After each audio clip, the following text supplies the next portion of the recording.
Great. Good morning and welcome back to docket number 24-1201. Are there administrative matters before we resume cross this morning? Attorney Tisler. The company doesn't have any administrative matters. Thank you. Thank you. Any from any further party? All right, seeing none, we will resume cross-examination of the company's employee benefits and compensation panel. Attorney Keenan, please. Thank you, Chairman Gillette. Good morning. My first question is again regarding employee compensation. And on page 13 of the employee compensation panel pre-filed testimony, the company states it anticipates, based on historical practice, that an annualized merit increase of 3% will also occur during the period beginning after the test year and through the rate year for non-union employees. In addition, in its response to interrogatory RRU 194, the company states that the overall merit pool is determined at the company level.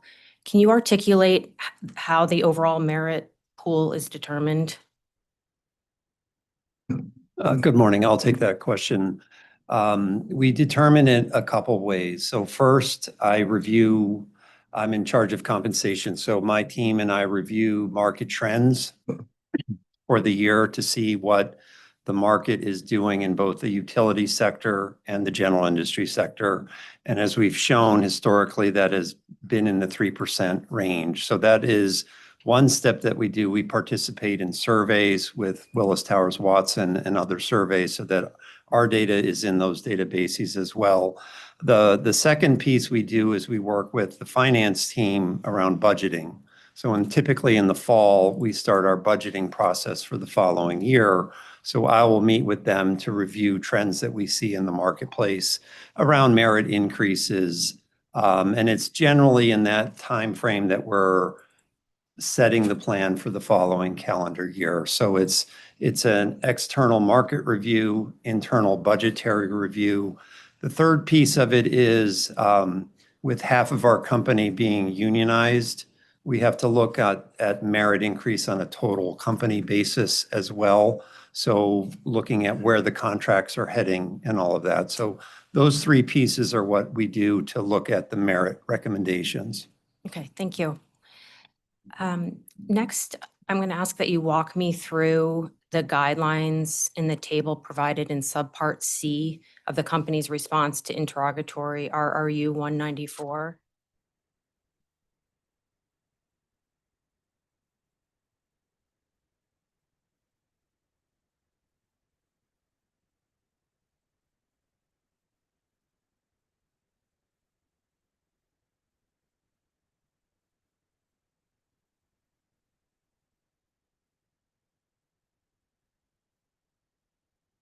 Okay, part C, is that right? Correct. It's the table.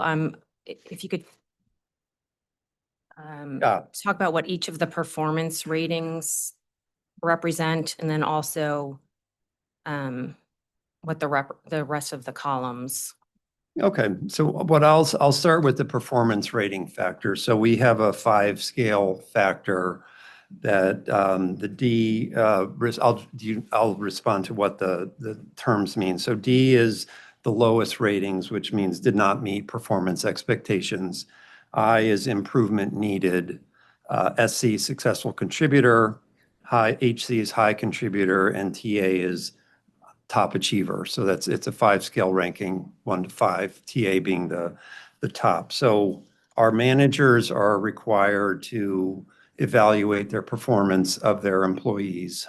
And that does factor into the incentive plan as well. But for purposes of merit, we look at the performance rating scale and also the employee's position to market. So the top row represents if someone's below 80% of market, 80 to 94, 95 to 105, et cetera. So depending on their position to market, our guidelines provide, so if 3% is the merit, what you could look at is if you look at the intersection of SC and 105 to 95, 2 to 4% reflects generally a 3% average. So someone that would be in the 95 to 105% range of market, which means they're very closely aligned with market and they're a successful contributor, the manager could give them from 2 to 4% type of thing. So within each of these boxes, these are the guidelines that we reflect. So someone that's higher in market position, even if they're a top contributor, they probably would get a little less because their position to market is above market. Conversely, someone low, like a top achiever who's low, we might say they could get 5 to 7% of market. Now, it's important to note that there is a budget. So if you're going to give someone 5%, you'd give another person less. So it's a total budgetary pool. So it's not just a rule that says someone who's below 80% can get this and everyone else this. You have to manage to your pool of 3% if that's the approved pool. Okay, and what do you mean by position to market? So essentially, we market price every position at Eversource against the general industry and or the utility marketplace. So the example would be if someone's market is $100,000 and they're paid at $90,000, they would be at 90% of market. Conversely, if someone is at 110 over 100, so it's a formula in compensation we call compa ratio, position to market, salary divided by position to market. And since every employee has and we're talking non-union in this case, so since everyone has a position to market, they would fit into this matrix. Okay, thank you. My next questions are regarding the company's response to interrogatory RRU 348 and OCC 325. The company states that it uses utility-specific surveys from Wilson Tower Watson to review its non-union pay against other companies, but is unable to provide the studies because they have migrated to an online interactive system. The company also states, when asked for the names of the companies referenced in the employee comp and benefits panel's pre-filed testimony, that the surveys are confidential. How many companies are used in each of the Willis Tower Watson surveys? I will have to check that. I actually wrote that note down, but I don't have that with me at the moment. I can get you the number. We can do that as a read-in. As a read-in, thank you. I believe that would be read in I. And are the companies similarly situated to Yankee? Yes, particularly when we look at the gas-specific companies. So we do look at the market in three ways. One is, we do have a lot of positions that we can recruit from the general marketplace, staff types of oriented positions. So we look at that. And even in the utility-specific positions like engineers might be at other general industry types of companies. So we use that as a database. The second, and I should say the primary database is our utility sector that is broken out by electric and gas specific jobs.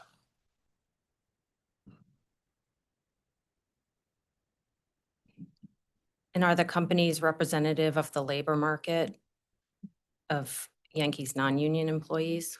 Generally, they are. Obviously, there's not hundreds of utilities in New England, but it is representative when we look at recruiting nationally and from other utilities, because that is a pool of reference for us. We do recruit nationally as well.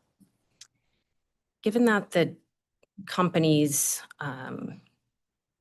used in the surveys aren't available, how could the authority parties and interveners evaluate the comparability of the companies in the compensation studies? Well, so when we answered the question, it asked for a downloadable Excel type of database, which we weren't able to provide. We would be able to provide a download of the participants, and we could do that as a late file. You can provide the list of?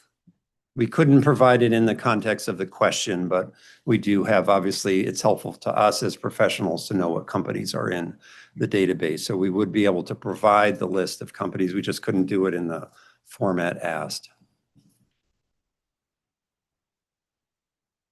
Okay, then I'd like a late filed exhibit that provides the list of companies um, evaluated in the compensation surveys.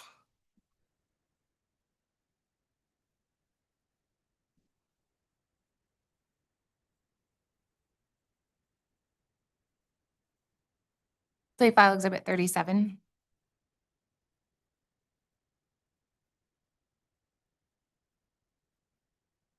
And how many studies, there's numerous studies that you consider, so will you break out Yes, the companies included in each of the the studies? database is broken out in 4 ways that are Willis Towers Watson is our primary survey source, and they cut their data 4 ways.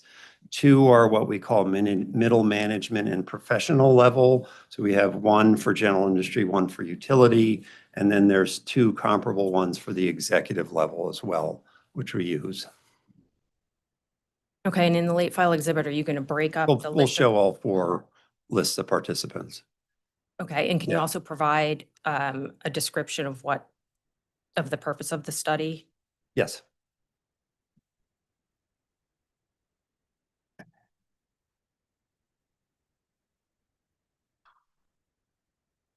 And do any of these studies include information regarding the actual amount of the compensation versus the amount of how Yankee's compensation relates to the companies in the surveys, the actual amount of the compensation?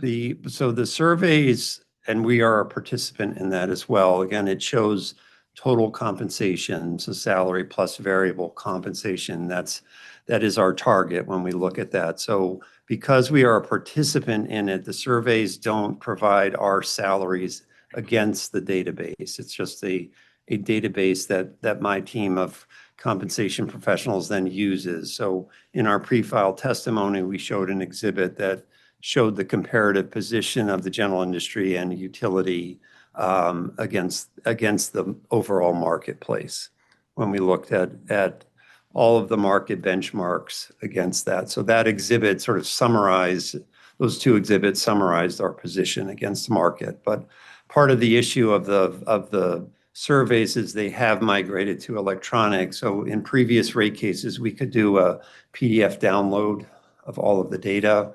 Now it isn't in that format anymore. So we did have an opportunity to provide it on site to have people look at it with one of the members of my team.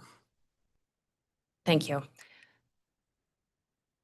I'm now going to turn to the incentive compensation plan. On page 28 of the employee compensation and benefits panel pre-filed testimony, the company provides the Eversource target performance scorecard in table 8. And I have a few questions regarding the target goals listed in that table. Okay.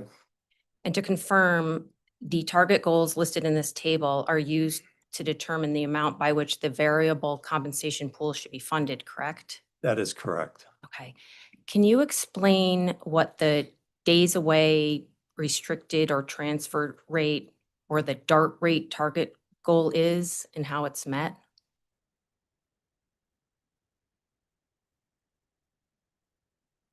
It's the first. So those are those figures, that statistic represents injury time. You know, it's how many days away from work are there due to injury. So that's a statistic that we would like to see as lower. Okay. My next question, can you explain what the months between interruptions or MBI target goal is and how it is met? So that is one that's a statistic that we like to see as an increasing number. I mean, some of these things as we talk about today, there's some that you like to see lower, some higher. Obviously, the month between interruptions is an average figure that represents months between service interruptions. And how is the MBI target goal applicable to Yankee?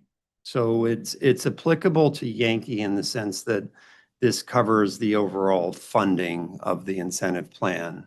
The actual payout of incentives for Yankee would be on more Yankee-specific goals in the organization, Yankee projects, that sort of thing. The gas emergency response is also one. So we do have electric and gas goals that are part of the funding process. So is this an electric company goal? This is an electric company, so it's an Eversource funding goal, but it's driven from the electric organization. Okay, thank you. And can you explain how the Sadie and Katie target goals are applicable to Yankee? Again, it's the same response as that it's applicable to the funding of the plan.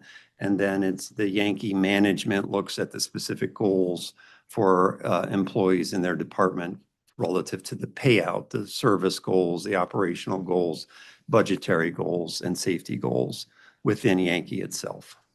So we need to have the plan funded at the Eversource level, and then the payout is on the Yankee specific goals.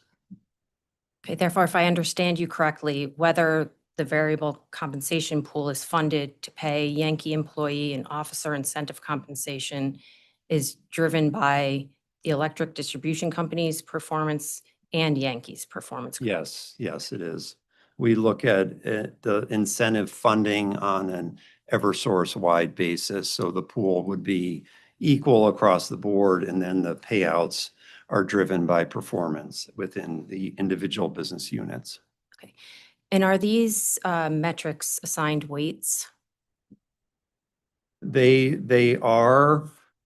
So at a high level, 70% of our incentive funding is based on financial goals, earnings, credit rating, and other strategic measures. Obviously, to pay out the plan, you need to have it funded. So earnings is we look at this annually to see what weightings should be when we meet with our board and compensation committee. And the market is also at this level. In fact, when we started post-merger, I joined the company in 2010, just before the merger. The performance metrics had been 50-50 at that point, and the market was at that level. But as we've evolved and followed the market trends, as reported, our comp consultant reports to our board on what the mix is. So we've settled on the 70-30 split as a common practice in the marketplace. And then within each of that, within the 30% operational piece, 30% and 30% is driven by the operational types of goals. Okay. So there are weightings within each. Thank you. And if a determination is made to fund the variable compensation pool, the fund is used to pay both employee and officer incentive compensation, correct? That's correct. And the amounts listed in Schedules C 3.8 and C 3.9 will be used to fund the variable compensation pool, Is that correct?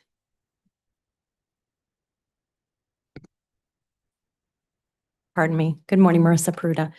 The amounts that are listed in the SFR schedule C 3.8, C 3.9 are the Yankee-specific incentive compensation expense in the test year. And then, of course, what we do in the pro forma is we bring in the actual cash payout that's associated with the test year 2023 service provided. So that's the money that will be used to fund the. That is the money that was paid out, if that makes sense. And Mr. Lazar, please take over. There's a funding at the Eversource level, which is then pushed down to the leadership team, supervisors, managers, directors, all of the above. And then those individuals determine how much they should be giving to their individual employees. So the funding could be mixed, depending on how much goes to who. So it's not based on, I don't want to tie it to the funding because it's at the Eversource level. Does that make sense? Because you have the shared service co-piece in there as well. What do you mean by the funding could be mixed? Well, it depends, right? Because as Mr. Lazar indicated, there's a pool of funding. That pool of funding is not given to every employee equally, right? Because it's based on performance. So you could have, certain individuals in a department who are performing well, who are going to get more, and then certain individuals who may not be performing as well, they're going to get less. And so ultimately, it all depends on what company they're serving. So if it's a shared service employee and you have individuals who are performing not to the expectations set or the level, like let's say that another individual is performing, so they're a top achiever, that individual will likely get more. And if that individual is performing more work for Yankee Gas, then Yankee Gas will be allocated more. Do you see the difference there? Okay, thank you. So what happens if Eversource determines, for example, that only 80% of the variable compensation pool goals are met? What happens with the remaining 20%? Well, I think so we do budget for target or better every year. I mean, we've been performing successfully, so we've been that it would take sort of a catastrophe to not pay or even be at the 80% level. But if that were to happen, then that would be the funding pool. So,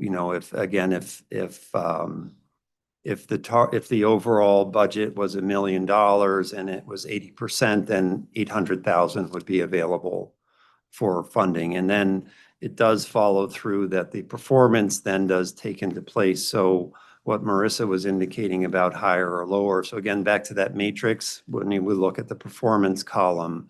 So generally speaking, someone who's a top achiever will get a little bit more of the pool than a successful contributor, and definitely more than someone who might need improvement. But again, similar to the merit, it is a pool.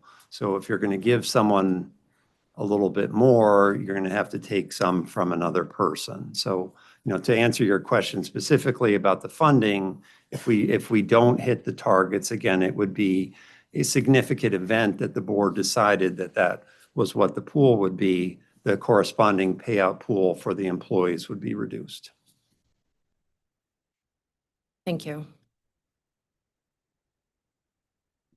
And an employee's and an officer's incentive compensation is tied to their fixed compensation, correct?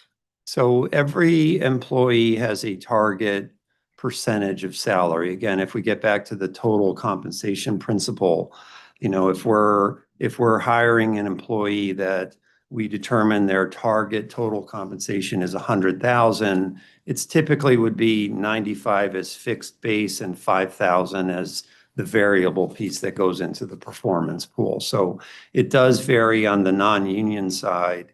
From our non-exempts have an incentive target of 2% of salary up through. So as each job gets more complex and broader in scope, the percentage of salary is larger up through the executive team as well. Okay. My next question is, can you point me to where in the record the company provided the studies or the analysis that demonstrates its incentive compensation plan provides benefits to ratepayers?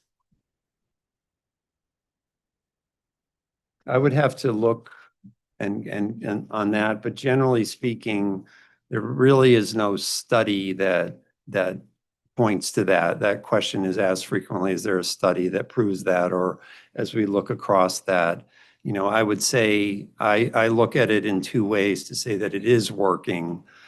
First, I am a manager, so I'm responsible for performance review and projects within my team.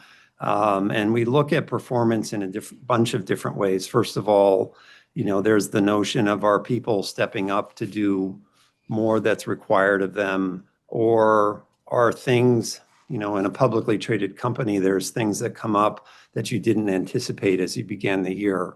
As we look at the executive compensation front, as an example, there's regulations that come up throughout the year that we hadn't anticipated. So, I look at rating my employees to see if they've stepped up to pick up those things. So I see that. I also see it personally as an employee, the opportunity for incentive pay and increased incentive pay, pushes all of us to do more and try to get that higher performance rating that then your manager can give you a higher incentive. So again, we look at hiring our employees the expectation is they're hired on a total compensation basis. So they're expecting a piece of compensation that's baked into the variable piece. So to answer your question, there isn't a point in here where we prove it, that there's not a study that backs it up. But I do see it every day as a manager and as an employee that the system does work and it drives performance in all aspects, be it on the corporate or the operational side. Thank you. I now have some specific questions regarding the officer incentive compensation. And on page 3 of the response to interrogatory UPA 24, the company states that a 100% incentive compensation award is an officer's target level, but that the incentive compensation payment for the officer can be more or less than 100% of target, with the range established as 0% to 200%. Would you explain how an officer can achieve over 100% of their target goals? It really boils down to their performance level on their individual goals with their manager around how they're driving the business. You know, we look at the performance management really in 4 key aspects. You know, one is just how the operations are working, how we work for our customers, you know, a good portion. While some of us at this table may not have direct customer-facing opportunities, we do support the business to fill roles and drive operational expertise throughout the organization. Safety is a key measure when we look at, you know, a good number of our officers are operational executives, so we have safety and then budgetary issues as well. So depending on how they manage that and if their manager rates them a high contributor or a top achiever, if the pool is available, they could get more than 100% through managing all of that. And again, there is sort of a give and take between the officers that some would have to get a lower payout for others to get a higher payout. But ultimately, it also does depend on what the funding pool is, because it is possible on a yearly basis that the funding pool can be above 100%, depending on the financial and operational metrics that we had looked at on that other exhibit. Would you be able to provide an example of an officer that achieved 200% of their targets? You know, that is rare. I mean, certainly I can provide a mathematical example of how that could work out. It is rare because we don't often, well, we've never had a 200% pool available to us that would be in that range. But to get that level, you would have to be a top achiever in almost every aspect of what you're doing. Again, we do look at incentive comp and performance to some degree as a shared exercise. So, you know, to have one executive have 200% means their whole team probably would have had to perform at that level. And that would be kind of an extreme payout. But mathematically, of course, it's possible if you hit, you know, top performance on every single metric. Okay, thank you. And so if an officer achieves, let's say 200% of their target goals, does that mean that the officer will receive 200% of their fixed compensation? It would be so let's use an example of someone, let's say the salary is $200,000 and their target is 40% of salary, which is $80,000 target. So they could get from 0 to $160,000 out of that. So 2 times their incentive target. So it's focused on the variable piece is what the multiplier is, not the fixed base salary. Do you mind explaining, I'm sorry, Sure. how you calculated the variable? So let's say someone's salary is $200,000 and their target is 40% of their salary, which is $80,000 target. So that is what we look at. So again, back to our total compensation piece, we look at that salary as $280,000 opportunity. So 200 is fixed, and then the 80 is the target incentive dollars. Depending on their performance, they could get 0 to 200% of that $80,000. And how is the 80% determined? It would be the 40%, what we were talking about in the example, that gets back to our market pricing effort. So what's extremely important at the executive level, given we are a publicly traded company, we have to have the compensation committee is required to have an external consultant. So pay governance is our compensation committee's external compensation consultant. And every year they review the market data against our executive salaries from, a vice president up through our CEO. And every year they look at the annual incentive target percentages for the officers. And should we fall below, we make adjustments on them. But it's a study that's done every year with the compensation committee's consultant. And is that study benchmarking the officer salaries and incentives? So it is exactly. In our proxy, we list 20 companies that we benchmark against for executives specifically, and our compensation consultant pulls data from those 20 companies. And has the company proffered any evidence that would aid parties interveners in the authority in evaluating the comparability of ESCO's officer compensation? So yeah, say that again.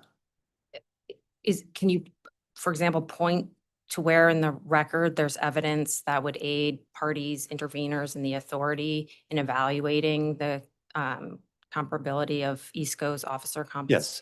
So in our annual proxy statement, we do list the companies that are included. We have to disclose the compensation consultant. So in our annual proxy is where we have to disclose that we do this on an annual basis.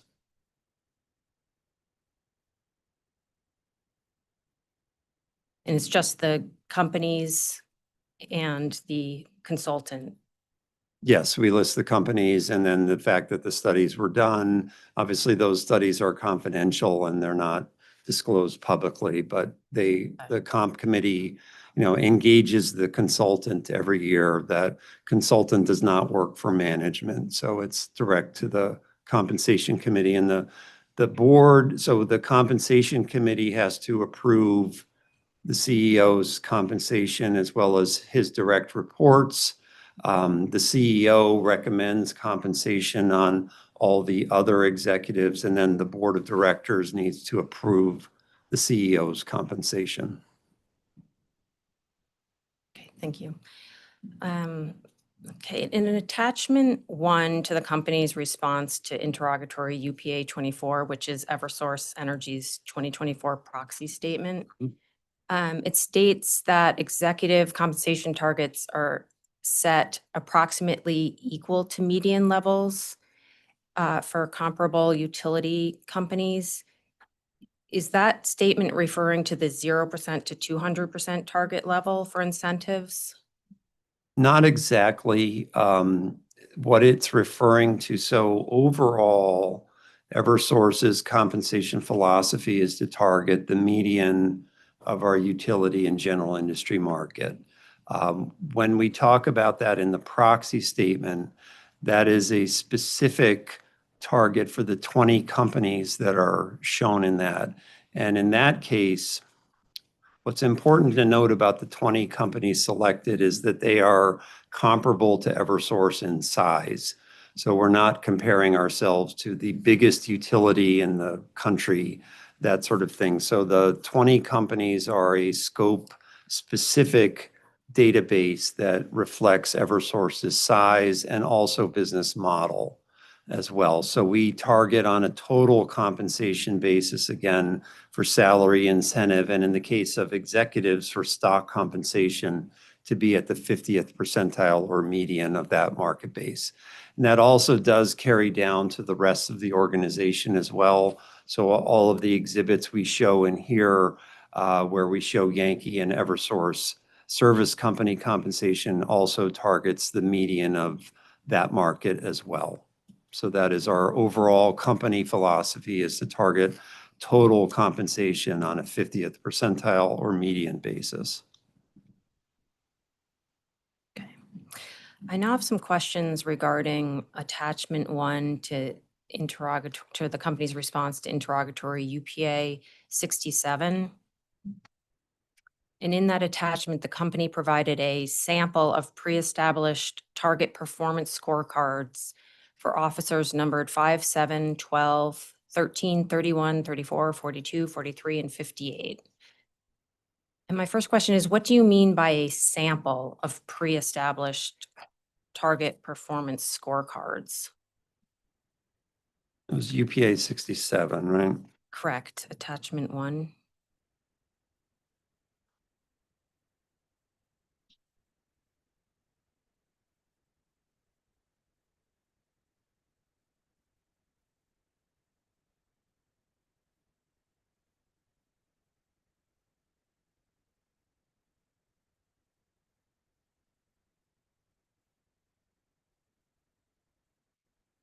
I need to look at that a little further. Okay, do you want to provide a read-in I'll whether? provide a read-in. Okay. And my question is, are these actual scorecards used, or did the company pull targets from various scorecards over the year? So I'm trying to discern what the company meant.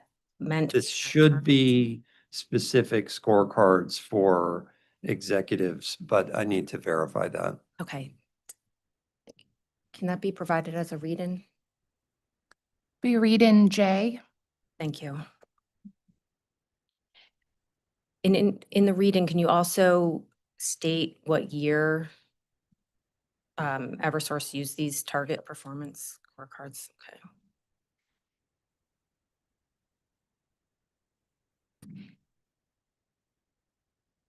And next, I wanted you to walk me through the target performance scorecard for officer number 42, including how the officer's achievement of the targets is calculated.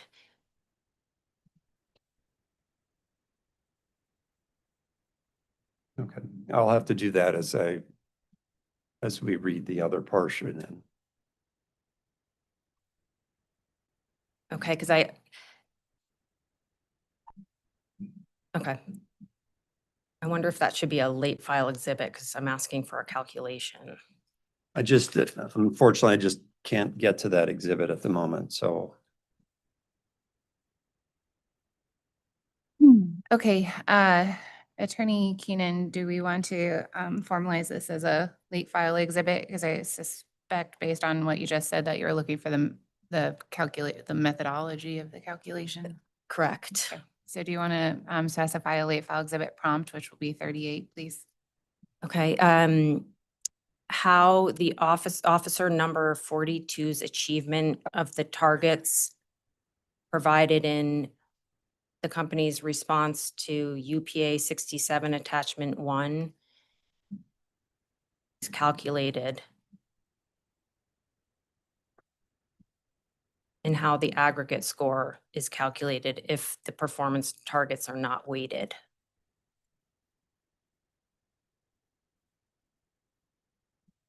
got it. Thank you.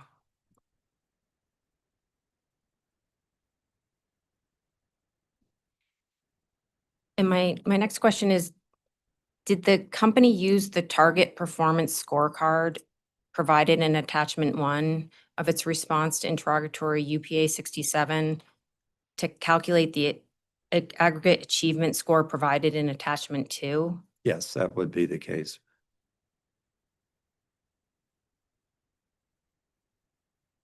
I have a few questions regarding the information provided in attachment 2 of the company's response to UPA 67. And my first question is, in column H, the company included 50%. What does the 50% represent? Again, I just don't have access to those at the moment. I'm just trying to find those. I just can't answer that specifically right now. Should we go off the record to provide you an opportunity? Because I have a number of questions Okay. regarding that attached. Just need to get the, May we confer for one moment? yeah.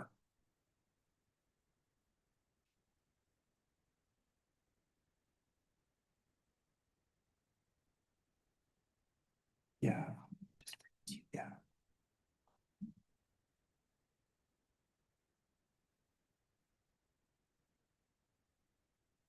Thank you for that. We're going to provide Mr. Lazar the information so he can answer the questions. Thank you very much. Just give us a minute. Thank you. That's great. Thank you. Oh, 67 here. And then you go.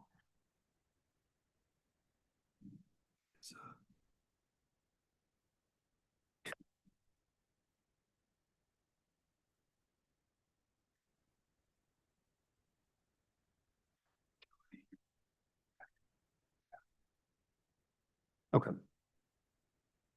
All right, thank you. I do have that now.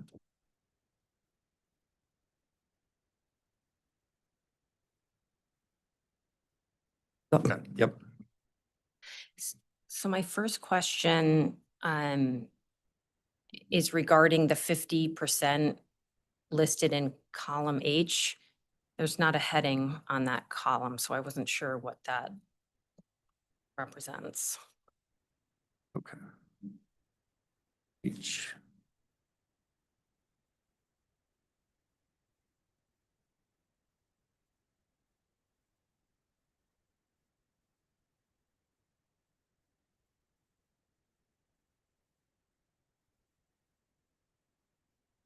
So is, in your exhibit, is column H after rate year fixed compensation?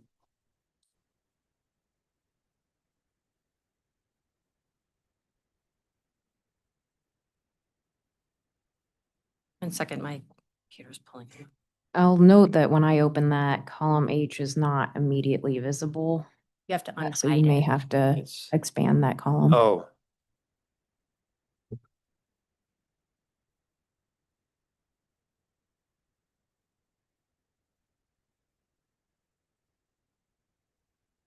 Yeah. Yeah. Off.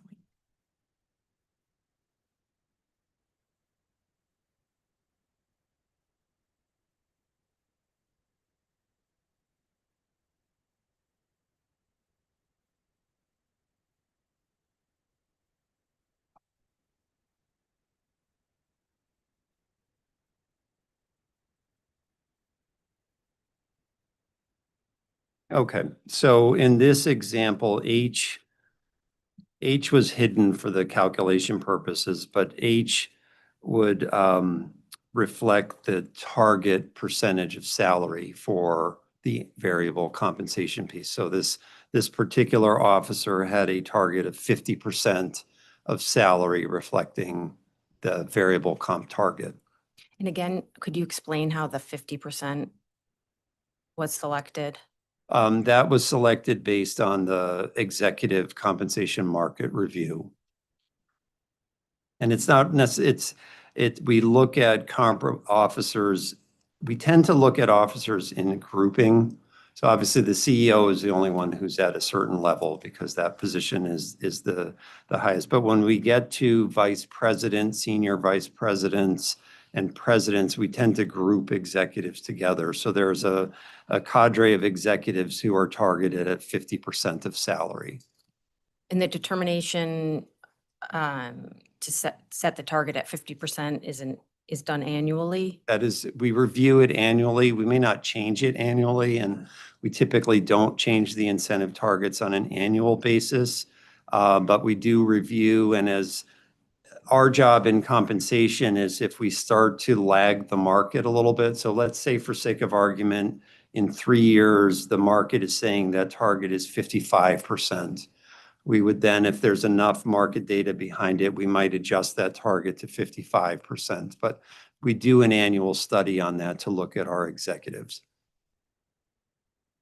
Okay, and, okay, let's see. In column N, the company lists $234,900 as officer number 42's test year total variable compensation amount. Mhm. What is the source of the $234,900 amount? And how did the company calculate it? There was no formula provided, so I wasn't sure.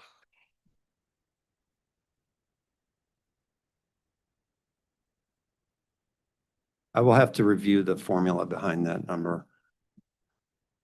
I think it's-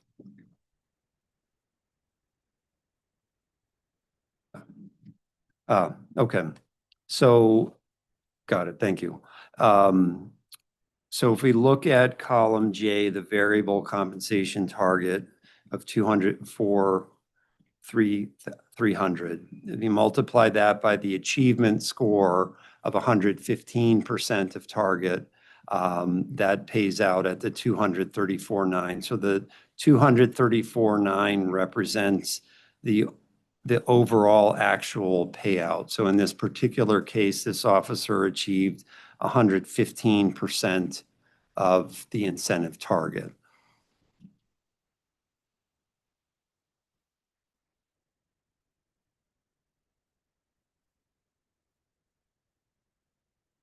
That's the column J times column K equals column M.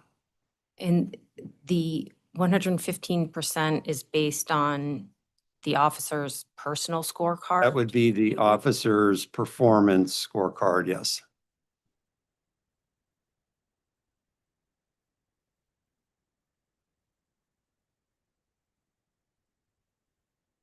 And where in this attachment is officer number 42's achievement of their performance target reflected?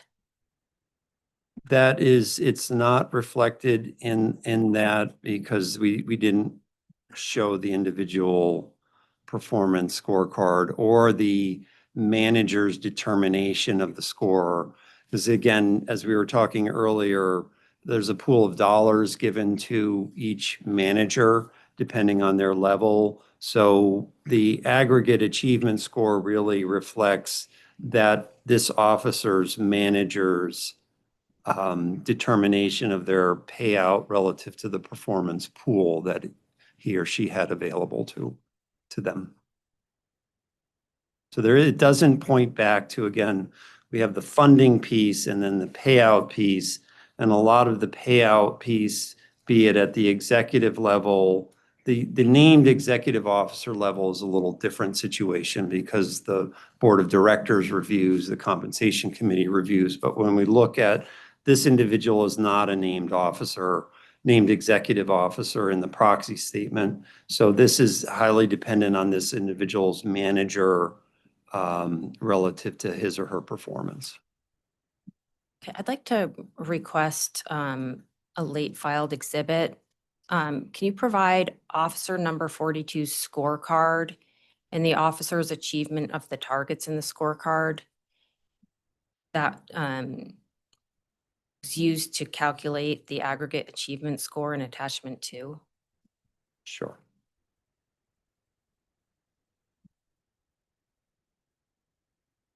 I believe that's slate file exhibit 39. Thank you. Okay, in response to interrogatory UPA 61, the company provides additional gas organization operational metrics.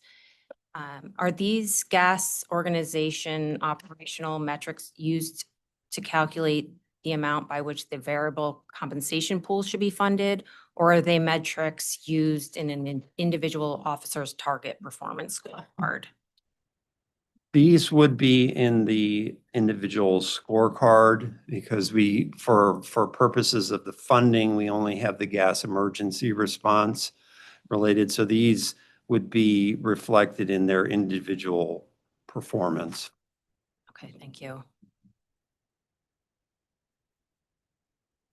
Are any of the company's proposed PBR metrics currently used as performance metrics for executive compensation?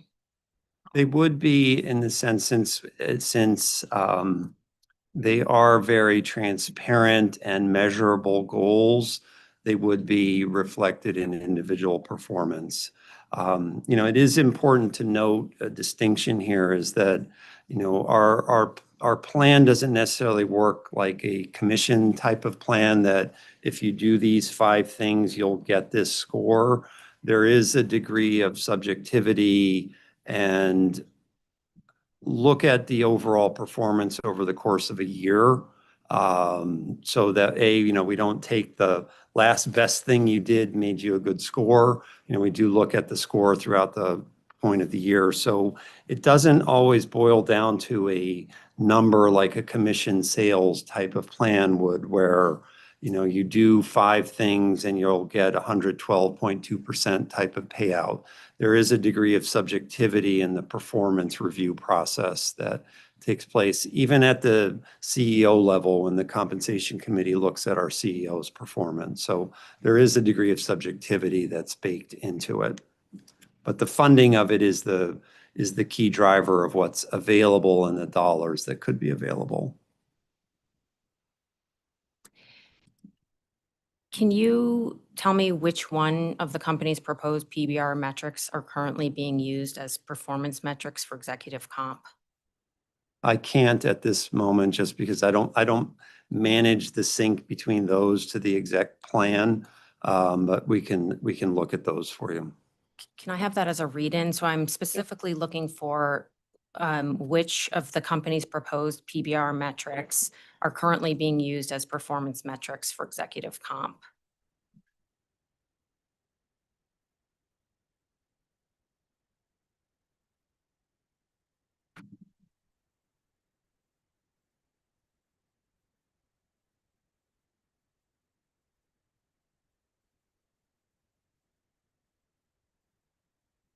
I was just going to mark down what read-in with that. Oh, I apologize, K. Read-in K. Thank you.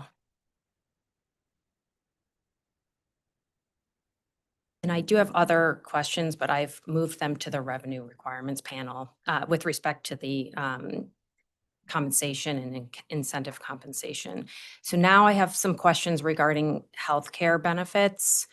On page 48 of the employee benefits and compensation panel's pre-filed testimony, the company testified that it determined the rate year healthcare benefits expense by increasing the test year pro forma healthcare expense by 7%, which it testified is supported by forecasts from Brown and Brown. However, in attachment 1 of the company's response to interrogatory RRU 283, the company provides on page 2 information from Brown and Brown that supports a 6.3% increase. Good morning. This is Kara O'Connor. I can answer that for you. The 6.3% increase was for budget. That's increase for the budget. The trend is where we're seeing what health claims are increasing. So that's the difference. And we're looking for our plan design and our changes that we implement to reduce the trend of the 7%. Okay.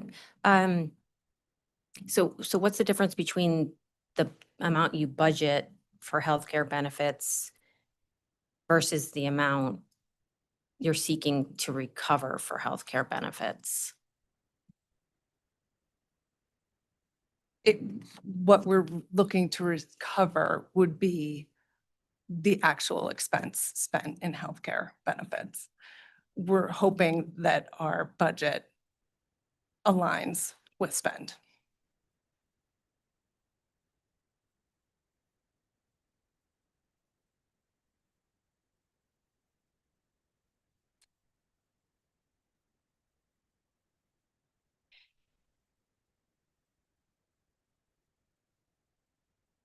So to clarify, are you asking for a 6.3% increase or a 7% increase in healthcare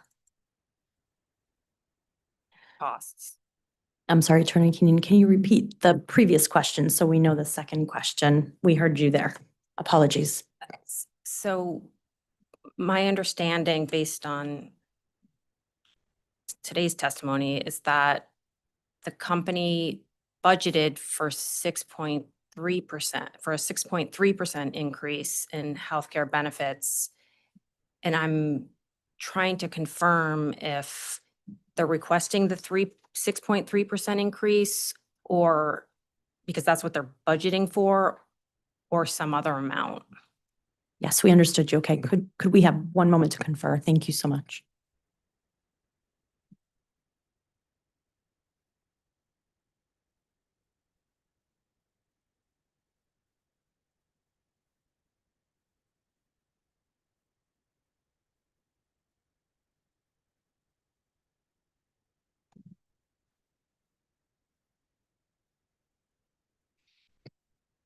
Attorney Keenan, can we do a read-in for that one? Is that possible?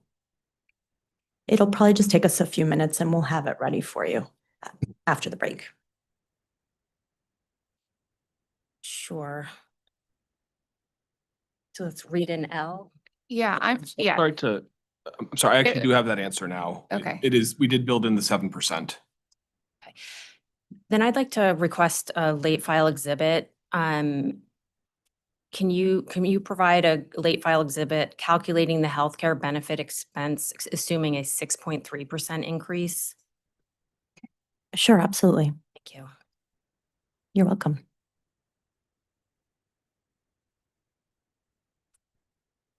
Okay, so that will be late file exhibit 40.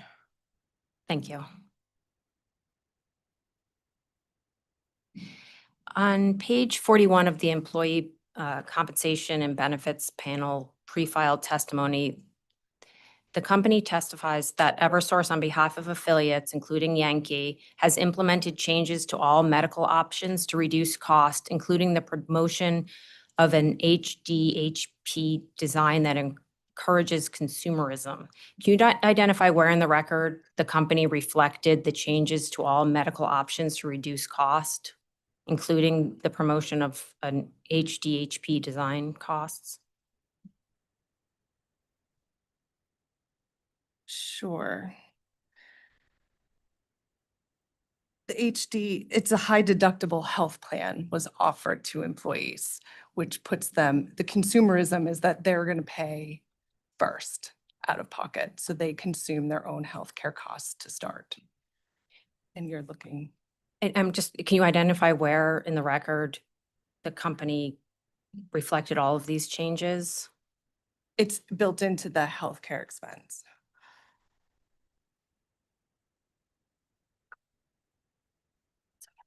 Yeah, if I can just elaborate a little bit. So we based our healthcare expenses based on the actual enrollment as of 12/31/23. So to the effect that additional employees have enrolled in the high deductible healthcare plan over time, that would be reflected in our employee enrollment numbers utilized for the rate year healthcare benefits expense. Okay. So in calculating the rate year expense, you took into consideration the promotion of, for example, the lower cost benefit option? Well, the rate year reflects the actual enrollment in each of the plans the company offers, inclusive of the high deductible plan. So to the extent there are employees that have over time switched from like PPO 100 or PPO 90 plan to that high deductible healthcare plan, that would be reflected in our test year enrollment numbers and also reflected in the rate year benefits expense that we've calculated.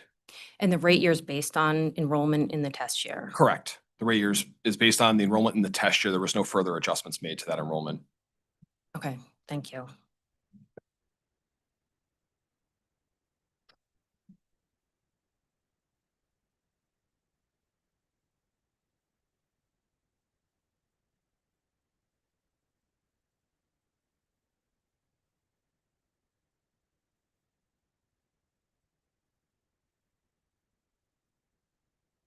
And just to be clear, so you did not make any adjustments to the rate year expense amount to reflect an increase in, for example, enrollment in the HDHP plan? That's correct. We've utilized the actual enrollment as of 12/31/23 as the actual enrollment in the, as forecasted enrollment in the rate year. And we've taken the actual net cost per employee and we've inflated that to the rate year. And just so that if I could add, this would be the same inverse. If there was a switch from the high deductible cheaper to the low deductible more expensive, the company would not have requested an adjustment or performed a pro forma. We would have taken the test year and escalated that. So it works both ways. Okay, thank you.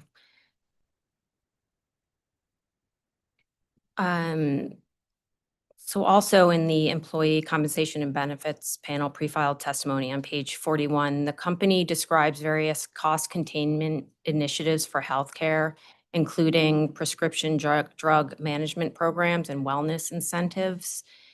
Can the company quantify the actual savings achieved through these initiatives in the test year and the projected savings in the rate year?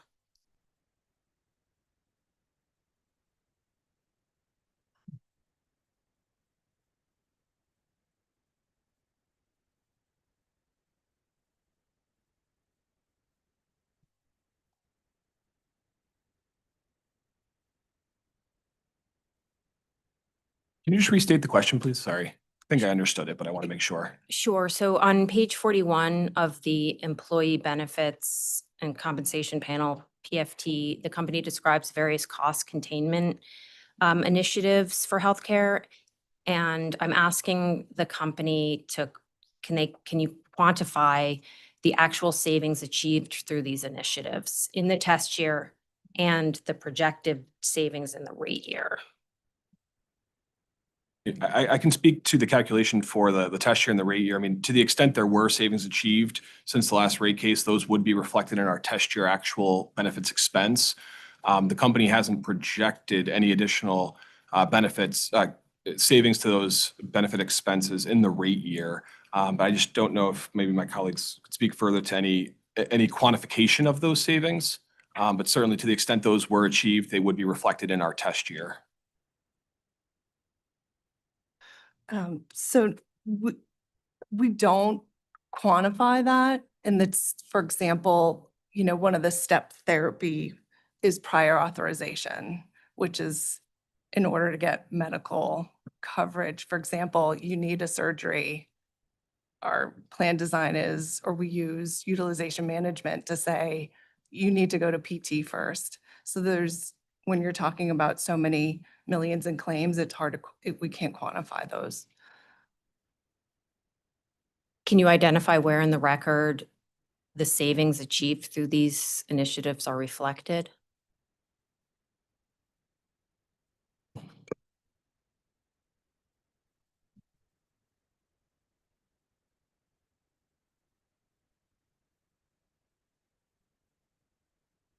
May I just have a moment to confirm?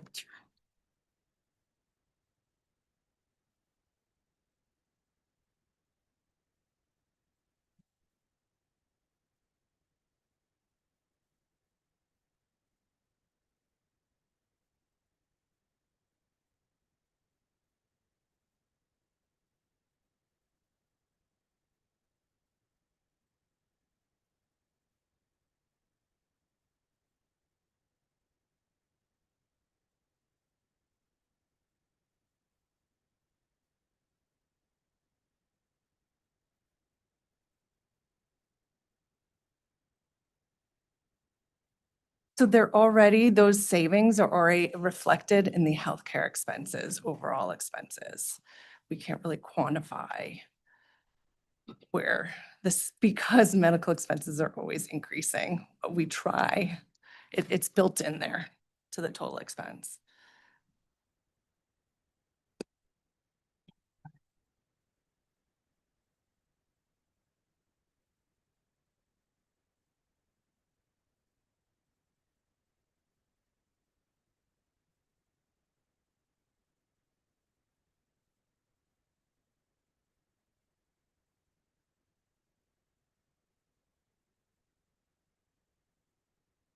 Okay, one clarifying question to sort of jump back to the incentive compensation, just to ensure that I understand. How does Eversource ensure that the pool is fully dispersed? So that becomes a mathematical exercise based on pool. So if I'm a manager with 100 people and Marissa has 10, let's just say for sake of argument, my pool is based on the number of employees in my area. So the pool is distributed evenly and budgeted for on an employee basis. So there is no means that one group gets more dollars than another randomly. It is a straight mathematical formula that we run. We utilize the Workday system for human resources that distributes the budget evenly based on an employee count basis. And that ensures that Eversource, that the actual pool is fully It ensures two things. One is that it's evenly distributed among the manager population. And second, and most importantly, it ensures that we can't pay out more than what's budgeted for. We actually get a stop, a red flag in the system, on two things. Say I wanted to give an employee 250% payout. The system doesn't let me do that. It also keeps me to my budget. So if I have a $100,000 budget for incentives, I can't spend 110,000. Okay, thank you. I do have a number of other questions, but I've moved them to the revenue requirements panel. Do you want to take them today? If, just to let you know, but thank you very much. That's all of the questions that I have. For authority staff. Correct. Great. Thank you. Bring up the OCC, please. I'm so sorry.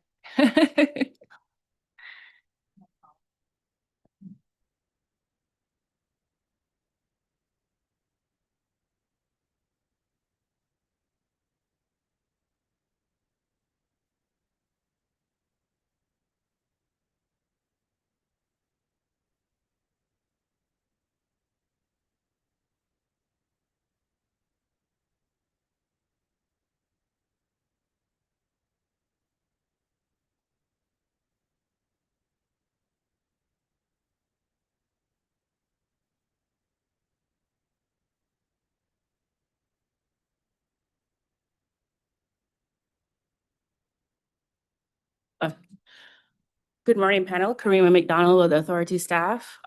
My questions will be targeted to the ESG interrogatories that were sent. I'll start with executive comp and the ESG accountability under that headline here. I'll make reference to UPA 3 and UPA 31. Ms. McDonald, would it be acceptable if we take a moment to make sure we have the correct witnesses up front at the Sure. seats? Would you like me to list the witnesses that I have? Oh, sure, that would be helpful. Mr. Richards, Mr. Lazar, Ms. Peruda, Mr. Shelnitz, Mr. Maury, Mr. Richards again, and Ms. Travosos and Eichler, and Ms. Gricci. That's it. Thank you. Perhaps Ms. Connolly should come forward.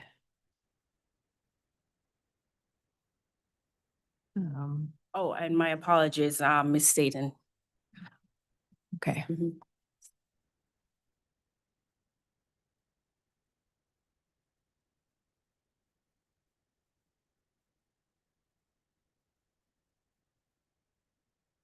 We'll do our best to rotate these other witnesses towards a microphone when needed.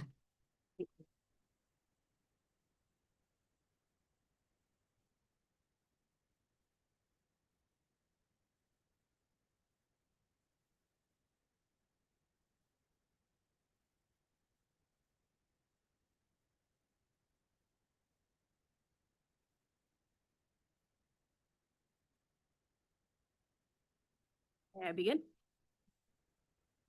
Okay, so let's turn to UPA 3 and UPA 31.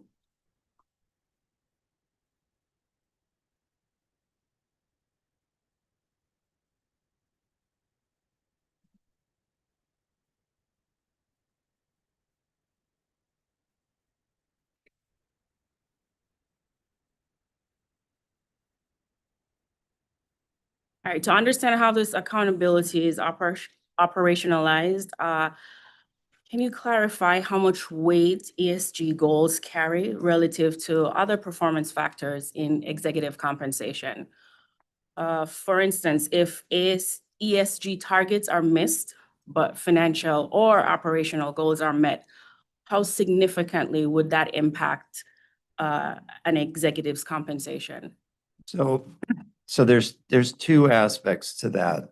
First, there are ESG sustainability goals in the overall funding metrics. So earlier I talked, there's a 70% financial, 30% operational. So sustainability is a portion of the 30% operational metric. So it is mathematically possible that if we completely missed our sustainability targets, but kept strong financial performance, that the funding would still be available.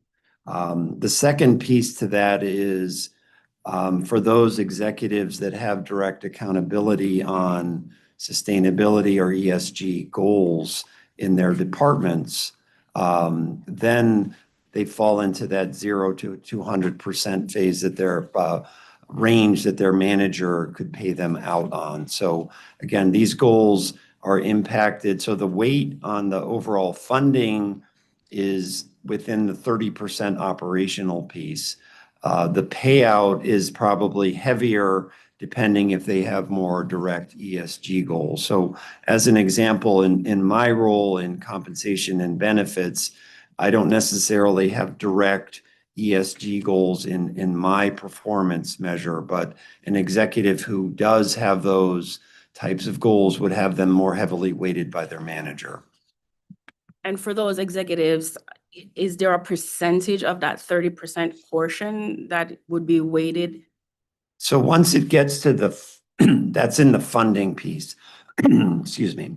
So once it gets to the actual payout piece, those operational types of goals carry a heavier weight.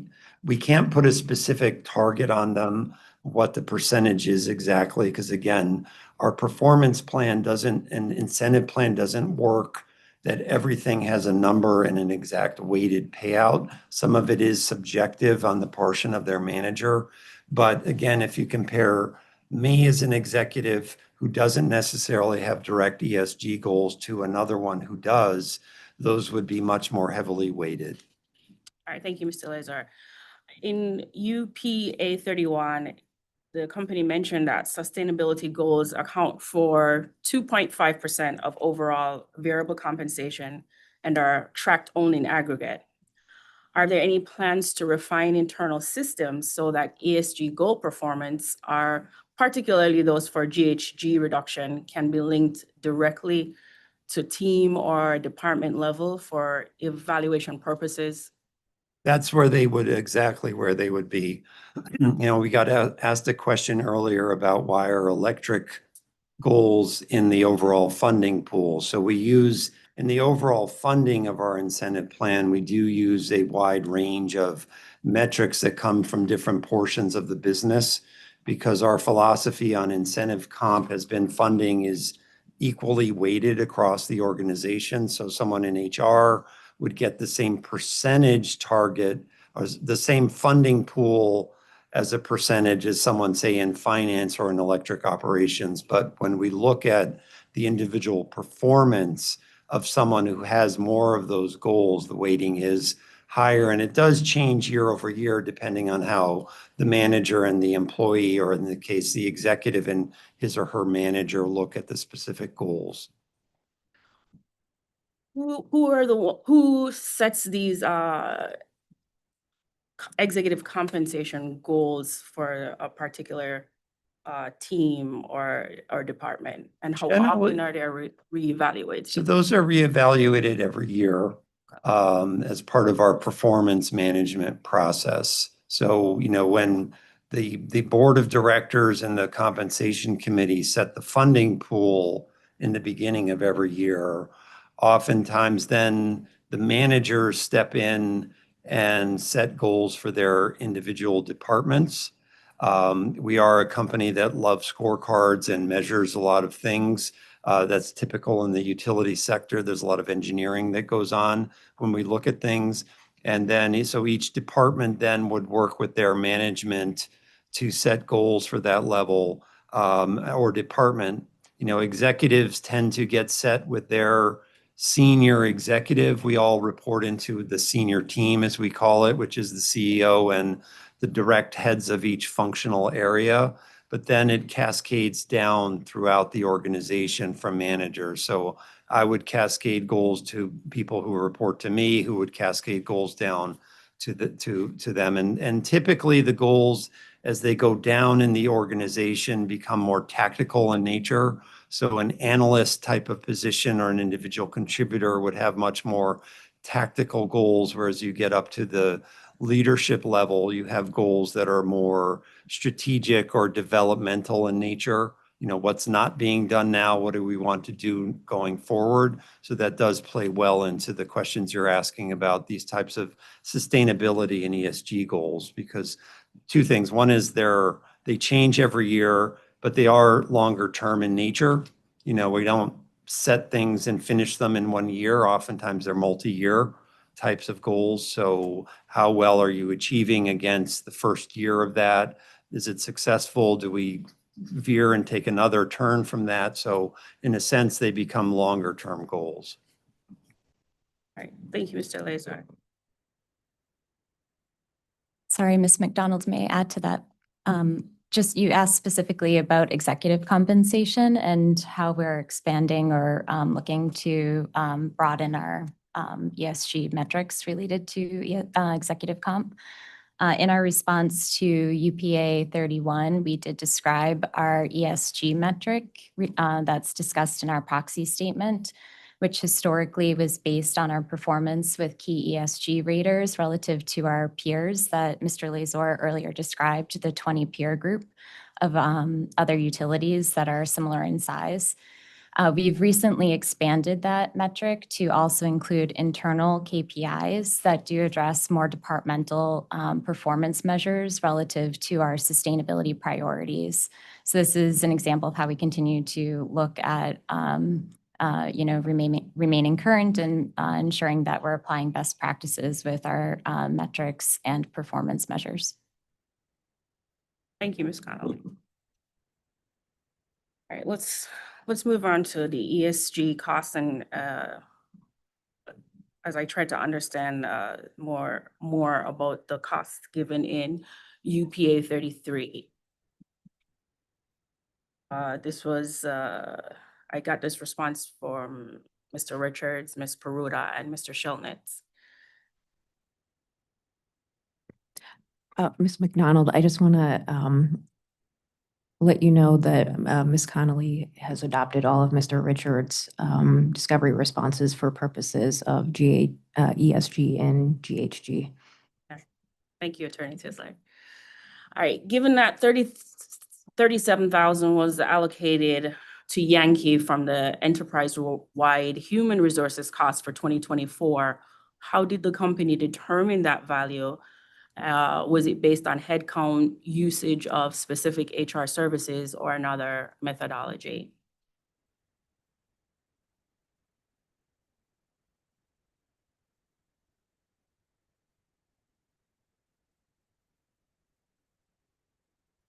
I'm sorry, can you please repeat that question?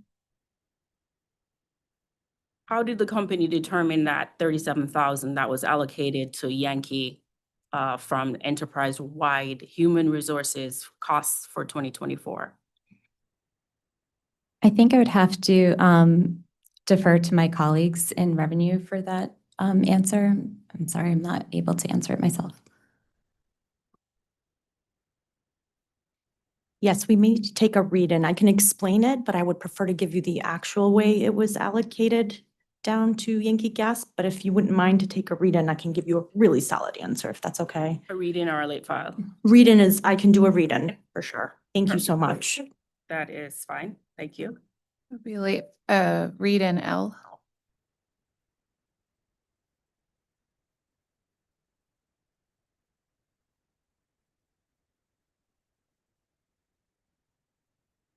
All right.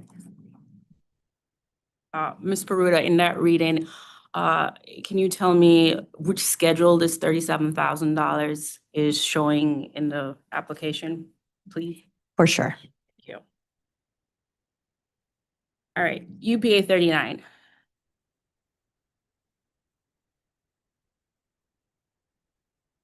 Recognizing that ESG is embedded across business functions, is the company exploring ways to assign internal cost tags or identifiers to ESG aligned projects or activities in the future budget cycles to improve visibility? Just give me one moment. I'm navigating to that. Take your time.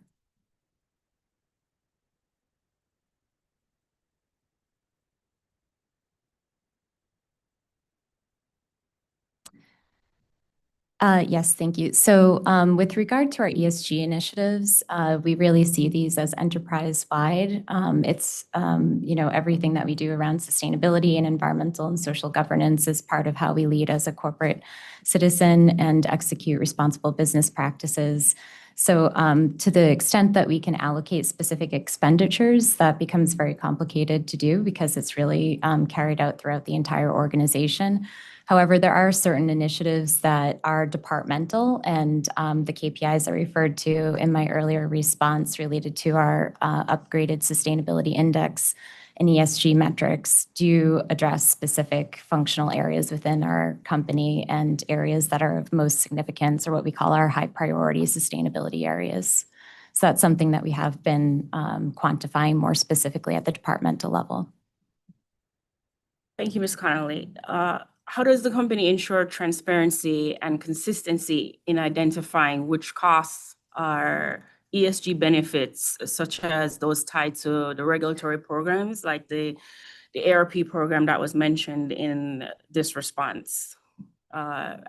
Specifically, how appropriate are they for rate recovery with the lack of transparency?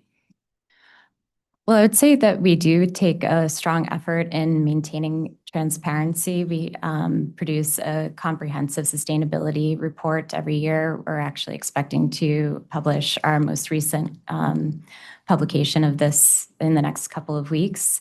We've also introduced a new climate adaptation and mitigation plan, which goes into more details specific to climate-related matters, as the title would suggest, including at the state level. So this does get into more detail of regulatory related initiatives, including ARP and the benefits that it has on our overall ESG program. And, in the case of ARP, it's very important as a driver to reduce our greenhouse gas emissions from the gas business.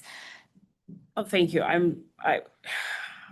I'll restate. I'm referring to the specific costs, though, The cost. because it's hard to, based on the responses in those interrogatory, UPA 4 and 39, it doesn't seem like the company is tracking specific costs tied to ESG. But the ARP program was mentioned in those responses. And my question is, how is the company identifying the costs and making them appropriate for a rate recovery? I understand. So there are some elements of our ESG activities that can be quantified financially, and ARP is a good example of that. But there are others that are spread across the organization in other ways that makes it nearly impossible to quantify financial contributions to execute those initiatives. Some examples of those could be, our matters around ethics. So we consider our performance of maintaining training around our code of business conduct for employees as one of our focus areas from the G side of ESG. You know, as we govern our company in a responsible manner, ethics is really important. How do you quantify the amount of time an employee takes on studying the code of business conduct and conducting that training? That's just one example, but there are many. In our sustainability report, you'll find we list 13 key priority areas related to our sustainability program. You know, we can use ESG synonymously with sustainability. And some of those are more quantifiable than others. You know, greenhouse gas emissions is a great example of very quantifiable metrics, but there are others that are more qualitative in nature and therefore very difficult to assign a financial value to. Okay, thank you. For those initiatives that are quantifiable, what is the methodology that the company uses to ensure the costs are recovered through rates? Well, first, are those costs recovered through rates, the ones that are quantifiable? I can answer that. If there are costs that are quantifiable and they are being allocated in whether it's direct, common, or causal to Yankee Gas and it was performed, the service was performed in 2023, then it would have been included in the test year and it would be in this rate case application for cost recovery. Now, keep in mind, Eversource's core mission and has been for a very long time. I've been with the company for 23 years. ESG is at our core heart and soul. It's within the Eversource fabric. So I see where you're heading, Ms. McDonald, on the questioning. It's very difficult to really identify costs throughout an organization where this is in the fabric of Eversource. When you're talking about ESG globally as a core culture, that is where you can't identify the costs. Does that make sense? I just want to make sure that makes sense. It does, but what I'm still trying to hone in on, understanding that ESG is the fabric of Eversource's operation, how are those costs separated at the operating level? How do you know which cost should go to Yankee versus CLMP? That's simple because, again, because it's at the core of Eversource's heart and soul of who we are and has been for a very long time, if the individual is performing some duty or responsibility that inherently has an EAG aspect to it, his primary role to Eversource is what is getting allocated down. And depending on if it's an Eversource service company employee, if that individual is providing a service to the gas business, and it's, let's say it's specific to Yankee Gas, that individual is going to direct charge Yankee Gas. If that individual is providing a service to the gas operations overall at Eversource, then that individual is going to charge a causal allocator, which will allocate that particular project or whatever that individual is performing across the 3 gas operating companies. And if it is performed within test year 2023, and that individual did so, whatever their exercise project activity was for test year 2023, and he had a work order where the underlying responsibility was just standard core business, but there was some underlying ESG, we can't break that apart because it's just his core business responsibility. So there's no way to decipher when you have an employee that's just working their daily responsibility to complete his operational duties or his back office finance duties. You wouldn't be able to decipher those two apart. All right, thank you, Ms. Baruta. All right, let's move on to the energy efficiency assessments. Ms. Connolly, UPA 30, I just need some clarification there. Sure, I'm just navigating to it now. Okay, I'm there. Has the company conducted any other type of energy assessments or any efficiency reviews at Yankees, even if they didn't meet the ASH RAE or ASHRAE Level 3 standards? Yes, so we do complete energy audits through the facilities team. If you give me just one moment to confer with my colleagues, I'll double check the actual facilities that had those audits. One moment, please.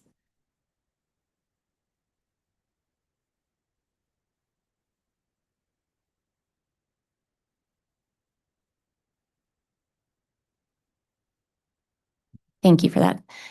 So our Waterbury LNG facility did have an energy audit conducted, not at the level 3 that you mentioned.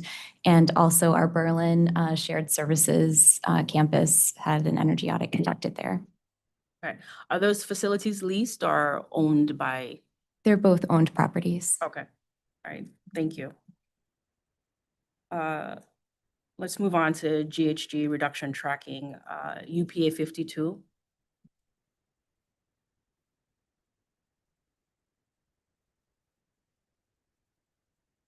Yes.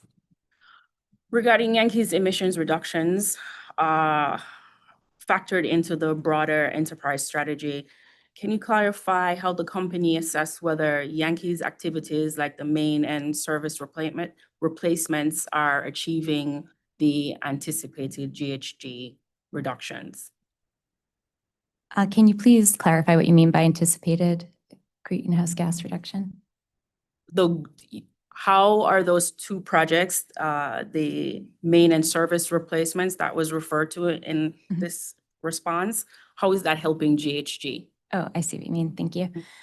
So our operational footprint that we report as part of our carbon neutrality goal covers our scope 1 and 2 emissions, the Yankee gas releases of methane through leak-prone pipe is part of our scope 1 emission sources. So the ARP program's reduction in emissions through installing modernized materials and reducing those leaks has definitely demonstrated an impact on our greenhouse gas reduction for our overall operational emissions. The methane component, or what you may see in our report as distribution leaks from our system as one of our 5 key categories of emissions, is really to do with those leak-prone pipes across our natural gas businesses, Yankee, as well as our Massachusetts businesses. Okay, so Yankee has specific tools to monitor the progress over time. I'm sorry, can you repeat that? Does Yankee have, are there Yankee-specific progress monitored over time for GHG reductions? Yes. Like internal dashboards? Yes, exactly. So it's our ARP planning program. We use that to track what we expect to see in additional emission reductions. Yes. All right, thank you, Ms. Connolly. Ms. Eichler, UPA 40 and 41. Ms. Travosas also submitted responses here.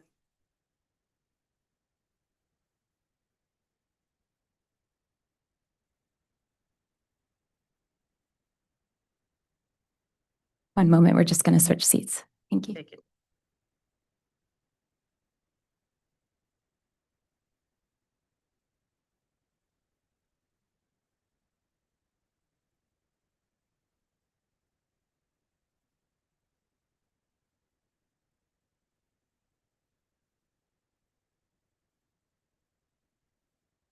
So given the acknowledged challenges in the internal pipeline for leadership roles and the limited pool of diverse candidates for technical positions, has Yankee implemented any targeted succession planning or internal development strategies specifically aimed at advancing underrepresented groups?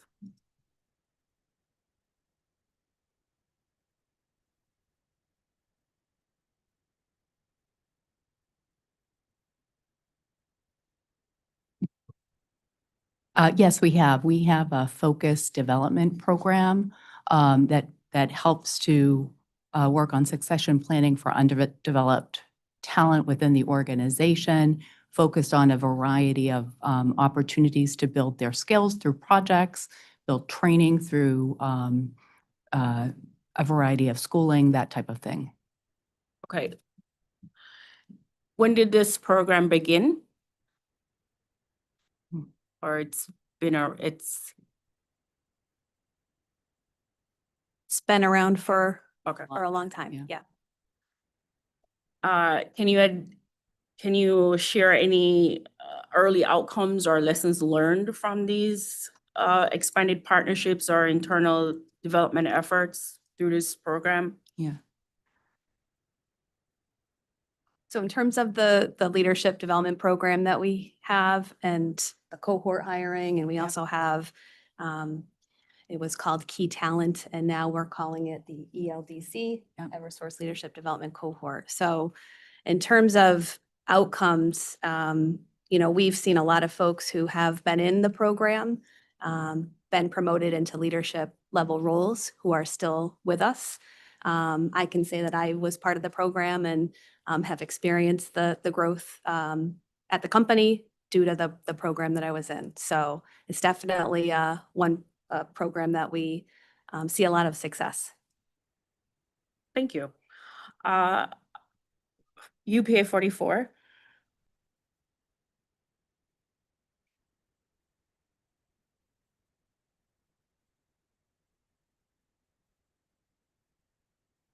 Let's talk about the diverse candidate slates. Are there any specific benchmarks by role type or department to increase the diversity at Yankee? And how often are they reviewed or updated to reflect any progress or shifting in the workforce needs? Sure. So we do have a multifaceted approach to our ensuring that we have pipelines of talent. We do look at the demographics externally as well as what we have internally for talent to build pipelines and meet the hiring objectives of the organization. And are there any specific benchmarks for any groups, underrepresented groups at the company?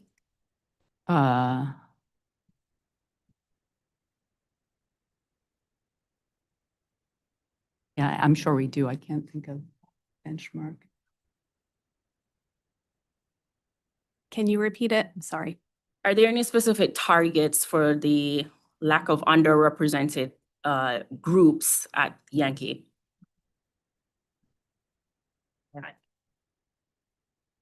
Oops, excuse me. Hi, I'm Donna Gricci. No, there aren't specific targets. What we try to do is go out with a broad base and try to bring in the best and the brightest. And by doing that, we contract with schools, we contract with community relations organizations, we contract with Ready CT to try to bring in the biggest pool of candidates possible. And that includes trying to bring in as many diverse candidates as we can. So we don't necessarily have targets because once again, we do comply by the OFCCP and we want to make sure that what we are doing is bringing in the best and brightest. But it is our programs that we do to make sure that we have as large a pool as possible with diversity in mind. All right, thank you, Ms. Gucci. My Dawn? follow-up was with you, Yes. you, UPA 48. So the company awards and external partnerships, let's get into that a bit. Given that other responses address the representation and the internal gaps, could you clarify how participation in these external DE&I programs informs or perhaps improves internal strategy and accountability? Can you rephrase that? I'm Right. trying to, is it from the standpoint of bringing in individuals, retaining individuals? I just want to make sure I'm answering your question. Both. Okay. Perhaps this will help specifically how insights from these programs or best practices from these initiatives are applied to strengthen the equity at Yankee and benefit ratepayers and employees alike. No, I appreciate the clarity. Okay. One of the best things that we get from these partnerships, I think, is just the ability to network. What are best practices happening in other organizations? How can we bring them in? For instance, we belong to an organization called Paradigm for Parity, and it is primarily in the Northeast, although it does have a country presence, where we look at equity for women across these organizations. We talk about best practices. Paradigm for Parity also has a leadership development program. Right now, currently, we have 4 individuals from Eversource, not just Yankee Gas, but just Eversource, that are part of these programs. So it gives us an opportunity to benchmark, but it also gives us an opportunity to provide retention and training for some of our folks. Oh, thank you, Ms. Gucci. First, forgive me, did I pronounce your name correctly? Did, thank you All right, very much. Thank you. So earlier in my conversation with Ms. Conley, we talked about quantifiable costs. Mhm. Participating in those programs, would that fall under these categories of quantifiable costs to participate in? I'm proud to say that Eversource's partnership is so robust. The current paradigm for parity, those 4 individuals were given free entrance, and it's because we are so proactive in those particular organizations. There are costs associated with some of the other development programs that we have. They're on an individual basis. But to say that we track that day by day, week by week, we really don't. Those costs are incurred usually through the business as opposed to indirectly within human resources. All right, thank you. Can we go to UPA 9, attachment 1? I just want to have some clarification here.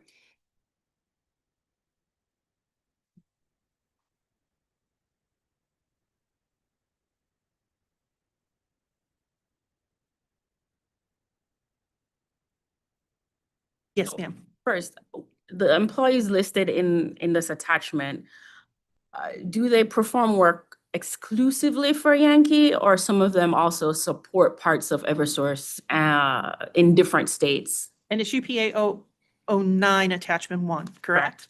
So Mhm. it's numbers as opposed to individuals' names. I just want to make sure I'm looking at the right. Yes, correct. This is Yankee Gas, So they perform exclusive work for exclusive to Yankee. Yankee Gas. Okay, perfect. Thank you. And through your programs that you mentioned, the paradigm for parity, the knowledge that you're taking from those programs, are they applied specifically to Yankee or just Eversource as a whole? And how do you distinguish between the, I'll say what you've learned there for Eversource and apply it to Yankee or for each operating company under Eversource? Sure. It depends on the individual. If we had an individual go from Yankee Gas, and we haven't, but if I can give you an example from our electric division, we had an individual go through the paradigm for parity, and that's just one of many. I'm just using that as an example. She went through the program and found it so life-changing that she's now mentoring other individuals within our organization. And in fact, one of her mentors is now going through paradigm for parity. So there's indirect relationships and benefits associated with a lot of this as well. But to say that we've had a Yankee person go through it, we haven't. Okay. All right. Thank you, Ms. Gucci. That's it for me. That's it for you. Excuse me. I'll move to environmental justice communities. Ms. Staton.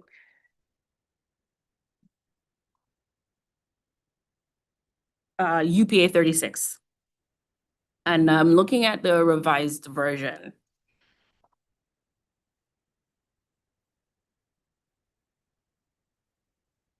First, does the Pro Equity Advisory Team serve in Connecticut?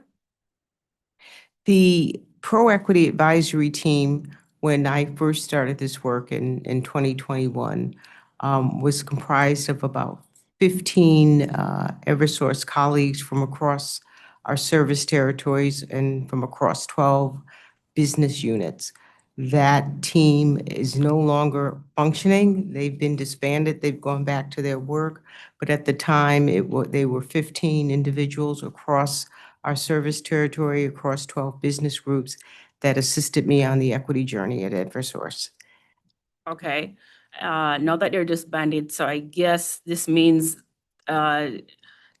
this group did not submit a similar set of equity principles to PURA for review and approval that tailored to Connecticut as Mm, Massachusetts?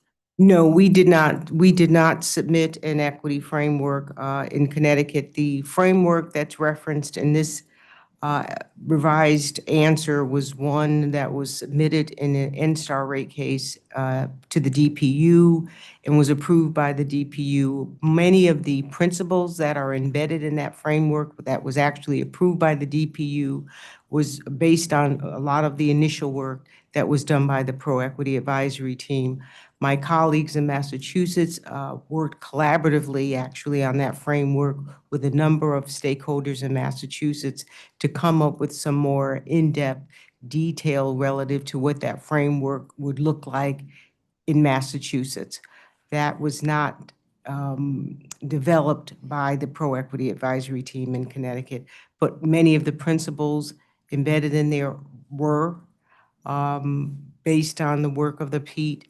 And many of the principles are just principles that permeate throughout our company in terms of meaningfully engaging our customers, understanding needs, understanding lived experiences, understanding cultural differences, being responsive to those needs. So those are just cultural principles that guide all of the work that we do at Eversource. Right, thank you. So with the EEJ team, are they still following those responsibilities and perhaps mirroring the role of Pete now Yeah. that's been disbanded? Okay, the equity and environmental justice team are members of my team. I have a director, a project manager, and a manager that's focused exclusively on environmental justice work. That team interacts and interfaces externally with external stakeholders.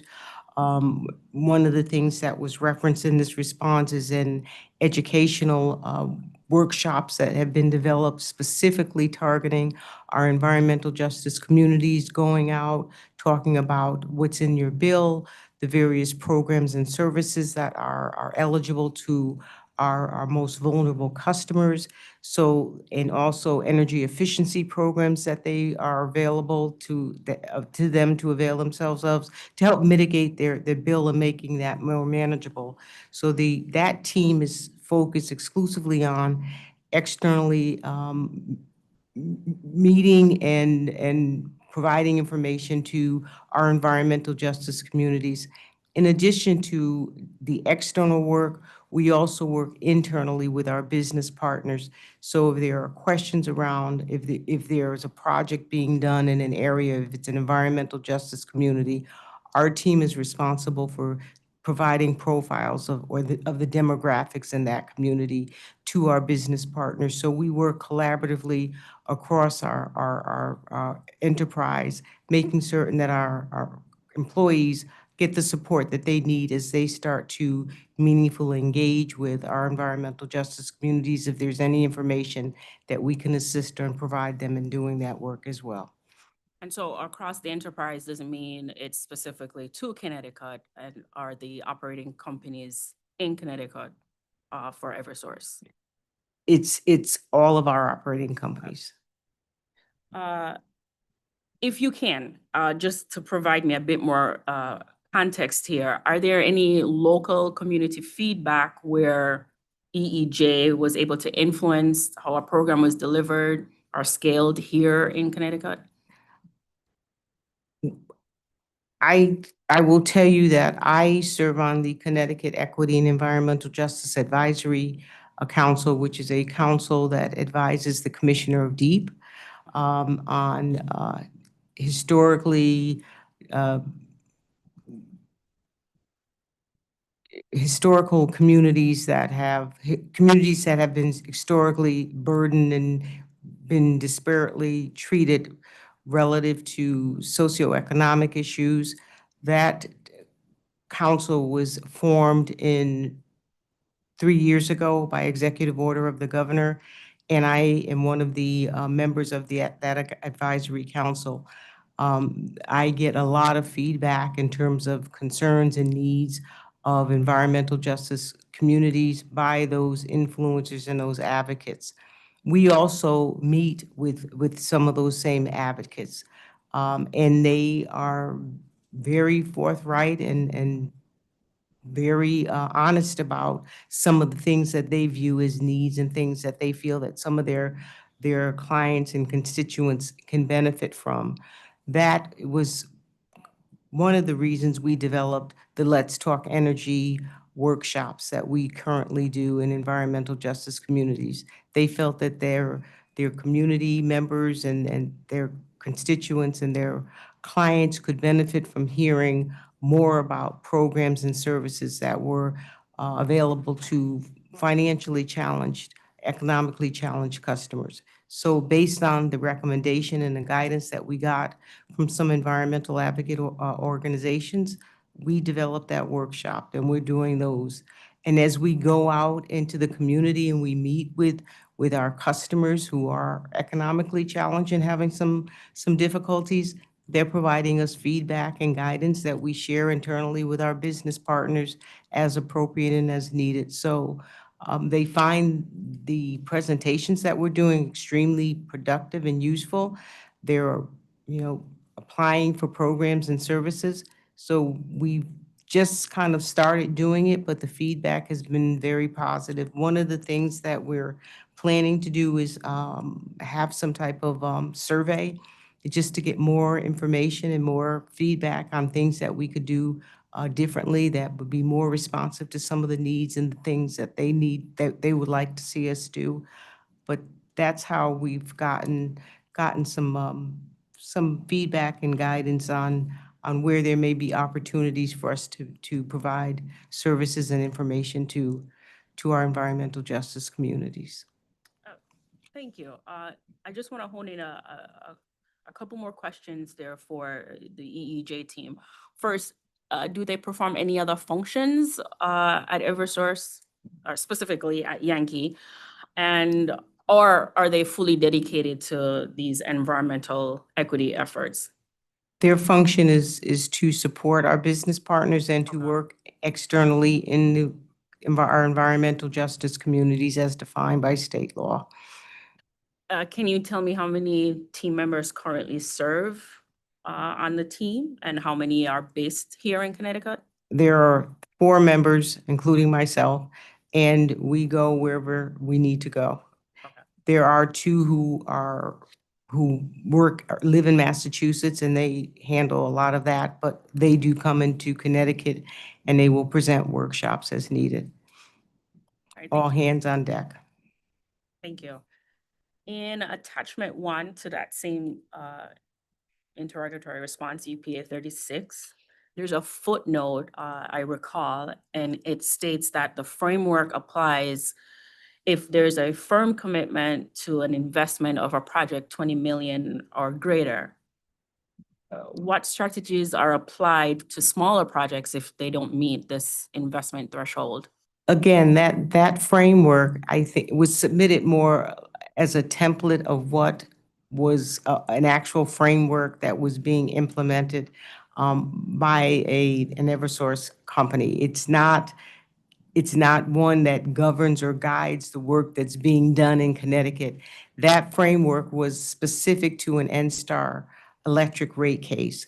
And based on the collaboration and conversations that were had with stakeholders in Massachusetts relative to that rate case, they defined or came up with a trigger for enhanced outreach relative to projects that were going to be undertaken by N-Star. So any project that was $20 million or higher triggered that outreach plan that was filed as the attachment. So Okay. that's specific to N-Star Electric.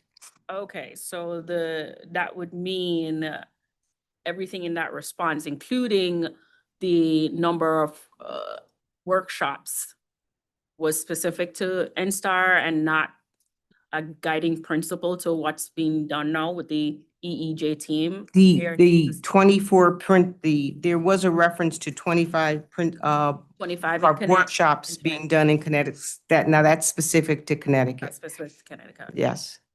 And is that for all the Eversource companies in Connecticut or specifically Yankee? I wasn't sure. That would be, the 85 towns, I believe 54 of those towns are environmental justice towns based on the statutory definition of what an environmental justice community is. So it's Connecticut. There were some there that will be in CL&P's territory, some in Yankees, but the target is to do at least 25 in Connecticut. And this is the first year that we're actually doing these presentations, making the presentations in these communities. So And that have you we're trying to started- get a baseline. Have you started these? Yes, yes, we have started. All right, thank you, Ms. Staton. UPA 37, I just want some clarification there with the Let's Talk Energy workshops. Are those being held in person, virtually, or both? Both. So it depends on the organization or agency. Some agencies, it's easier for them to do it virtually based on their clients. And others, they want us there in person. And whatever the preference of the requesting organization is, that's what we accommodate. Okay, so I think you may have answered my next question. I wanted to know the role of the local governments or the nonprofit partners that you work with or your team works with. How do they help in identifying the locations first and the content that's shared through these programs? So many of them, like the Y, we've done a number of them at YWCA. They host them at their facility, and we have the presentation, and we come in and we make it. If they want to have a flyer or something, we'll assist them with the flyer. If it needs to be translated, we assist with translation. But the actual presentation was developed by my team and working with our subject matter experts internally. And we just want to make certain that we accommodate the best place, the best time to invite their customers, their clients, our customers in to make the presentation. So wherever they want to host it, we will accommodate that location. And we're finding that it's best to work with an organization within that town that people are familiar with. They tend to, come out more so than just getting something from us. So we want to collaborate with the organizations to make certain that people come out, feel comfortable coming out, and that they get the information that they need to certainly enroll in programs and services that they're eligible to participate in. Does your company track any progress with these workshops or presentations? And provide some like a feedback loop for information based on what they hear in the presentation so they can follow up with the company? So if there are questions that are asked and we don't have the answers, we will certainly get back. Sometimes when we're making these presentations, we will bring one of our business partners, maybe somebody from energy efficiency or somebody from our customer group who will actually enroll the eligible customers into a program. If there's a question that's asked that we can't respond to, or if there's a comment that's made that we feel will help one of our business partners, we share that information internally. My team will put together questions, and I've done it. I've actually done a workshop with the nonprofit accountability group run by Dr. Mark Mitchell, and there were some questions that were asked that we couldn't respond to, got back to him, and certainly made certain that the appropriate business partner was aware of the type of question that was being asked. So there's a lot of information sharing that we do when we're out there and we get feedback. And we want to make certain that we're as responsive in a timely way to the organization and their clients. All right, thank you, Ms. Staton. Those are all the questions I have for you, but I think Attorney Church has follow-up. Yes, I have some follow-up questions, some clarification, and some which will address another topic. Following up, you mentioned that the leadership program is for underdeveloped talent. Is that right? How does Yankee define underdeveloped talent? So the leadership program is for all talent Okay. at the company. Okay, so how does that meaningfully contribute to your ESG goals? If it's for all talent rather than underdeveloped talent? That was the terminology you used. Let me take it. Yeah. So are you referring to our ELDC program? Our Eversource Leadership Development Cohort? Yes. Right. So what that is for key talent, meaning high potential individuals within the organization. It could be individual contributors, it could be managers. And what we do during that program is we put them through a variety of different learning experiences, including mentorship, leadership development, different classes that they wish to take. For instance, even today, we have what's called Leadership Challenge, where we have 20 individuals going through that are people managers.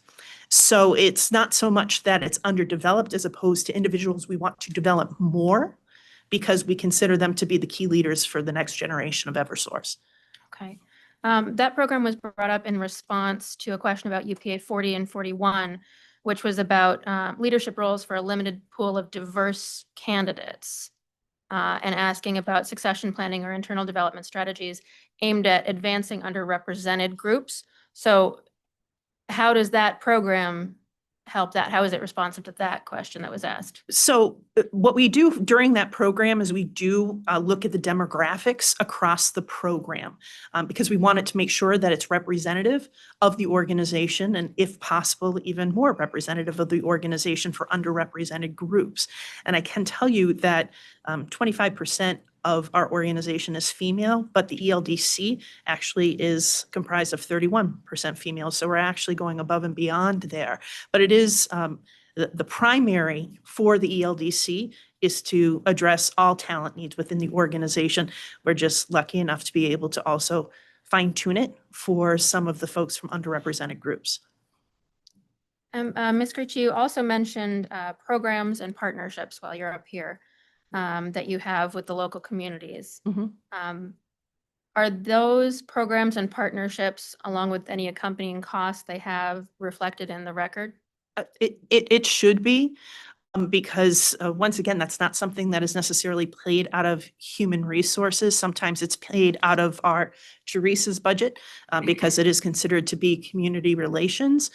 Sometimes it's paid by the business because the business might have a personal relationship. For instance, some of the schools that we have relationships with, some of the businesses take the initial go-to to have those partnerships within the schools. And could you reflect for me, if it has to be a read-in, that's fine, but where in the record those are located? I can do it as a reading because they're pretty vast. Okay, thank you. I would appreciate that. So Chair, I believe It's read in M. in M, and that would be. Could I just have clarity? Do you want schools? Do you want partnerships? I think all of your external programs and partnerships. You got them. Thank you.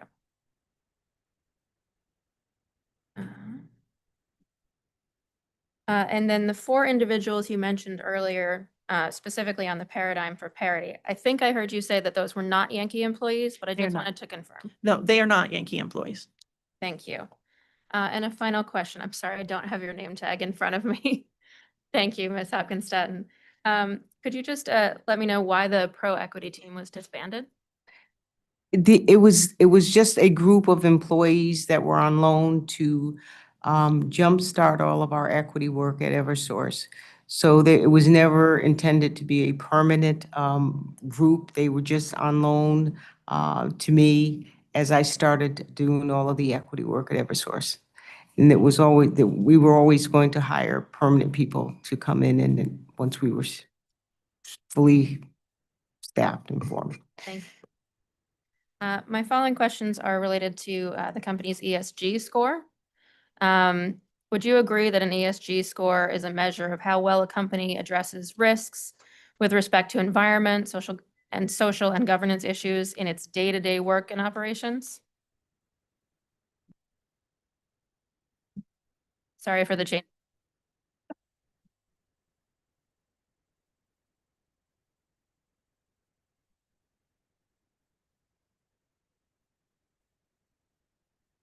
Sorry, would you mind repeating the question for me? Yes, I will in just a moment. I realized that I didn't clarify in the read-in though, Chair, that we were also looking for both the programs and the costs, where those are in the record. Okay, then can we have that as an LFE because I don't have the costs on hand? Yes, that's fine. So instead of read-in, it will be LFE. The LFE 41. Thank you. And to repeat the question, would you agree that an ESG score is generally a measurement of how well the company does to address risks regard to environmental, social, and governance issues in its sort of day-to-day work and operation? I'm not sure I would say it's necessarily linked to risk. Typically, ESG scores are the ones that we have been focusing on, our performance of how well we're managing ESG. That can be in the form of a risk, or it could be in the form of implementing best practices and being proactive. So it can be risk, but not exclusive to risk management. Okay, so if you were defining it, how would you define it? I would say ESG scores are typically a measure of how well a company is adopting ESG performance and disclosing on that performance. What is the company's ESG score? So as it was defined in one of our responses, I believe it was UPA 31, we discussed how in the proxy statement, we use an ESG score based on 2 leading ESG raters.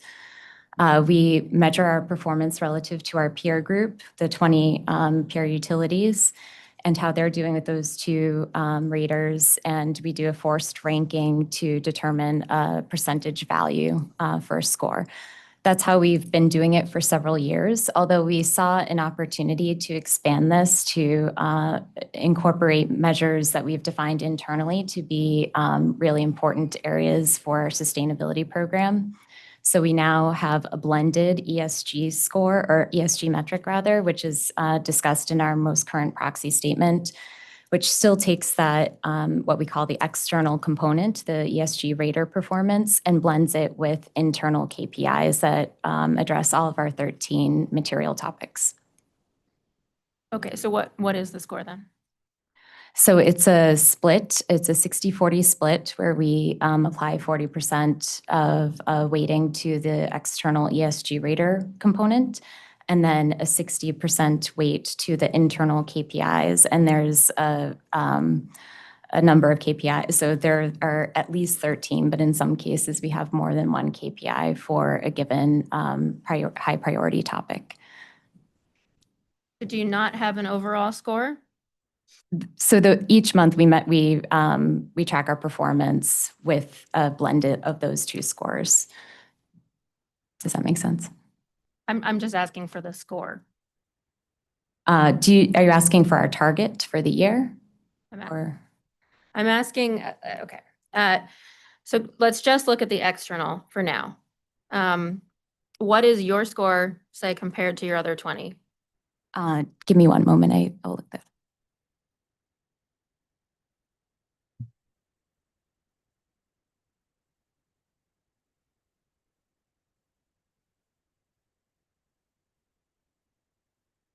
Okay. So we are currently calculating our score for May, for the end of May performance, but through April, our score was 88.1%. Out of what?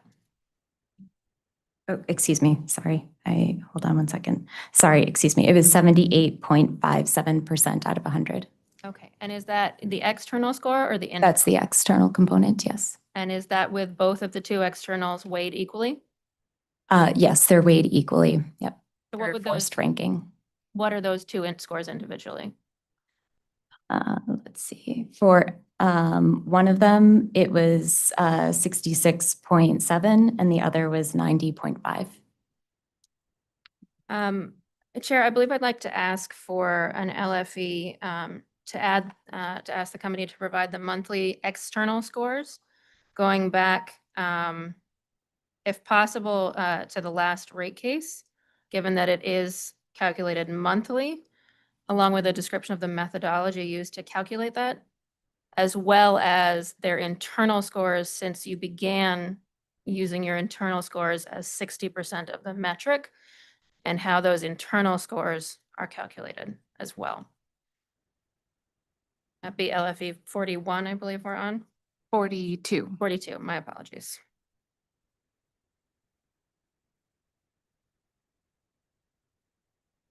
Right. Do you see that score, the most recent score you gave me, as indicative of good performance for ESG? I would say yes, in comparison to our peers, we perform very well. We're in the top quartile of our peers when you blend the two scores together. And especially when you look at our individual peers, some tend to perform well in one of the raters and not the other, whereas we tend to maintain a very good performance in both of the raters. Leaving aside your peers for a moment, taking I'm sorry, not leaving aside your peers, leaving aside your internal KPIs for a moment, do you consider the external numbers to be indicative of good performance? As determined by these ESG raters, I would say yes. One of the reasons we introduced the internal component to the score is because the two raters that we use aren't necessarily comparing apples to apples when they look at us against our peers. For instance, some of our peers are vertically integrated where we're not. Sometimes they look at particular KPIs that aren't especially relevant to our business. And so we felt that it was important to incorporate this internal component so that we were ensuring we're focusing on the areas that are really of most impact to our organization and our stakeholders. The company has been recognized at some point for ESG leadership, is that correct? Yes, it has. Is it accurate to say that when integrated with financial analysis, your ESG scores can help and get your investors gain sort of deeper insights into the company's growth or long-term plans, positive growth, anything like that? Well, a number of in addition to the two leading ESG raters that I mentioned earlier, there are many other raters and rankers that evaluate Eversource and other companies. And often that data that they use to rate companies is available to the investor community. And they can use that information to help assess the performance and potential long-term performance of companies they're investing in, including Eversource. So we have learned from some of our investors that they look at these raters, although they tend to do at least from what we've learned from the investors we've spoken to, they tend to do their own internal analysis. Does the company consider its efforts regarding diversity, equity, and inclusion, such as its metric titled Diversity of Leadership, Promotion, and Hires, which is in the employee benefits pre-file testimony on page 28. Does it include those in the Eversource performance scorecard as part of the ESG strategy? And I realized that was a long question. So it's essentially the metric from the pre-file testimony entitled Diversity of Leadership, Promotions, and Hires in the Eversource scorecard. Is that part of the company's ESG strategy? Would you mind if I just confer with my colleague for a moment?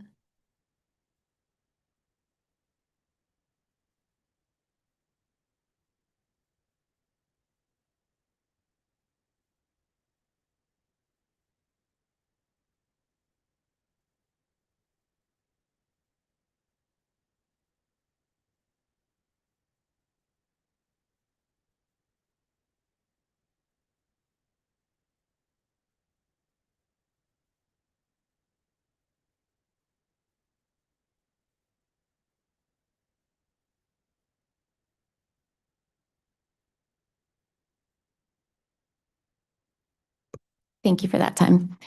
So historically, we have been incorporating diverse hires as part of our ESG strategy and tracking.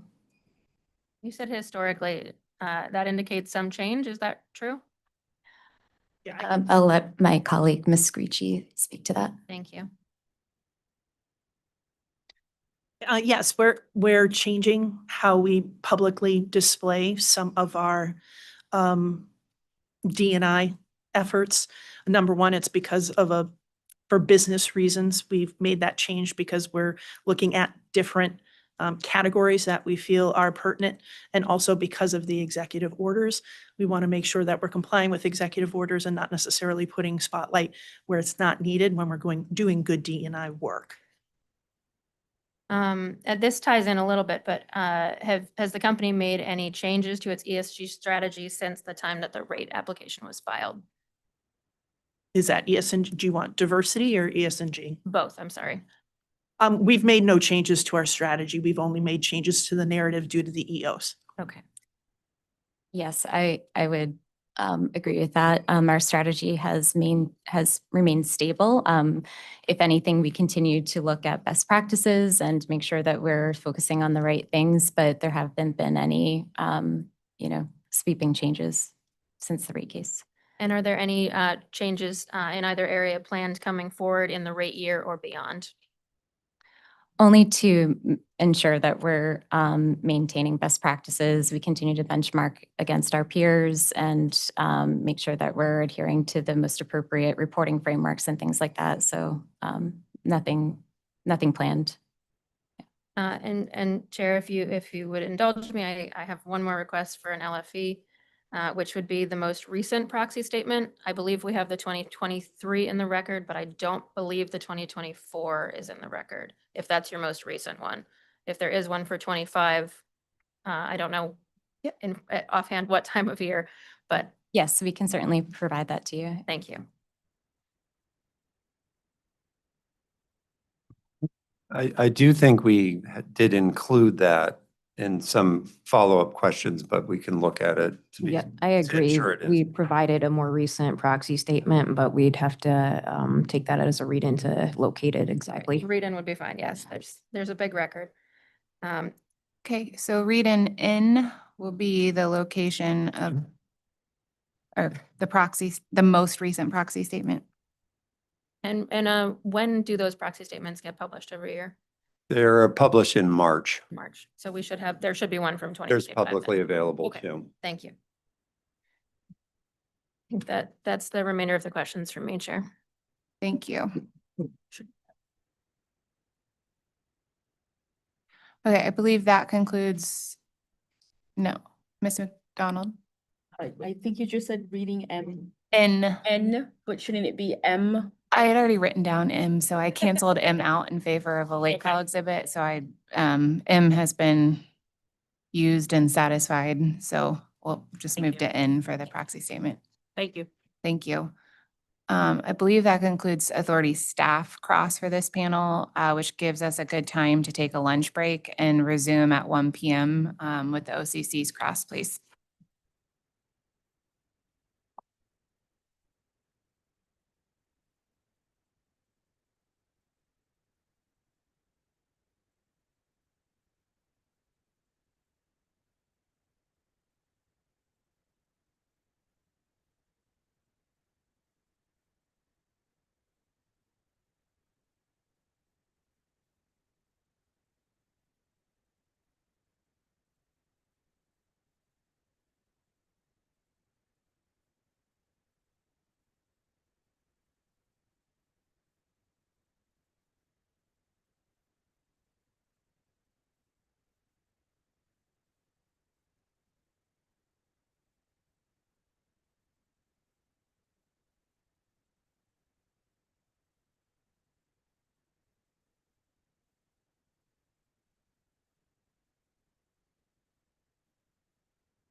Good afternoon and welcome back. Are there any administrative matters before we resume cross? Yes, thank you, Madam Chairman. The company has read-in L. Okay.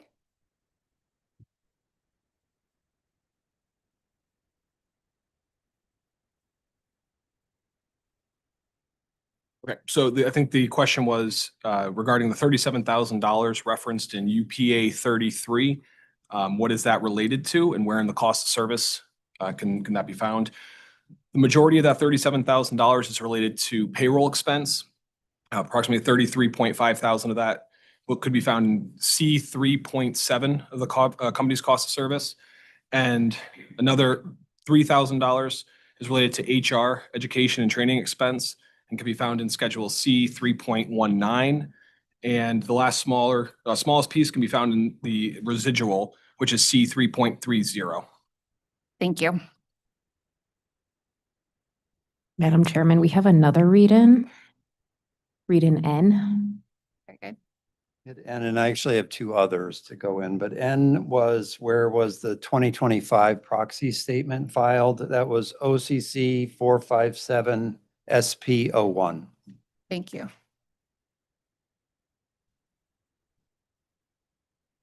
And I can address, read-in J was a question about the targets and what year. Those were from the test year 2023.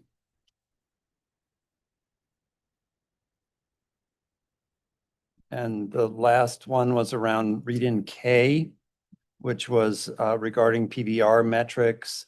The gas emergency response metrics were the ones that immediately apply to the incentive funding. For executive compensation? Yes. Okay, thank you. Okay. Thank you. Anything further, Attorney Tisler? No. Okay, very good. We'll resume cross for this panel with the OCC, please. Hi, I'm Rory Apollonia. I'm an accounts examiner for OCC. So my first question, I'm going to be referring to OCC 454 interrogatory response.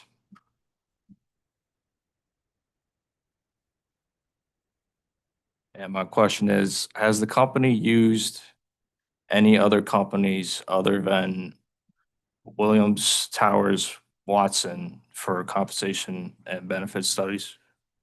I will take that. Over the years, we have used other companies. We've relied heavily on Willis Towers Watson because in my opinion, they have the best utility database of all of the competitors, but we have periodically used Mercer for technical skill sets, and on occasion Aon Hewitt, but we've focused on this company. All right, so you get bids from at least 3 companies before choosing this one? It's not so much that we have bids. We've been engaged with them for a number of years, and we don't rebid. We elect to purchase surveys, so I could go out and purchase any surveys that I want for our compensation purposes. But again, I feel that Willis Towers Watson has the best utility database, which serves our needs for utility worker positions. Is it just you determining to use the company or anyone else from the company that? Primarily I'm the final decision maker on it with my boss, the head of human resources, but my group also works, the analysts that work for me, we review the landscape of surveys.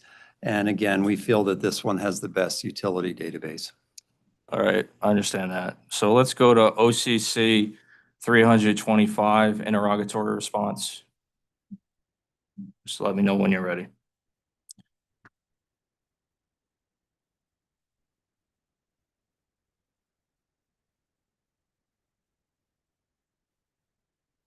All set. All right, so the company states that Willis Towers Watson does not provide participants with searchable access. Would the company agree that this fact negates the value of the overall Willis Towers Watson studies? We had answered this, we had talked about this morning. So We don't have the searchable database, but we can provide a PDF database of the organizations.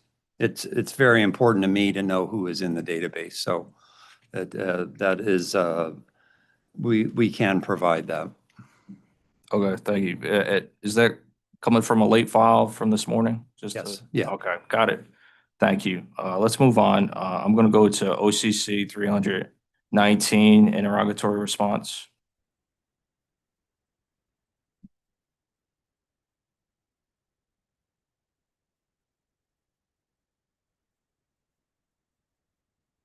Okay.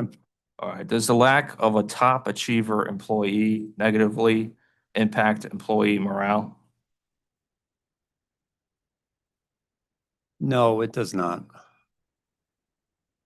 Okay, thank you. I'm gonna move to OCC 315 interrogatory response.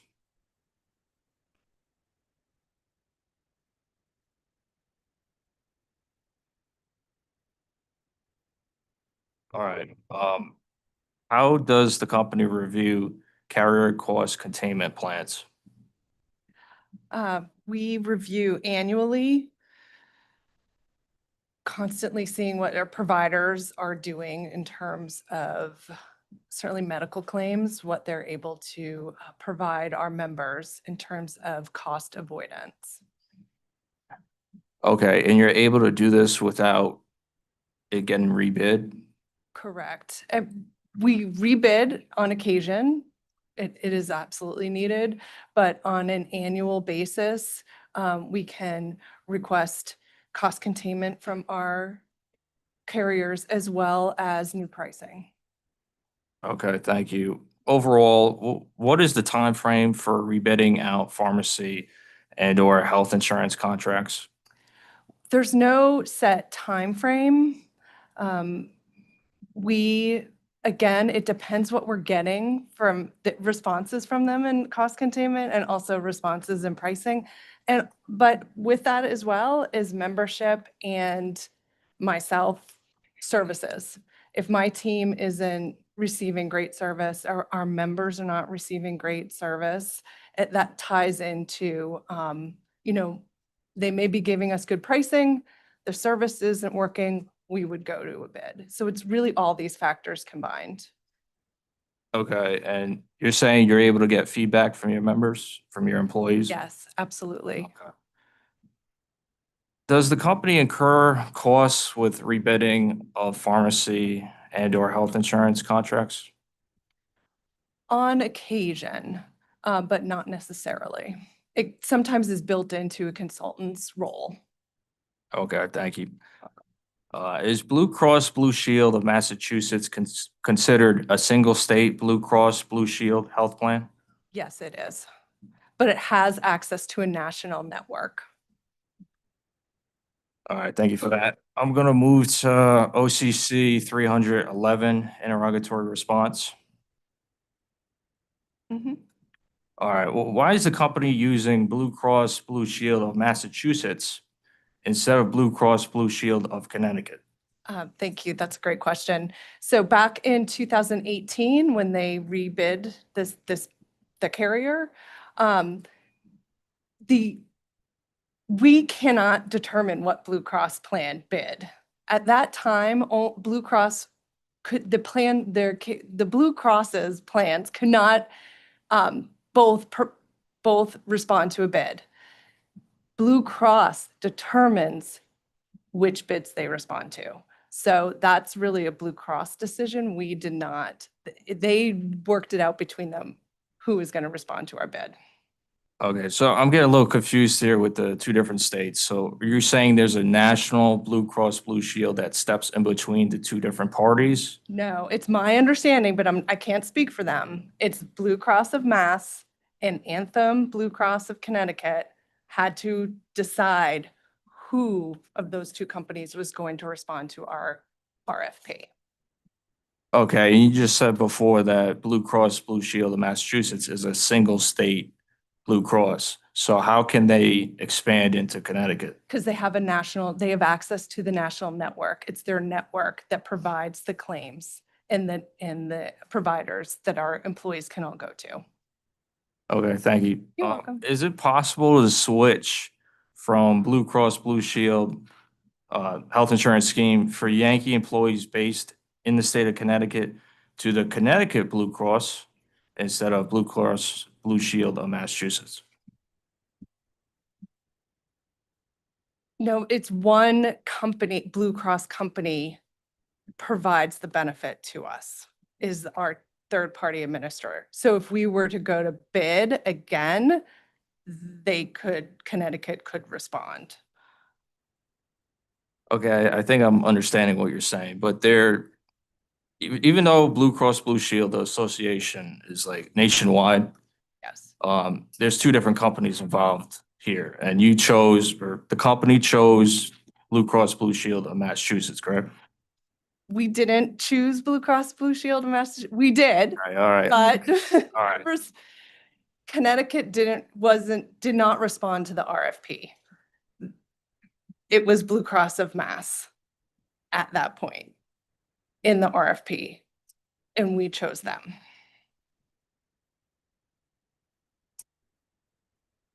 All right. I know, it's confusing. That's why I'm asking questions about it, but thank you. So would you have to, my next question here is, could you provide me the cost of making the switch? Do you have that information from switching from Blue Cross Blue Shield Massachusetts to Connecticut?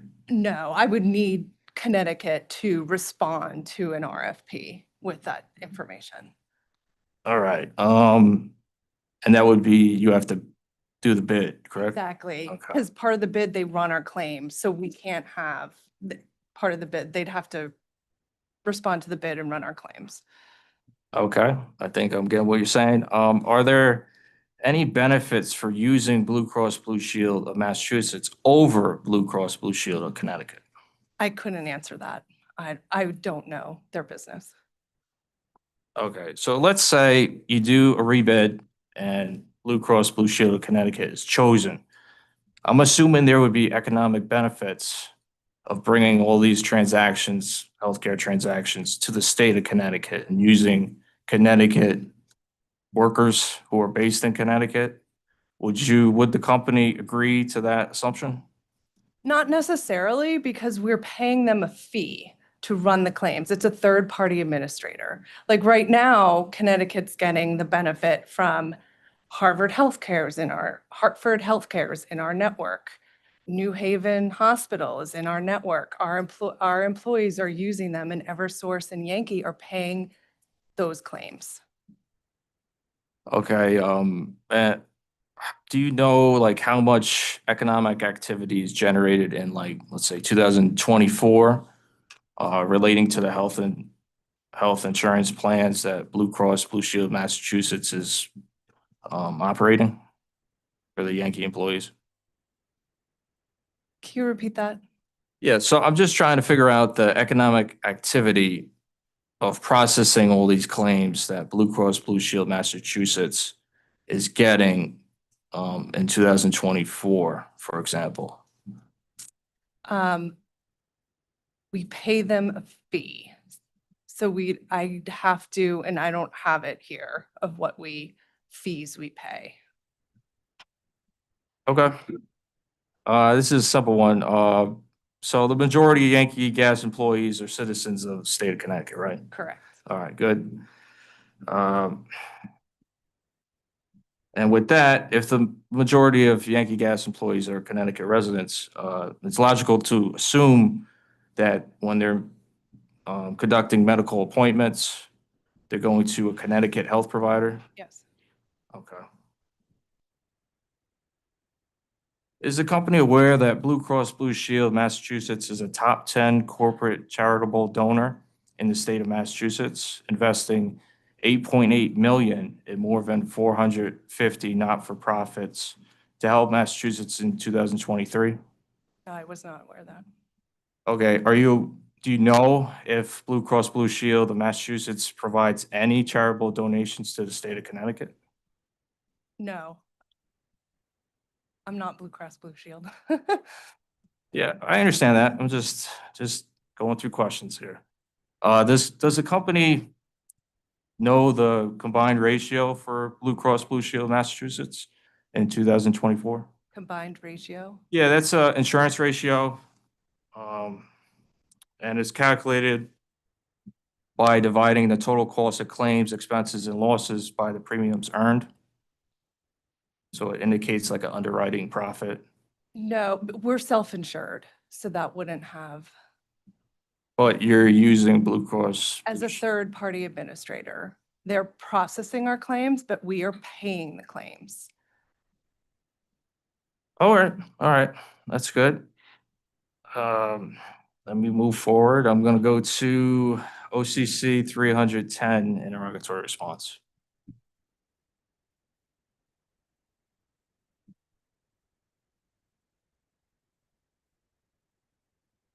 Okay. All right, great. I see here that employees are able to provide feedback on their health insurance, which is great. Is it correct to assume that employees value their health insurance and it's an important benefit that attracts and retains company employees? Yes. Okay, great. So what is the most requested improvement to the company's health insurance options? There really isn't a top. Yeah.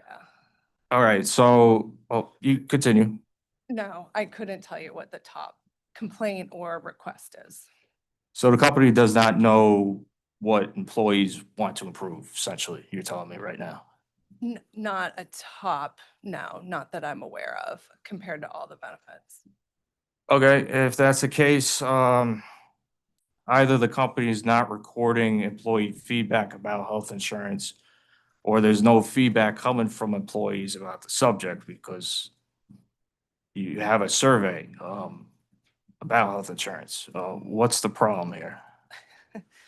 Well, I'll jump in. I mean, we have a highly skilled, labor-intensive workforce, so we strive to provide very comprehensive healthcare benefits to cover the physical nature of the workforce. So with that in mind, I mean, no plan is perfect, but we do offer a very comprehensive plan that covers all nature of mental and physical elements. So within that context, we haven't had any complaints that we are missing components, because in our benefits group, we strive to add as many as possible. Again, recognizing that half of our workforce overall, Eversource overall, is unionized and is a physical workforce. All right, thank you for that. Can you provide me an example of the last time you used employee feedback about health insurance and made a change to your health insurance scheme? We would have to review that. Okay. Can I have that like a read-in? Uh, Not 100% sure we can do that as a read-in. There's some information we'd have to review. All right, that's fine, I guess, late file.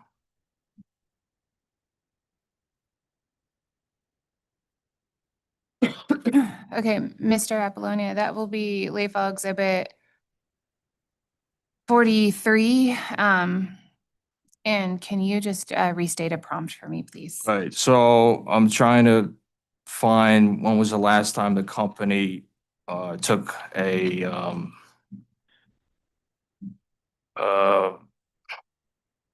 requested improvement to their health insurance option and utilized it. Thank you. All right, thank you. So I have another possible late file exhibit here. I'll ask you the question. If you don't have it, that's fine. Can I have an example of the employees benefits survey that was given to employees in 2024?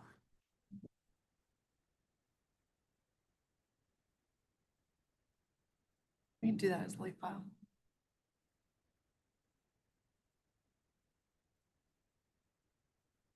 Okay, that will be late file exhibit 44. Thank you. Let's move to OCC interrogatory responses 310, 311, and 312. All three of these interrogatories are examining the three healthcare options. My question here is, which of the three healthcare options is the cheapest for the company on a per capita basis?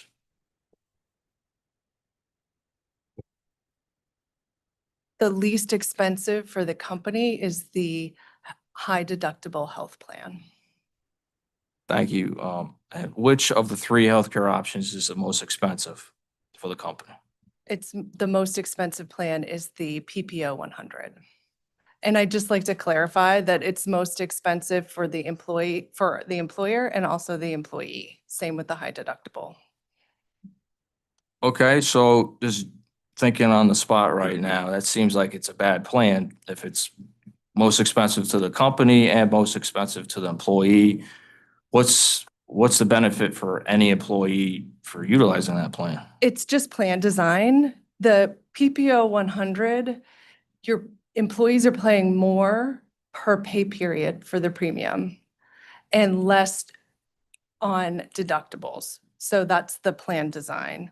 And so if you are a high utilizer, if you have a chronic health condition, the employee should be, that is the best plan for the employee.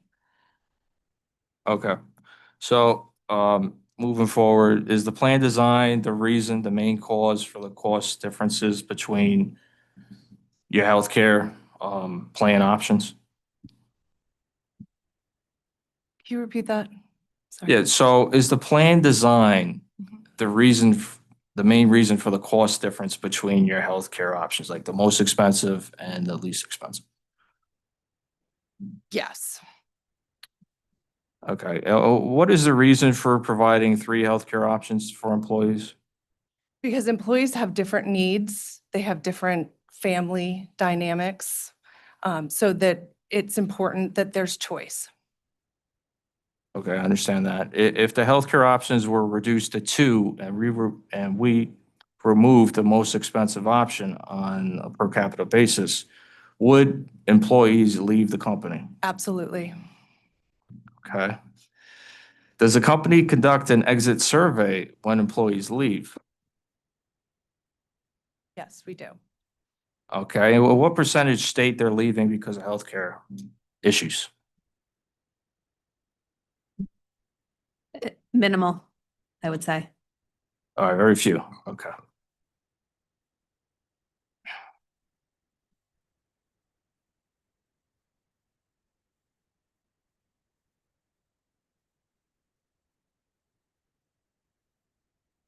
Okay, how much can the company save? I don't know if actually, I'll just move on. Is having three healthcare options causing a higher administration cost compared to having two healthcare options? No. Okay. You can't save, there's no cost difference that can be saved there? No. All right, if Blue Cross Blue Shield state is changed from Massachusetts to Connecticut, are employees able to get the three healthcare options? Yes. Okay. I'm going to move on to exhibit YGS Employee 4, page 2.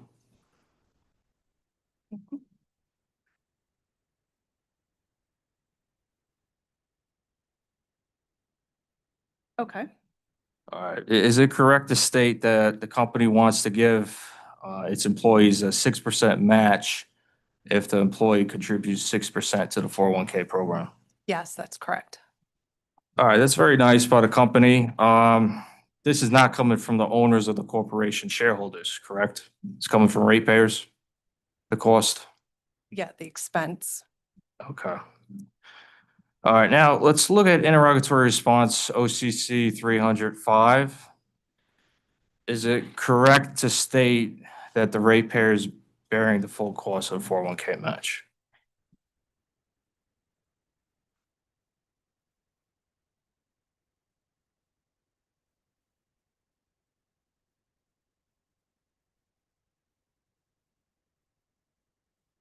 Yes.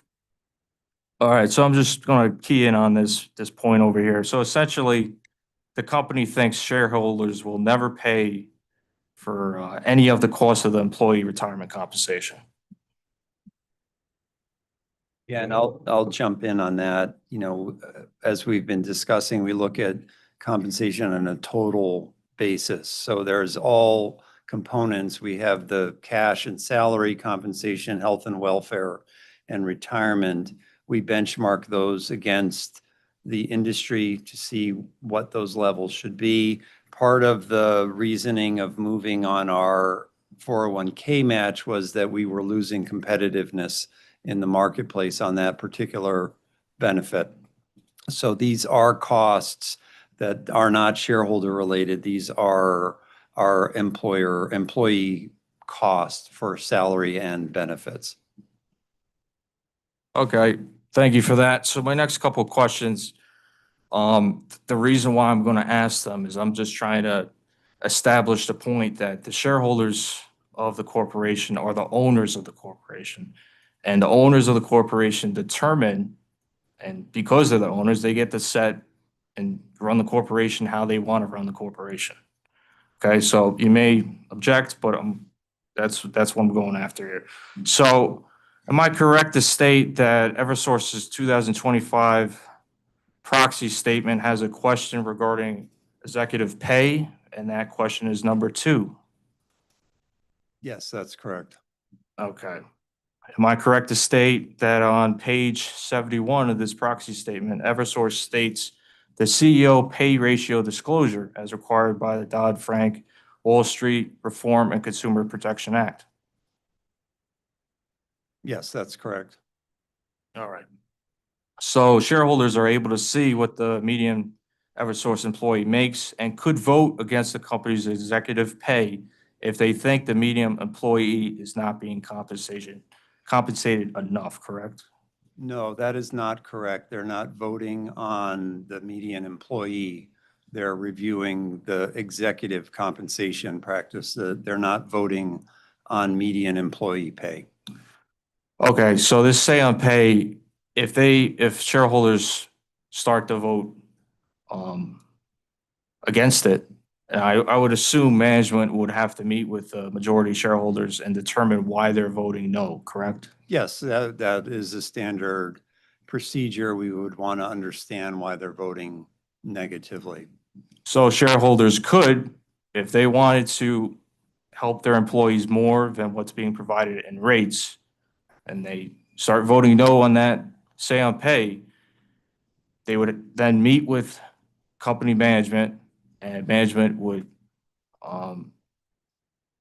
or hear them out as to why they're saying no, and that would be an avenue to change the compensation for a median employee.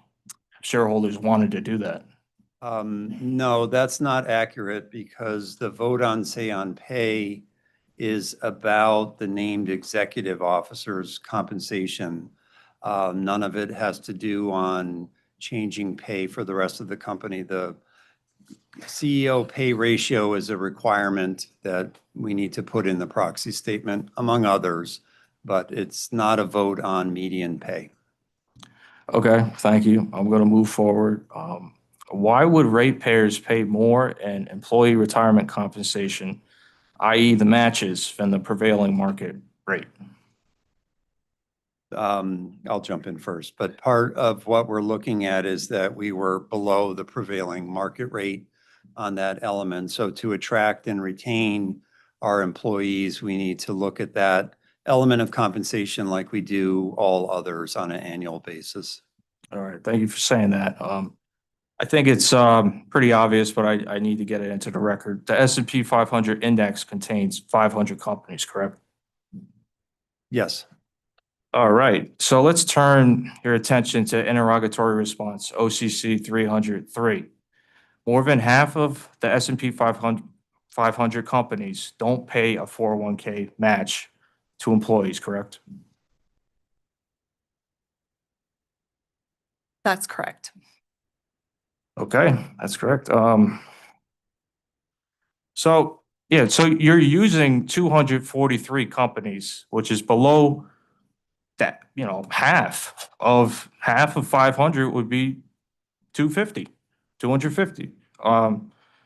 So, but you're using 243 companies for your employee matching scheme in this interrogatory response. Isn't that not reflecting the fact that more than half of the companies don't pay their employees matches? This is you're comparing the S&P 500. Yes, it has 243 employers. It has many industries. When you are benchmarking benefits, you need to benchmark against your industry. I can't benchmark our gas workers to retailers that are paying a very low match. That's why it's really, it's apples and oranges in this comparison.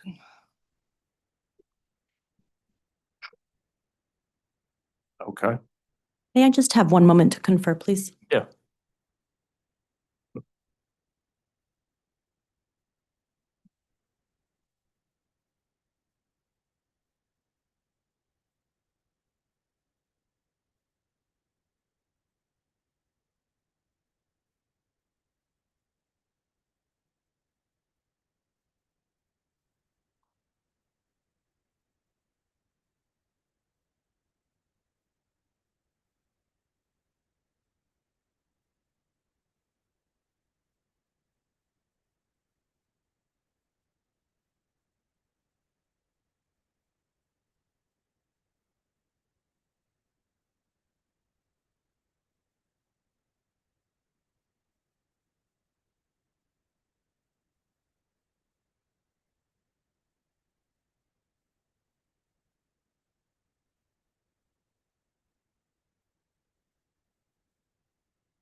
So one of the things in looking at this database, first of all, it's an Aon run survey. So they provided 243 companies that may have provided the information. There are other types of retirement plans in these organizations. So this survey focused specifically on the 401k matches. Eversource does not have profit sharing plans in place, those types of things. So when you look at a database of 500 companies, there's a variety of plans in place. So it is more than statistically fair to focus on half of that 243. But as we said earlier, we do need to focus on the utility sector because that is our primary retirement comparison. So that is how we look at it, that there are other types of retirement plans involved in the S&P 500. You have retail companies among, all sorts of others that manage costs differently. So we do want to focus in apples to apples to be on our industry. And matching and pension plans are prevalent in our sector. Okay, thank you for that. I have a couple follow-ups to that. So essentially, you're telling me that being in a utility, your utility workers are treated and compensated better than most companies out there, most big companies that are within the S&P 500. Is that correct? That's what you're telling me? No, that's not what we're saying at all, because we're not talking about how they're paid. We're just focusing on one retirement element. Again, it's important to note that we have a highly physical workforce, and providing a retirement benefit for such a workforce is critical. And as I said earlier, half of our employees are unionized with negotiated benefits and negotiated compensation plans. So part of that is meeting them where they are. All right, so you're saying because majority of your employees are in a union, they're able to negotiate better wages than most workers out there? No, that's not what I said. Okay, got that. Well, my other follow-up is that you're bringing up the company AON that provided the data, and you provided that data to us. Are you standing by this interrogatory response, or are you going to say that it's AON's data? No, we are standing behind this data. We put it into this purposefully. Aon does support us on a variety of actuarial work. And we similar to what we said about Willis Towers Watson compensation surveys, Aon is a major consultant to us on these matters. All right, understand that. Let's get back to the interrogatory response. OCC 303, in that response, of the 243 companies that pay a match, the median match is 5%, correct?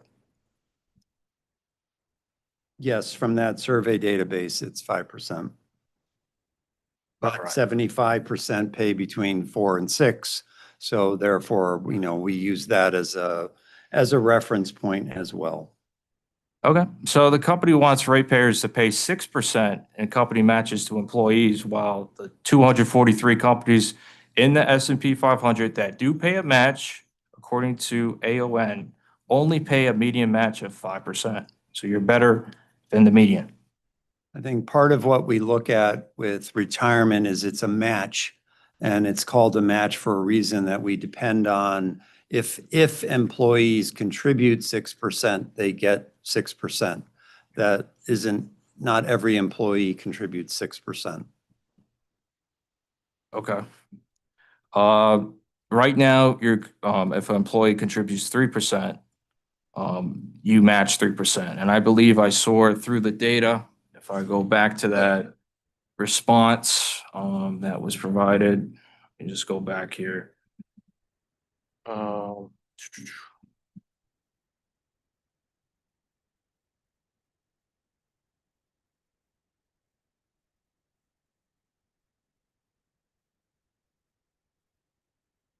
I can't seem to find it right now. But in your response, I believe it was over 90%, maybe like 95% of Yankee or Eversource employees contribute 3% and get the 3% match. So pretty much almost everybody does.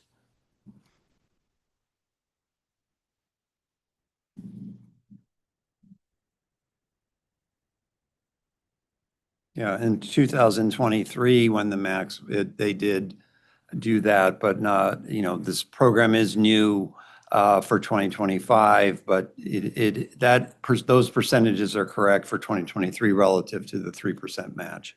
All right, thank you for finding that. All right, so I think my last question on this topic is why do Eversource, Yankee employees deserve the extra 1% retirement matches compared to everyone else?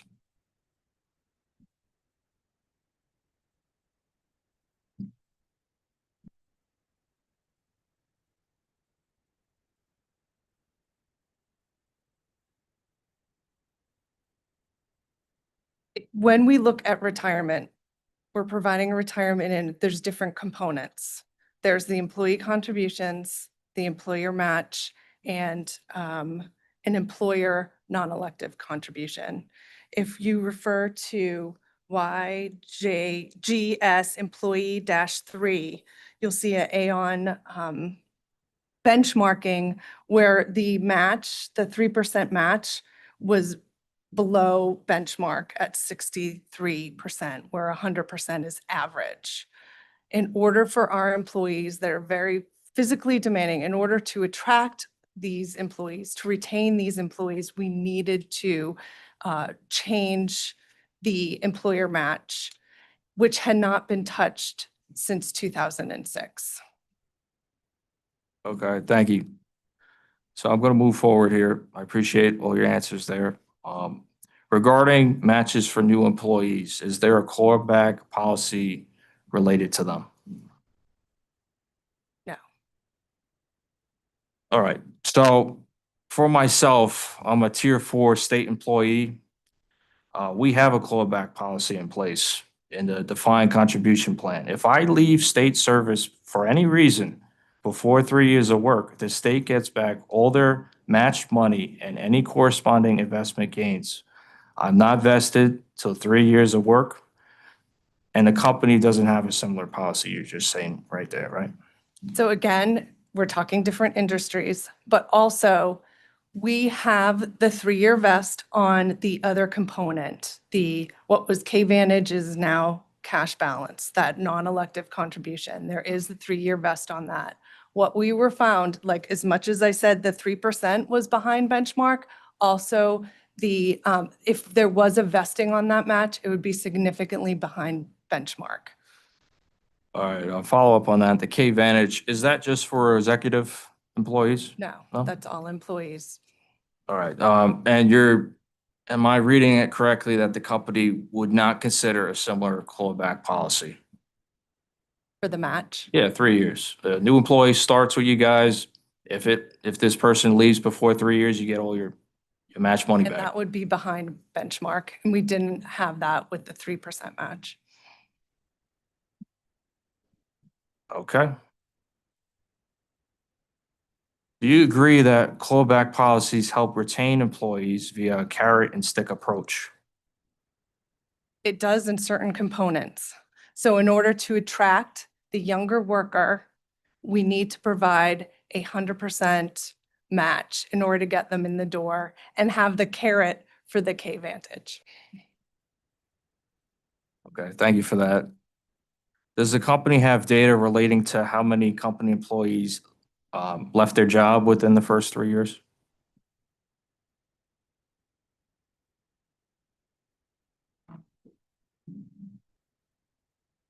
We do. Can it be a late? I just need to find it. Yeah, the chair is not here, but can we do a late file on this? Or We can fill in. Okay, all right, thank you. Yes, we can. yeah, and just repeat it again so we understand because we might. Yeah, I'm going to try to expand here. I want a late file exhibit showing the 2024 average amount of employees that within the first 3 years of work service to the company left the company. Additionally, include the percentage of these newer employees leaving compared to the total of the first 3 years of work service employees staying at the company. That'll be late file 45. All right, thank you.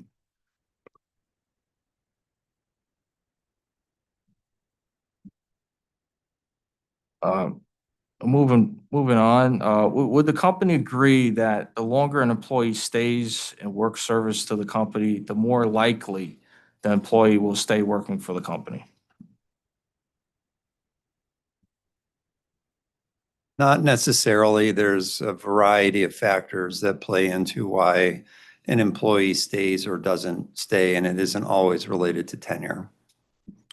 All right, so you have data showing, I'm going to give you an example here, like employees with 10 years of work experience at a company, their leave rate, not retirement rate, just leave rate, leaving for a different company, not retiring, compared to employees with only like 2 years of work experience. You don't see younger employees jumping ship, trying to move forward with their careers more than older employees? Yes, we do see that. So folks who are here less than 5 years, we have a higher attrition than those who have been here 10 plus years. So that is true. All right, so I'm just a little bit confused. You're saying that's correct, and you, sir, are saying it's not correct.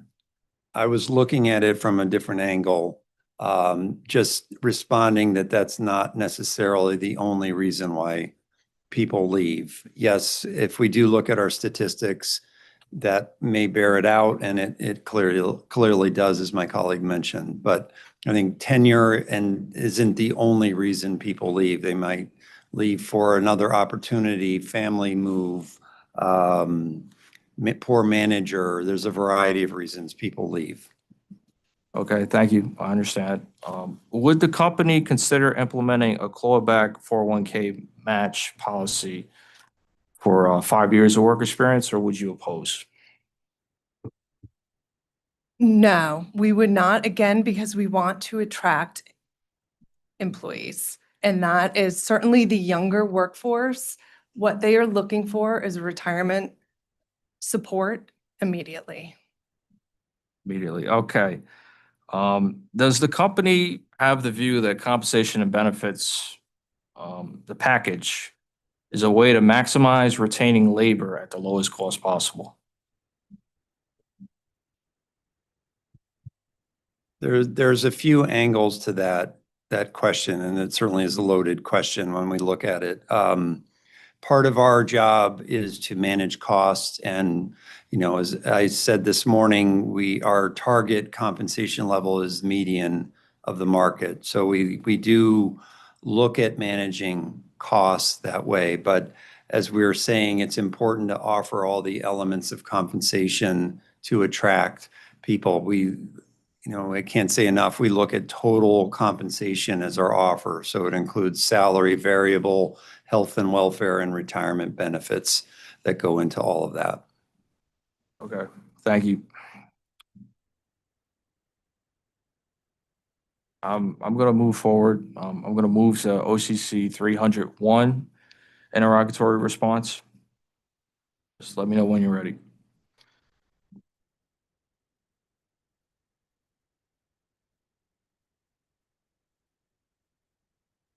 You ready? All right.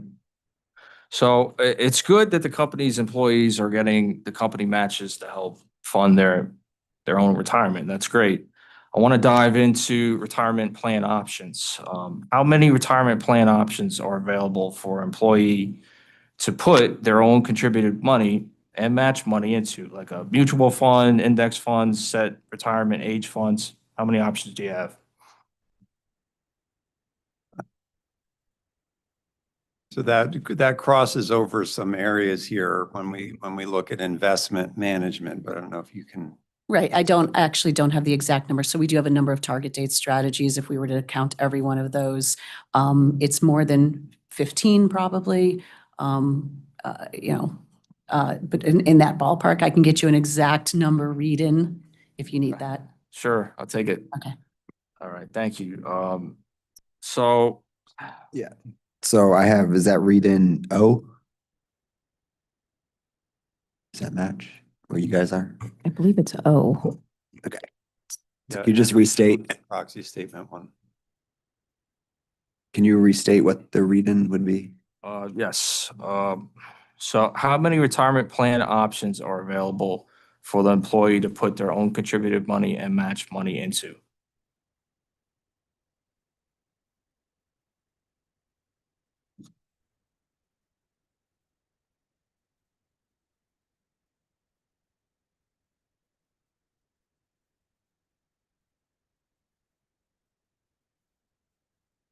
Okay, All thank right, you. thank you, thank you. So moving forward, are these funds a diverse set of fund options that can appeal to different types of investors? For your employees, let's say a young person who's very aggressive to like an older person who wants less risk. Yes. Okay, that's good. Does the 401k fund have a low-cost S&P 500 index fund as an investment option? Yes, it does. All right, that's good. Can an employee buy individual stocks within the 401k plan? Yes. Okay. Can an employee choose a Roth contribution option in their 401k plan? Yes, they can. All right. Let's say an employee wants to continue to work for the company and is over 65 years old. And can this employee continue to work for the company and access their 401k benefit without penalty at the same time? Yes, according to IRS regs. All right. That's good. Moving forward, I'm going to move into the topic of vesting. Does the company have a vesting period for new employees relating to their 401k match from the company? No. Okay, would the company be opposed to a vesting period of 5 years in which employee gets 20% of the match total per year? After 5 years, they get 100% fully vested. Yes, as that is just, it's outside the benchmark. We're already benchmarked pretty low. So we would not be able to attract the highly skilled labor that we need.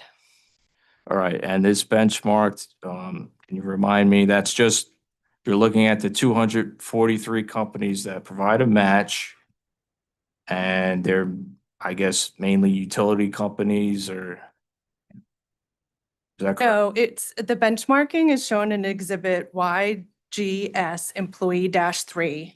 And we have the benchmarking, there's two benchmarks there, one from Aon and one from Willis Towers Watson. All right, thanks so much. That's all the questions I have today. Thank you. Thank you.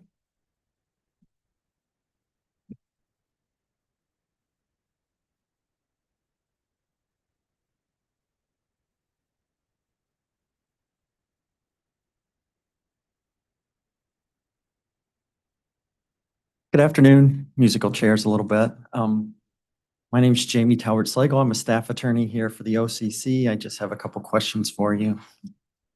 I'm starting off on page 24 of your original testimony, discussing base compensation.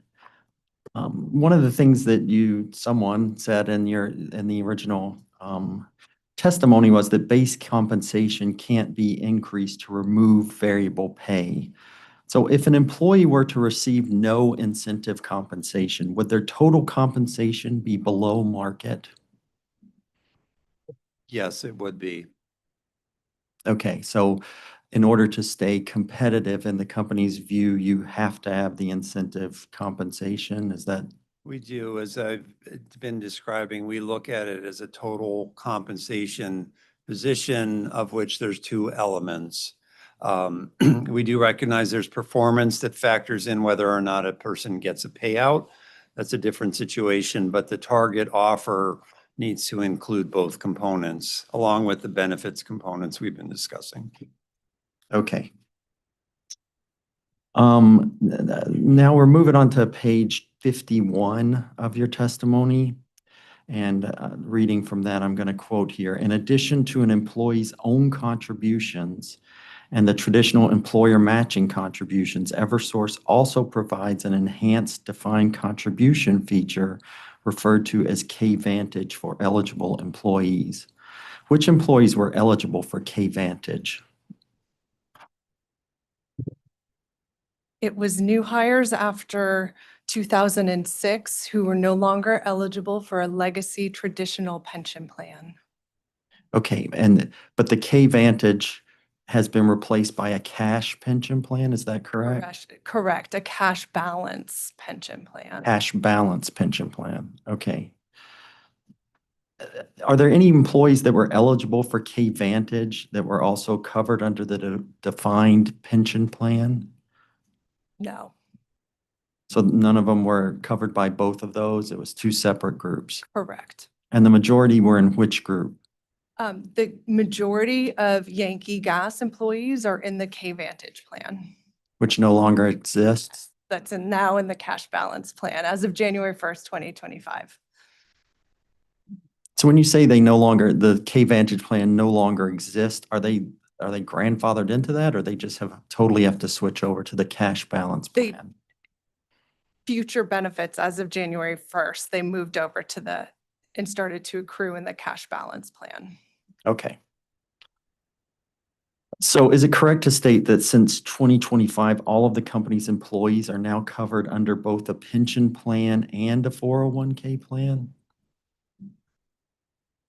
Yes, they're either yes, that is correct. So they're either in the defined or the cash balance plan, and they also are in the 401k plan? Correct. Okay. May I just confer for 1 minute? Yes.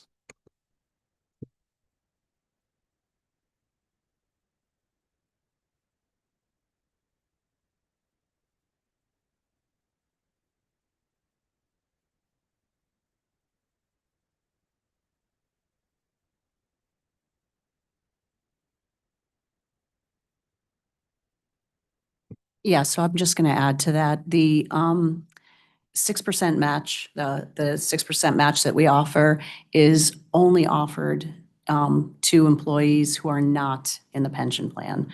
So it is, you get your cash balance pension plan, which used to be for the K Vantage. And in addition to that, you get your 6% match dollar for dollar up to 6%, but only if you are not in the pension. Anyone who is in the pension only gets a 3% dollar for dollar match in the 401k.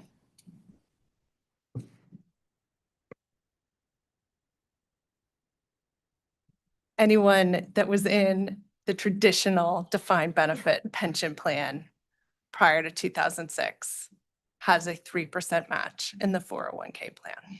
Okay. And what percentage of employees are still covered by the defined benefit plan? It's a Yankee, it is 31%, I believe. So the majority of the employees are getting the 6% match? Correct, out of Yankee employees. Okay, thank you. Moving along to RRU 212B, that's looking at the response there. It states, quote, "All employees of the company are eligible to participate in the Eversource 401k plan and can contribute up to 50% of their eligible compensation to the plan up to the applicable IRS annual limits." Could you explain that? What is the eligible compensation? Eligible compensation is base salary plus any kind of overtime or shift differentials. I'm sorry, could you say that again? I've lost that. Eligible compensation means base salary plus any overtime that employee works. Okay. So it's not just your base compensation, it's plus your overtime if you're entitled to get overtime. They are able to defer into the plan, into the 401k plan off that compensation. So incentive compensation is not included within that? Yes, it is. It is included? Yes, yes. Okay. Sorry.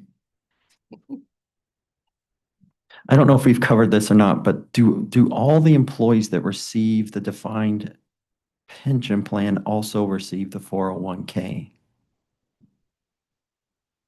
Yes, the defined benefit pension plan, they also are able to contribute and receive the 3% match in the 401k plan. So the difference for them is just the match is lower from the company. Correct. So instead of the 6% match, they get the 3% match. Correct. Okay. And when did the company begin offering the 401k to those individuals that are in the defined compensation plan?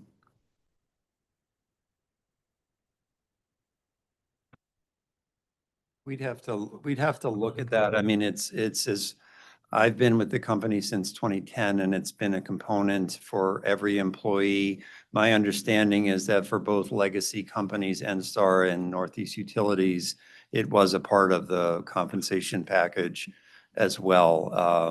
But I don't know the exact date it started. Okay.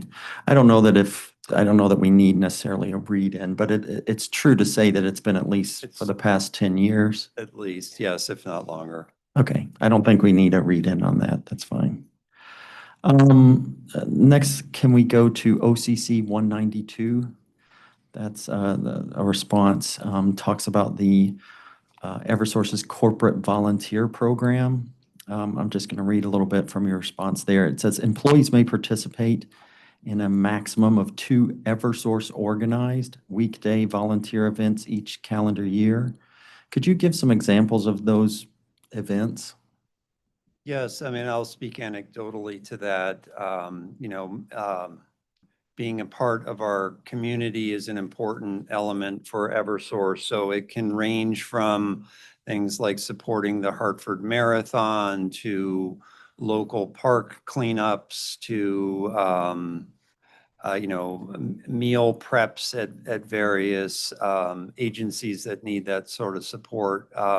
We do have a department that focuses their attention on areas that need volunteers, and we're proud and happy to do it. But there are these types of service-oriented elements to areas at need. So do you know how many different types of how many different Eversource organized events occur per year? We would have to review that. I don't, maybe. It's a lot. It is a lot, but it's, I mean, we talking like one a week or? I think there's opportunities every week to be doing things, not every business day of every week. It usually is geared around events that are on the weekends, so. May I might be just a- confer? Go Mr. ahead. Lazar, sorry. Nope. 1 second. We do have that on the Yes, record. that's great. So just give us a second. I would just be most interested in a number for the test year. If you could give us a number for the test year, that'd be great. I believe we have it on the record in RRU 218, Okay, attachment 1. okay. I mean, I could add them up here, take me a few minutes or a minute. We listed it by date, organization, and location, Okay, and it is 4 pages long. okay. I mean, if it's in the record, then we can do we have people who can add maybe. Not me or Tom, but other people are here that can add. So just, you don't have to add them up. We can take your word for it. So, and employees receive their regular pay for this? Now, just a couple more questions. Do they receive, so are these day-long events, so they get 8 hours worth of pay? Yeah, yes, my understanding is that they're day-long events. Okay, I can speak, my whole team did it we do it every year, and it's a whole day where we participate in doing a volunteer event. okay.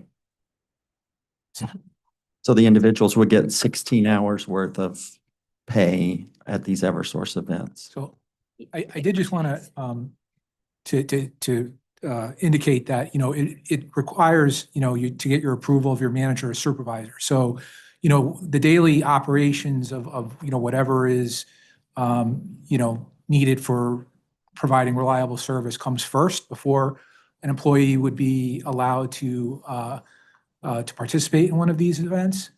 And then additionally, the company's operating plan does get completed by over the course of the year. So the fact that the employees are participating in these events are not impacting the providing of the reliable service, safe and reliable service. Okay. So they're able to do this as long as it doesn't, impact the day-to-day operations? Exactly. Okay, thank you. And in addition to that, some of the largest state Eversource sponsored ones that are sponsored by the Eversource Foundation are happening on weekends or nights. Like there's one for Boston Children's Hospital. There's the Eversource Foundation that supports the Hartford Marathon here in Hartford. And then there's, I believe, an Easter sale up in New Hampshire that anyone at Eversource who wants to participate, it's at nighttime. So you can Okay. go and participate. So that means that the employees would be getting above their base pay, they would be getting additional pay for that? It's volunteer time subject to check with HR. It's volunteer time, so. If it's on a non-work day, you're not getting extra pay for it. It's just if it's in your normal work schedule, you get pay for that day in lieu. But if it's on a Saturday and your working day is not Saturday, you're not getting 8 extra hours of pay. Oh, okay. Okay. So the people who are not scheduled to work on Saturday of the Hartford Marathon aren't going to get paid for that? No, I've volunteered several times and we don't get extra pay on the weekend. Okay, okay. Next, we're moving on to SERP, which is that how you say that, or is it? It's a abbreviation for it. Or, But there's no like SERP? SERP is the word, it's Supplemental Executive Retirement Program. Okay, I just didn't know if that would, you would know what I was talking about if I said SERP. So, this is Exhibit YGS Rev Requirement Rebuttal 1 on page 25. And it states there, the overall executive compensation levels are in line with industry peers, therefore SERP amounts are reasonable. Do you have any studies that show the amount of SERP allowed in the rates for these industry peers? No, we do not, but we reference that it is a standard practice for executives who are in a qualified pension plan to have a make-whole component for what they are limited under IRS regulations. So currently, if their earnings are above $280,000, they're not eligible to have that money applied to their qualified benefits. So it's a standard benefits offering to have the non-qualified SERP piece attached to the defined benefit for executives. Okay, but back to the question, you don't know how many of those are allowed in rates based on any studies I you have? haven't done any studies on that, Okay, nor am I aware of any. okay. Moving on to OCC 137, attachment 1. The supplement, let me know when you're there.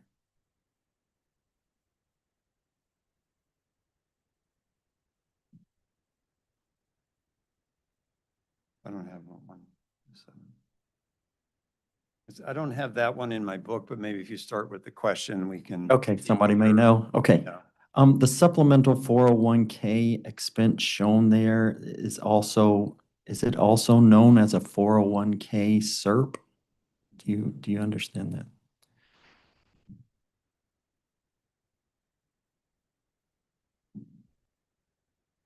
Just trying to figure out what would be the distinction between that, why it's not.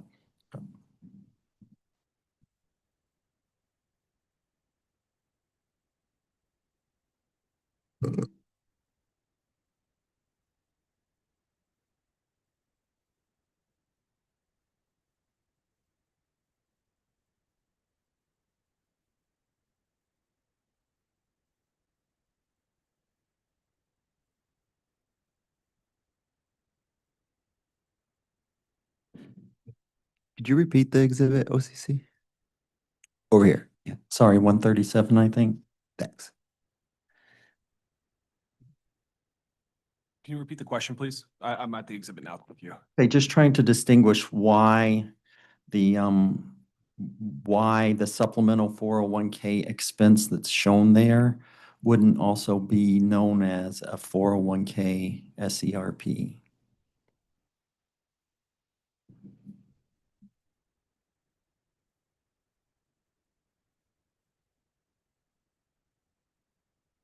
So I think the term supplemental might be misleading. That's just the 401k expense associated with the company, standard 401k. So it's not as it was defined earlier, No. So our supplemental executive retirement plan, the SERP and the non-SERP are separate line items within Schedule C315 of our cost of service. The items referred to here, those are part of just the normal 401k expenses. We do refer to them as supplemental retirement plan 401k. It is because it's a match, but it's the terminology on our exhibit. so even though it says supplemental retirement plan, it's not actually a supplemental. I think it's nomenclature. It's just it's a regular 401k matching. It's not referring to supplemental executive retirement or any supplemental plan of that nature. So as far as how the IRS would define it, it's not. Is that correct or? I'm not familiar with the IRS rules, but it's our standard 401k matching expense that the company incurs. Okay. All right, thanks. Let's see. I think I just have one more. This one involves payroll. So how is the method for determining the rate year payroll expense changed in this rate case versus how it was determined in the company's last rate case? I'm sorry, I was still at the last question. Could you repeat the reference, please? I don't have a reference, Oh, okay. just overall. So just how is the method for determining the rate year payroll expense? How has that changed since your last rate case?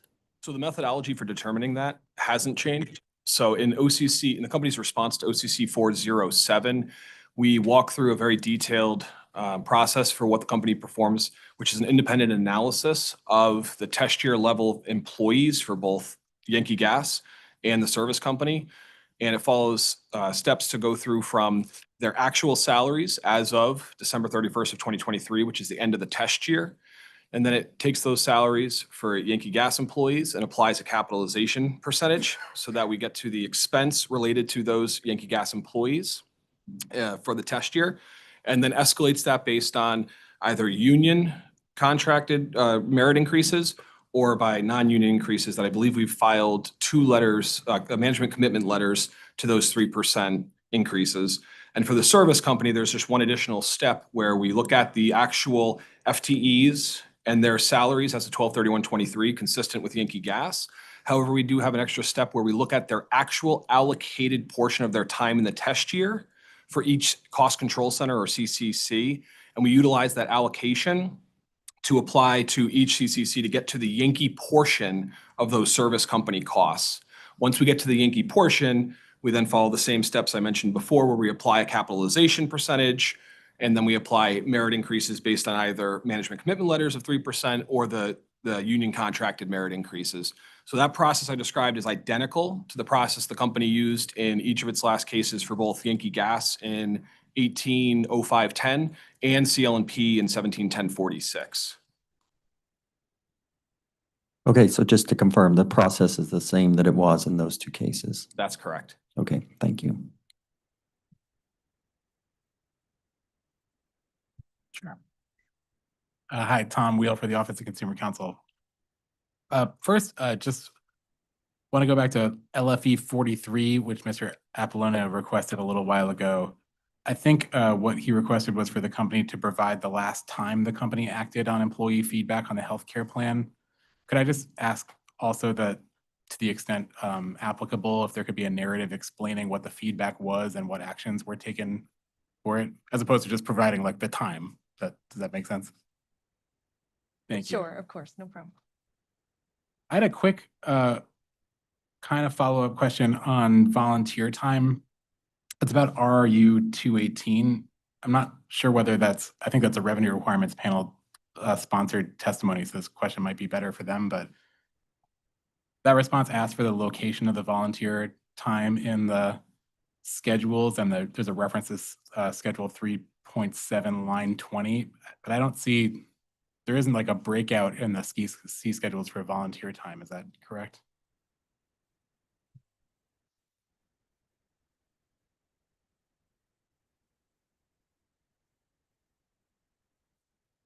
I'm sorry, Mr. Wheel, can you repeat the question? Sure. The reference was RRU 218. And in that interrogatory request, the part A said, please identify the schedule and line item in the application where the expenses are located, specifically referring to volunteer time. And the response says, schedule C.37 line 20. And I couldn't, line 20 on my schedule C37 is just like if we're not talking about the working paper, it is the test year pro forma amount of overall payroll. So my question is is there a breakout for volunteer time specifically? No, there's not a breakout. So it's embedded in the overall payroll expense of the company. So we pulled out the amount of payroll expense that was coded as being volunteer time. So it's in the schedule as payroll expense. Okay. I'll follow up with the revenue requirements panel because thank you.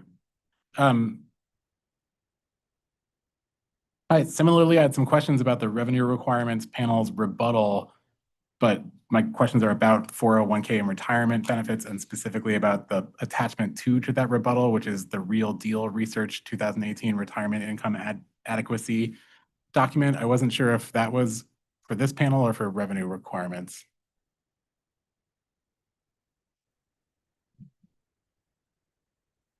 That's for us. Okay, thank you.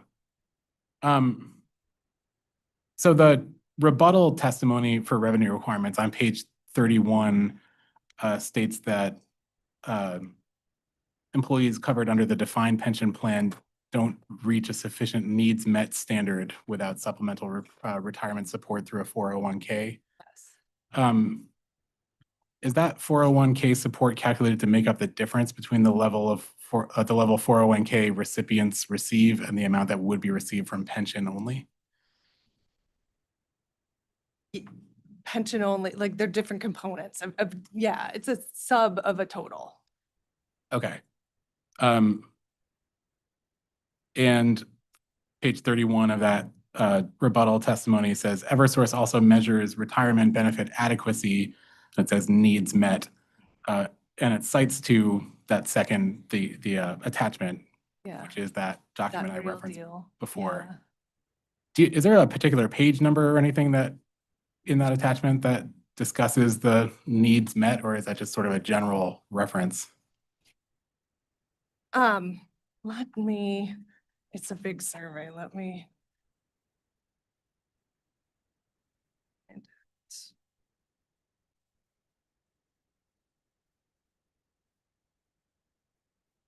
I may have to do a read-in. Just,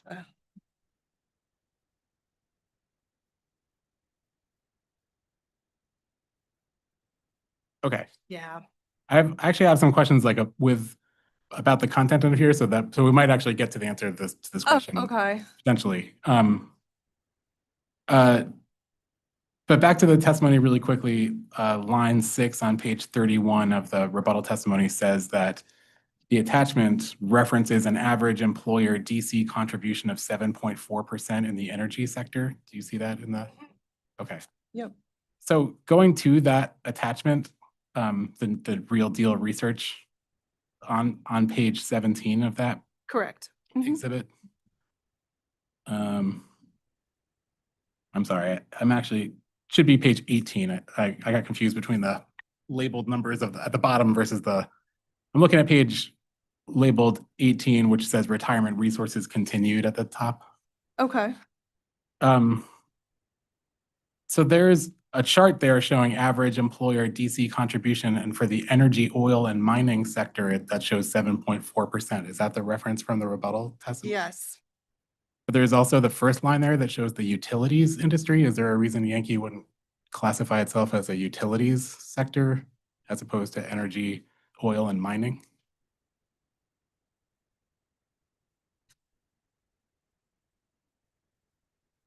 Yeah, I'm not sure, but it could, most likely should be the utility. And that would be a lower number of 5.8%, right? Yes. And that was also rebuttal of the 3% match for those with the traditional pension plan. Okay. Thank you. You're welcome. And the first question I asked, I think, was the original reference was this sort of this notion of adequacy, like what is adequate. So on page 8 of this Aon document, in the first paragraph, it says, the real deal also relies on this premise, it's referencing the premise from the previous sentence, and defines retirement needs as the amount that would allow the employee the same amount of spendable income before and after retirement. Is that your understanding of the standard of adequacy in this document?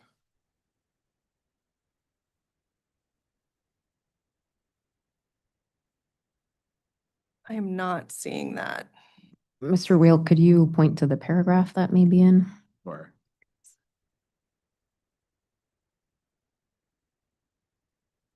You gotta zoom in on this very small text. Okay, so page 8, and I'm again using the exhibit pages and not, the pages identified by Yankee, which are like one page off from the document Okay, pages. that helps. Yeah. So it says retirement needs at the top. There's a piggy bank, and it's the second sentence. Yes. And you'll see it says the real deal in italics there also relies on this premise and defines retirement needs as the amount that would allow the employee the same amount of spendable income before and after retirement. So my question was, is that the standard for what's considered adequate according to this document in your understanding? Same amount of spendable income before and after retirement. Yes. Okay. And page 26, again, the exhibit page 26, which is labeled 25 at the bottom of the actual document. I'll wait for you to get there. Thank you. Okay. I'm looking at the 3 bullets sort of underneath the graph there. So the first bullet says that 19% of employees are expected to have a surplus at retirement, 15% have resources close to, but not exceeding their needs, and then 66% are below that. So my question is whether is Yankee's view that its employees shouldn't fall into the 66% range in terms of adequacy? Yes. So is the goal to be within that 15% range? Again, that seems similar to the idea we just discussed, that would have resources close to but not exceeding their needs. Exact. And we also put in that this document that some of the needs are personally, the employer is only helping obtain so much of the need. There's also Social Security and their own private savings kind of build into that. Okay. Thank you. You're welcome. Pretty much the rest of my questions today are about the topic of incentive compensation.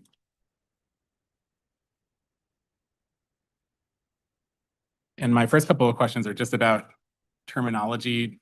I'm going to reference a couple of exhibits, but I don't know if it's necessary for you to open them. You can if you want, but it's sort of a general question. So the testimony uses the term variable pay. But I saw for instance, in OCC 457, the proxy statements that were provided in that term isn't used in the proxy statements at all, right? Like Eversource in the proxy statements doesn't use the term variable pay. It uses the term long-term incentive compensation and also annual incentive compensation. So what I'm trying to get at is like, I'm just trying to understand when the testimony talks about variable pay, is that the same thing as annual incentive compensation as discussed in the proxy? It is. So as a compensation professional, we tend to use the word variable compensation as the terminology. There are things that in the proxy statement, we have to follow standards, SEC standards around how things are defined. So the standard in the proxy statement, SEC requirements tend to be short-term and long-term, short-term or annual type of pay. So that refers to more SEC required documentation. You know, if you look through the footnotes and things that are associated with the proxy statement, they're highly regulated and we need to follow those. But day in and day out, we refer to it as variable compensation. Okay, thank you. And I noticed Attorney Keenan was stealing all of my questions, so I'm going to try not to duplicate them, but I think that she essentially already asked this, but just to be sure, C3, the schedule C38 covers employee incentives and C39 covers officer incentive compensation. Is that correct? And I saw in C39 that the LTIP, the long-term incentives, are backed out, and that the company also discussed that in OCC 125, and I think discussed it earlier today that they're not seeking recovery for the long-term incentive plan. Correct. We're not seeking recovery for the executive LTIP in this plan. Okay, thank you. That long-term incentive plan is paid in stock, right? Or at least a component of it is stock? The long-term incentive plan is a share-based compensation plan, correct? Okay. Sorry, Mr. Lazar, you should Oh, answer that. that's fine. And I noticed actually in the proxy statements, does Eversource require its executives to own Eversource stock?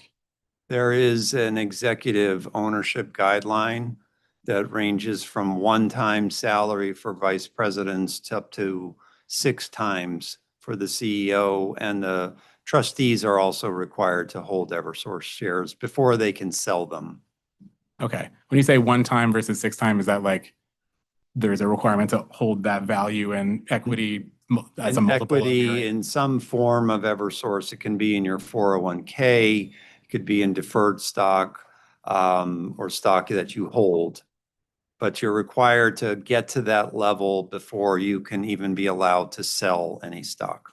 Okay. And again, that's a SEC requirement.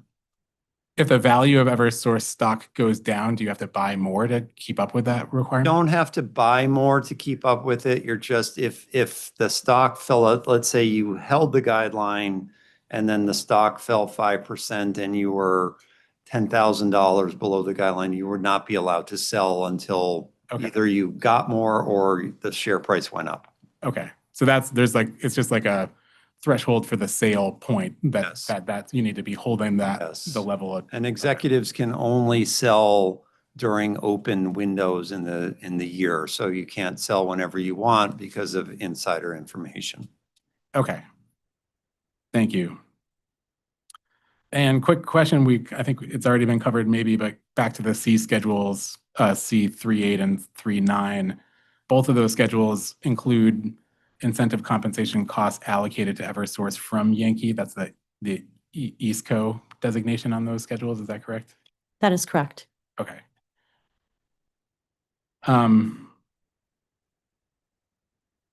In OCC 124 attachment 1, and this is sort of just getting it, again, maybe semantics, but I just want to make sure I kind of am tracking which plan we're looking at across the documents. The designations on this attachment are for short-term and long-term. Specifically, are there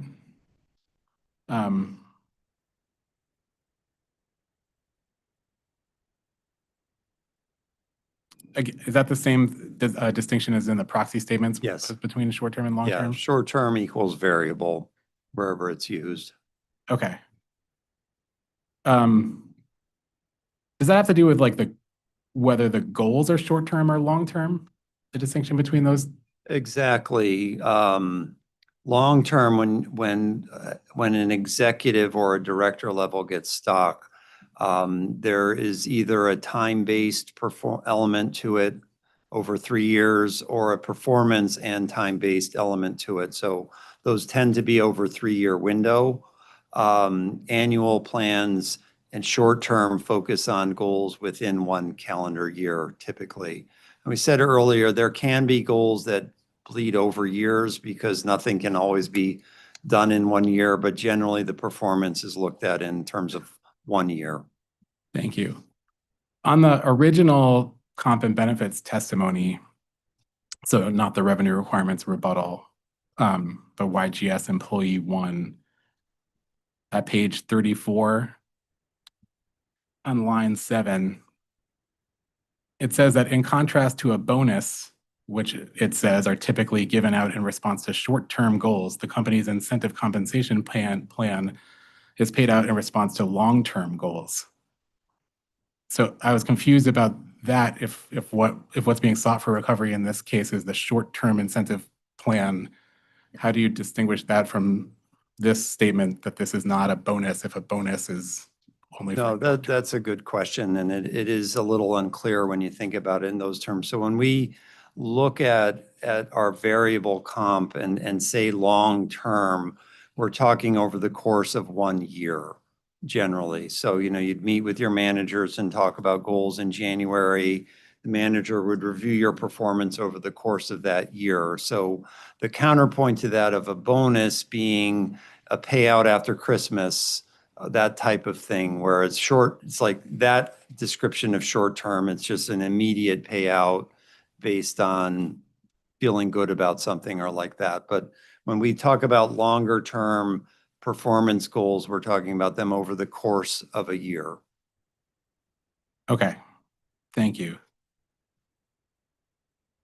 And there was some discussion about this earlier too, but on the original testimony on page 25 at line 11, it talks about how variable pay is structured around defined objectives from the corporate level to the individual employee level. And I heard the testimony earlier, and I've seen some responses discussing how individual goals are set on an individual basis, like by direct supervisors. Is that correct? Yes.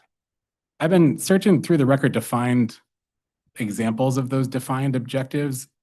And I found, I think, only one example. Is there somewhere in the record that shows like individual goals that are established by, like, for individual employees?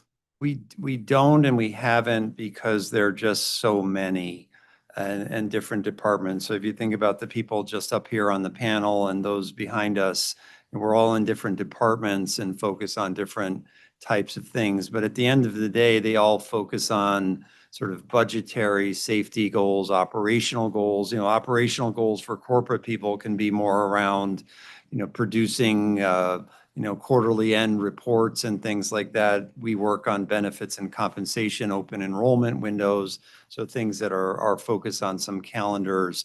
They're just too numerous to put into any sort of testimony, given the number of departments and jobs that exist at the company. Okay. Attorney Keenan asked a bunch of questions about the table on page 28 of the testimony, which is table YGS 8. And I do have questions about that also in a minute. But I also saw table YGS 9, which is on page 36. And is this offered as an example of a goal, like a scorecard that would be for a gas operations employee? This would be, so as we were discussing, YGS 8 focuses more on the funding of a variable comp program. Yes, YGS 9 would focus on the gas department and gas operations department overall. Obviously, even within such a department, people work in different areas within that. You might have gas engineering versus gas field operations, that sort of thing. But this was a framework of overall gas operations performance that's expected. Okay. So is this also for the purposes of creating a funding pool, or is this sort of? No, the first YG 8 would be more for the funding pool. We are an organization that relies heavily on scorecards and measures. On a monthly basis, all of our departments report up to our senior leadership team on how each department is doing. So this would be an example of how our gas president would report up to some extent on gas operations. And to be clear, this is gas operations overall. This is not Yankee specific, but each of our presidents or leaders would report up to our senior executive team on their departmental performance. So gas would be responsible for reporting up this in addition to initiatives and other things. But these are measurable items that the gas president would report on. Okay, thank you. I just had some questions about them. I heard there was discussion about the DART rate earlier. I heard your testimony about that. So this specifically, this example, would it be, is this like the numbers here? Is this like the days away from work because of accidents? It's a statistic per, I think, 1,000 hours. It's an industry standard. Okay. But basically it that's the DART and PMVA are safety related for our employees. How safely are they working? Obviously, these are numbers we'd like to be lower. Okay, that was going to be my next question. So the idea is that if the number in actuality is lower than this number, then that would be beneficial It's a good towards. thing. There's certain things that up is better, down is better, but in terms of these, down is better. Okay, and for I think I understood are the customer satisfaction based on the surveys, the results? Those are survey employee interaction results, yes. Okay. And the response time, that's the percentage of responses that were responded to. Responded to, and there's certainly mandates on that as you talk to operations folks, you'll hear more about, but those are mandated. Okay. So like lower percentage than target would mean lower compensation and vice versa? It would be on a individual basis. So if you're in that group that has lower numbers, your compensation might be lower. Okay. And for leaks, I assume it would be the lower leaks, higher compensation? Is that That would be the correlation. Okay. And where it says the two financial metrics, starting with O&M, would it would the target be to have less like So O&M is one that you want to be less. Capital is one that is more around achieving the target because that's a commitment to do X. So you want to be meeting X, and hitting those numbers is what is more of the importance there. Okay. Yeah, I was going to ask about that one. So is that based on like the internal capital expenditure budget? That says it breaks down in areas, you know, there's an overall Eversource number, but in the operations areas, you have these capital expenditures that you commit to certain amount of projects. So not meeting them, you know, coming in lower in a sense is not good because you're not meeting what your commitments are. Okay. And coming in higher, would that generate a higher level of compensation? I don't think that that element necessarily directs because you're really focused on the projects. You can't necessarily exceed the projects because they're predetermined at a corporate-wide level. Okay. So that one would be structured as just like we talk about this in our performance-based regulation docket here, but like a downside only metric sort of like. More of that. Okay. Thank you.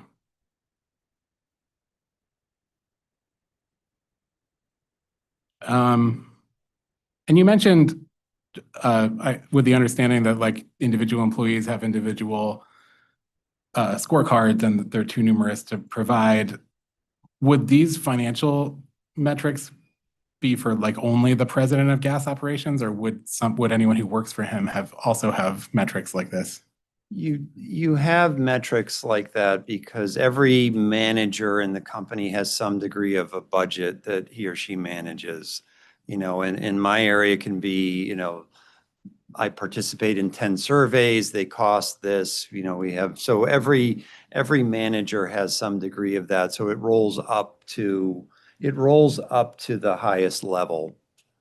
Okay. So it's not to be confused with, you know, the overall sort of earnings of the company, but all of these financial budgetary goals roll up.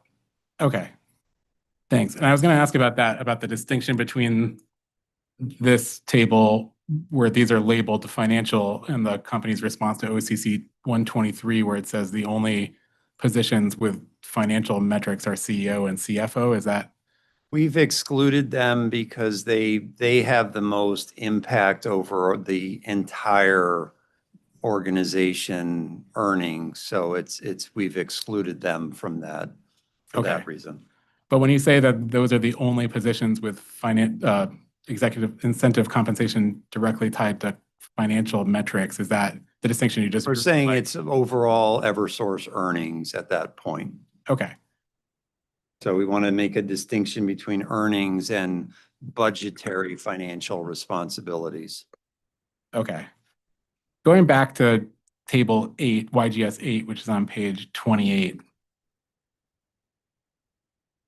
I just heard you say, and I heard you testify earlier today, this table again is only for the consideration of whether and how much to fund the pool. Yes.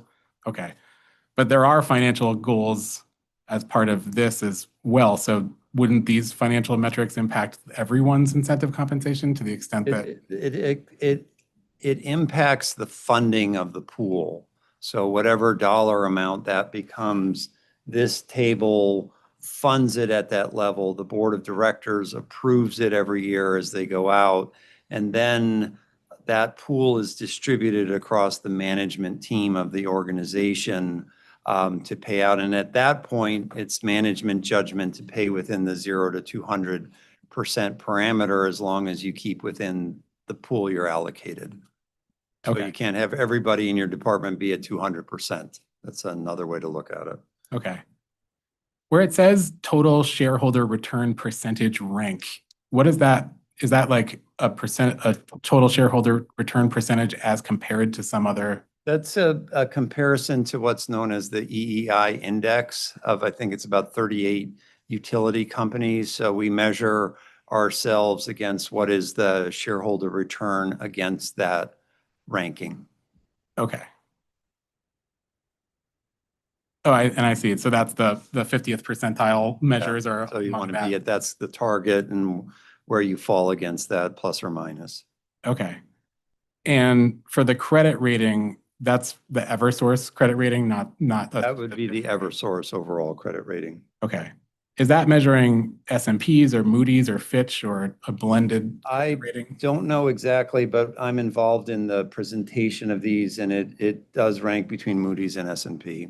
Okay. So for S&P, when Eversource was downgraded to a BBB+ last winter, did that have an impact on this? That would have an impact on this. This was from 21 to 23. Okay. So was there a adjustment to the pool of incentive compensation funding for Eversource as a result of that credit downgrade? There were some adjustments based on performance to the pool for 24, 23, and 24. Okay. Going back to the original testimony, well, we're still here. On page 24 at line 16, it says, this risk of potentially not earning variable pay is what incentivizes the employee to work in a manner designed to achieve identified goals, which benefit customers in the form of safe and reliable service and earn the variable pay. From the company's perspective, the incentive to perform is driven by that risk of not earning the individual variable pay? That's a component of it. When we look at performance, so again, if we hire people in with the expectation that they have a piece of variable compensation in their total compensation, and they know that that's keyed on performance. So, we do feel it does incentivize performance so that they are able to they're able to earn higher compensation through that program. Again, recognizing there's guide rails around it that managers can't spend more than the allocated pool. Is that, in the company's view, incentive true of the metrics in the funding pool itself? In other words, if there's a risk that the funding pool isn't created at all or is less than it could be, does that also incentivize employees to meet those the overall funding pool metrics? It does, because all of the goals at the corporate-wide level roll up from the employees. So, achieving our earnings is based on all of the departments achieving their budget goals. So it all rolls up. You're not going to meet or exceed company earnings if all of us underperform on our budget. So it all rolls up. It's very clear the way the program works. It's clear the way we measure our goals, particularly our departmental financial goals and operational goals on a monthly basis. So we feel it does. Okay. Oh, the response to OCC 457, I can wait till you're there.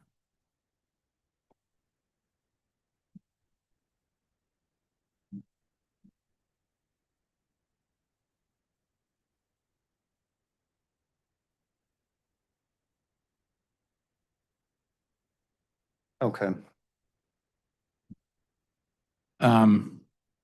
Right at the first sentence, it says, please note that it would be a highly unusual occurrence for Eversource Energy to make the determination that employees would not receive their variable pay compensation, i.e. no funding pool in a given year. So was the company kind of drawing a distinction there between $0 in funding pool versus reducing a funding pool? I think the initial answer to that was, would there be no funding in a particular year? And given we consider ourselves a well-run company on these matters, that we do budget for, target or not higher on this incentive pool. And again, it would take a really catastrophic event to have that the board would be in a position to say there should not be an incentive pool this year. Annually we budget for that as a piece of compensation. Obviously, it's considered variable because there is some risk to it, but we do budget for it and expect to pay it out. Understood. So when the overall funding pool is being analyzed, like according to the metrics such as the ones laid out in Table 8, there's a total amount of funding that could be created, and then that's like that can be reduced depending upon those metrics. Is that correct? Absolutely, yeah. Is there anywhere in the record where the company has shown, like this OCC 457 asks about 21 through 2024. Is there anywhere in the record that shows that sort of compares the total amount of pool size that could have been funded versus what was determined to be funded in each of those years? I don't believe there's any. I mean, there are some examples as we look through the proxy, back in 2011, executive incentives were not paid out.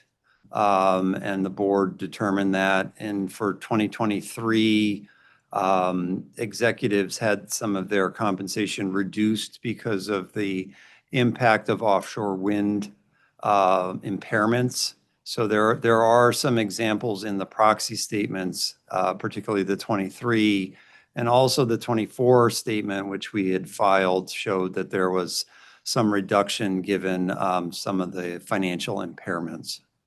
Could the company just give a late file showing for the years 21 through 24 what the total funding level for incentive compensation, what the pool size could have been if all metrics were 100% achieved, and then what the actual determination was with a narrative explaining why there were adjustments? Is that possible? Yes, that's possible. Thank you. Okay, that's late file 46.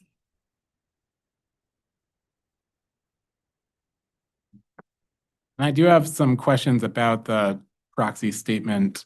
I hadn't noticed, it was helpful to hear this morning that OCC 457 supplemental attachment 1 is the most recent one. So I was looking at that this morning before I was going to ask you about 2023, but this is a better one to look at. So supplemental attachment 1 to OCC 457, I had some questions about the plan clawback policy discussed on page 64 of that document.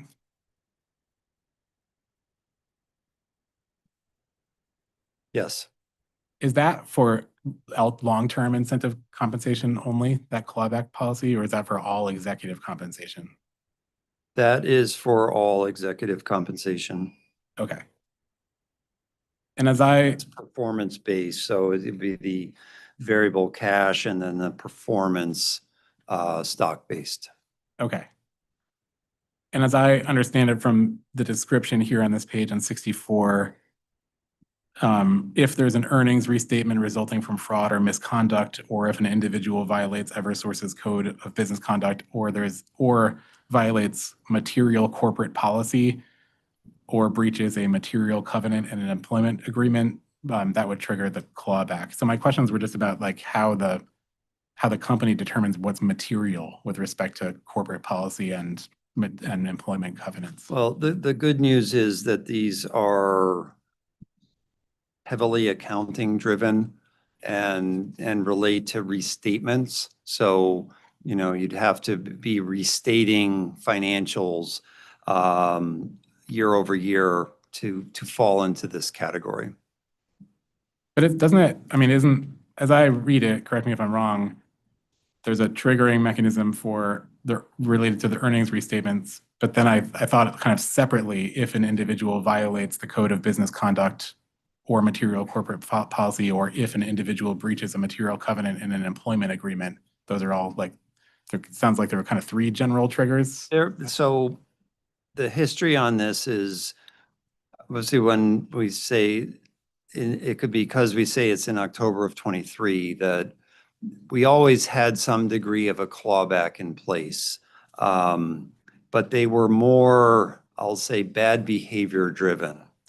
And they've evolved into continuing to be bad behavior driven, but also financially driven, where there's restatements required. And, given the way these accounting principles work, you can't hide from them. So, a restatement needs to be made if there's a material difference. So it's expanding on what was already in place, which more focused on executive behavior issues. And now it's moved into a financial and proprietaries also. Okay.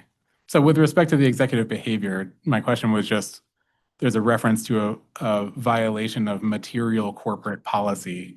Who determines whether a policy is material enough, whether a violation is material enough of corporate policy to trigger? Well, there's a few things to that. First, there is a department in human resources that manages our conduct of business policies that exist.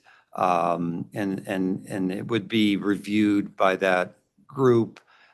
Anything that moves up into the executive levels would further be reviewed with the compensation committee and potentially at the board level. So these types of executive decisions the CEO would tend to make them to the committee or the board, and they would receive that degree of attention. Okay. And violating a material covenant in an employment agreement, could that be violating a non-disclosure agreement? That could be that. It could be, allowing someone to recruit people to another place where there's a non-compete in place. Some of these have obviously changed over the recent years relative to non-compete and non-disclosure, but non-solicitation of employees is still a key driver. Okay. Moving on to page 81 of this same exhibit, OCC 457 supplemental attachment 1. There's a section at the bottom half of the page labeled most important company performance measures for determining executive compensation. And it references performance measures that are considered the most important by the company in determining executive compensation for the 2024 performance year. Do you see that? Yes. So that's that list to the right of Earnings per share. Yes, I got that. Okay. Yep.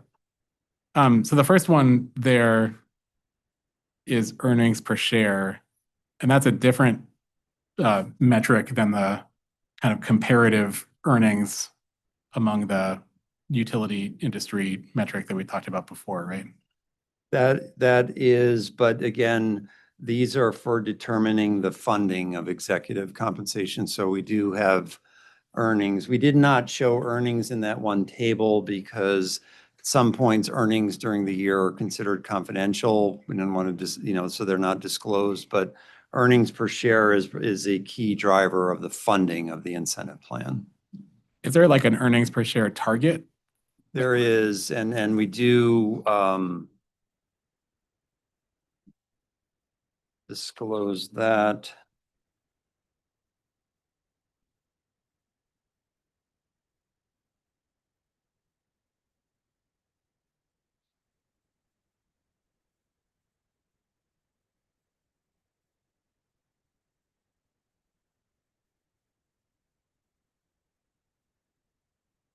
So if we look at page 44 of 99, 45 and 46, the text in those sections discloses what our earnings were relative to the target, the dividends and the target and the strategic. So that's where we lay out what the target. So not surprisingly, those are what are pulled back to page 81, just with the headline description of what the most important performance measures are. And again, these tables, which I created, are SEC requirements under pay for performance. So they're not necessarily what we would want to be doing per se, but they are requirements that we've had to follow for the past several years.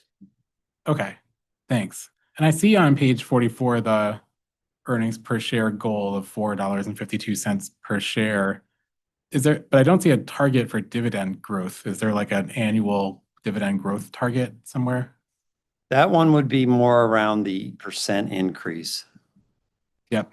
Is there a targeted percent increase? There should be. Let's see. So for that particular dividend, if you look at page 57 of 99, there's a second table that shows that. So in that, what we look at, so we say that we had 5.9% growth, exceeding the industry median average of 5.3. So we don't have a set target on dividends, but we use a general industry target. Okay. So if you look, those two sections will give you more text on sort of goals and targets. Okay. I appreciate that. Just one more question, because I just having trouble finding it in the moment. Is there a target for total shareholder return? That one, we do target the 50th percentile of the EEI index. Okay, I see. Okay, so that's the same metric as Yep. okay. And I did see, I was curious about what strategic growth initiatives pertain to, but I think I saw, like on page 53, it discusses strategic initiatives and regulatory outcomes. Is that the same? That is the same sort of thing. So, a strategic initiative that is peppered through here is exiting the offshore wind business. So, financially driven strategic initiatives, that these are ones that are looked at with the board on an annual basis of what do we want to be accomplishing above and beyond the numbers, so to speak. Okay. And one of those on page 53 discusses the need to develop plans and implement a cost recovery strategy across the 3 states for $800 million in storm costs that are currently deferred, in addition to pursuing recovery of $635 million of storm costs recently filed in Connecticut. So does that mean that the regulatory outcome of like the storm proceeding in Connecticut can have an impact on Yes. executive compensation? Again, the funding of the pool. Okay. And And would that be measured as like in relation to like the amount of cost recovery sought versus the amount awarded? that would probably be a good way to look at it. Okay. There's also a third bullet in that section that references the outcome of the 2024 RAM proceeding here in Connecticut, and specifically references the inclusion of an additional $70 million of costs incurred for our electric vehicle charging program. So would that be the same? I guess my specific question, having been familiar with this case, the original RAM proceeding had a original request for cost recovery, and then that $70 million was added like in the second phase. So how would that be evaluated in I think terms it's of? the same principle on this. Obviously, I don't work on these cases directly, but these are related to cost recovery. Okay. And again, it's what's being measured is the degree to which regulatory commissions in the various jurisdictions allow the level of recovery that is sought. Is that correct? Yes. Okay. So this rate case that we're in right now, would this have a bearing on executive compensation? The outcome of this rate case? It would be part of the whole regulatory strategic space. Okay. Thank you. I had a bunch of questions moving on about UPA 5, which pertains to DEI, and Ms. McDonald stole most of my questions also. I did just have a, UPA 5 still has a reference on it to, it says that information about the company's initiatives pertaining to employee culture and engagement can be found on eversource.com. Is that a reference to the DEI section that's now not on the website?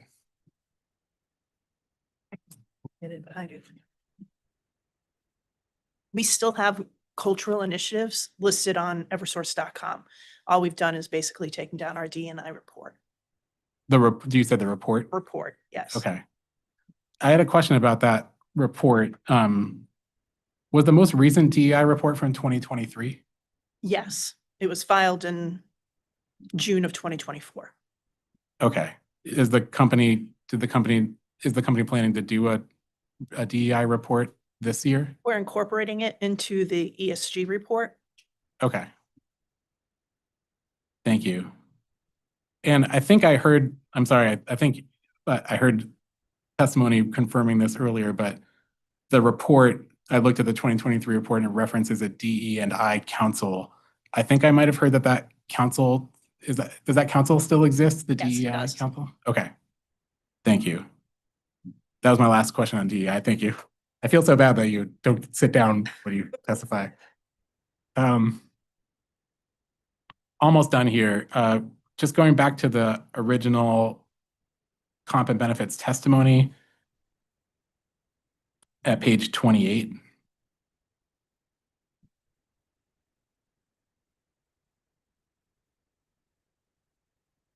This first question might be a typo, or I'm having trouble wrapping my head around it. There's a statement on page 28 that says, the company's customers benefit from the company's strong credit profile through lower borrowing costs and a lower cost of capital associated with the company's provision of safe and reliable service. I might have, hold on, I need to check. I might have read that the way that I wanted to read. Let me check the.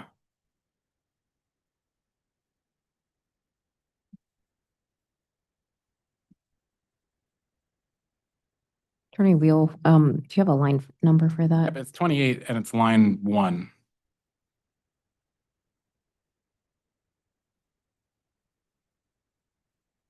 I think I was adding, I'm going to skip that question. I do have another question about this statement though. Is that a reference to both equity and debt capital? The lower cost of capital reference on line 2, page 28?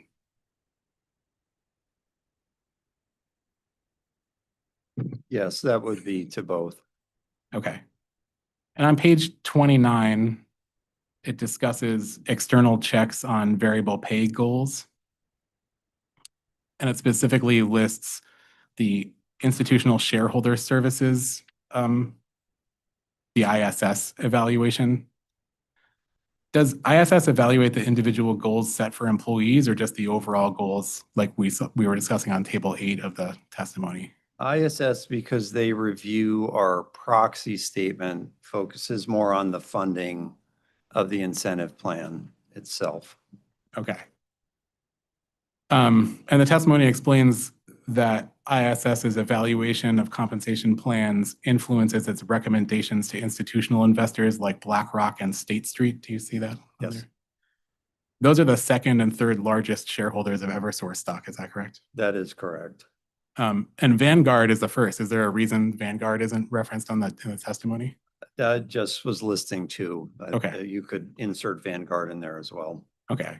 And ISS, it's important to note, is a subscription service. So it's not likely that individual investors are purchasing ISS services. This would be probably the top 25, maybe even just the top 10 investors that purchase their services. And even among that group, you know why Vanguard isn't in there? Vanguard does not subscribe to ISS. They told us when we met with them. Thank you.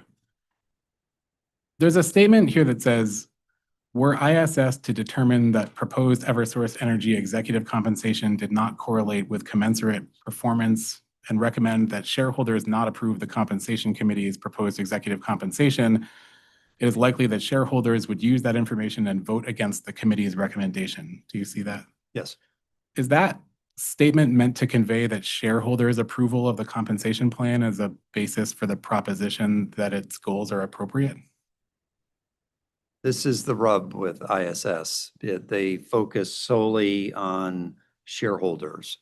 They're not focused on ratepayers or customers. They're focused on shareholders. So they make recommendations to shareholders in that light. So when we were talking with your colleague earlier about that, they're not focused on pay of anybody else in the company, but that level, particularly the CEO when it comes down to it. But they do focus on shareholders. They focus on shareholder value and pay against that shareholder value or funding against that shareholder value. So they do carry a lot of weight, but that's the rub in dealing with them, is that they focus on that population alone.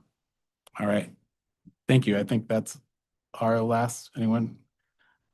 Oh, sorry. We have a couple more questions from Rich Sobolewski. I'm going to clear my wait for him to come on through.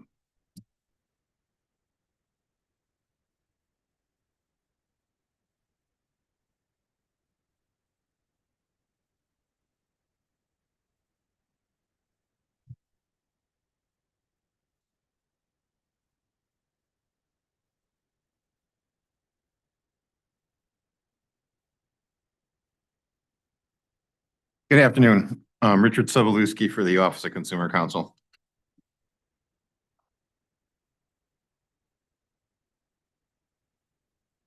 I have some questions on incentive comp and a couple on payroll. I know there's some questions you were having the revenue requirements panel answer instead. So if I get into those, just say so. In WPC 3.8, the company has included $3.72 million of employee incentive comp. Is that correct?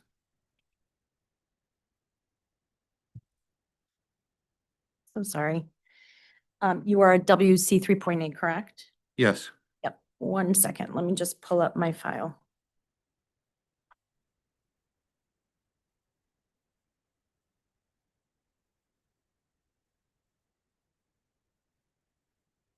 And if you can repeat your line item. 3.72. Correct. You're on line 24. Yep. That is correct. Okay. And does that represent 100% of the anticipated rate year cost charged to Yankee? So that represents 100% of the rate year cost for the actual Yankee incurred incentive Okay. for 2023 escalated using the salary inflation factor. And in addition, it also includes your shared service company employees that provided a service to Yankee Gas in 2023 and received and also were qualified to receive a cash incentive plan. And that also was escalated at the 3% salary inflation factor. Okay. Now in WPC 3.9, the company has included 612,000 of officer incentives. And I know I heard earlier today, and I think even on Friday, that there were some adjustments made to remove the LTIP, right? That is correct.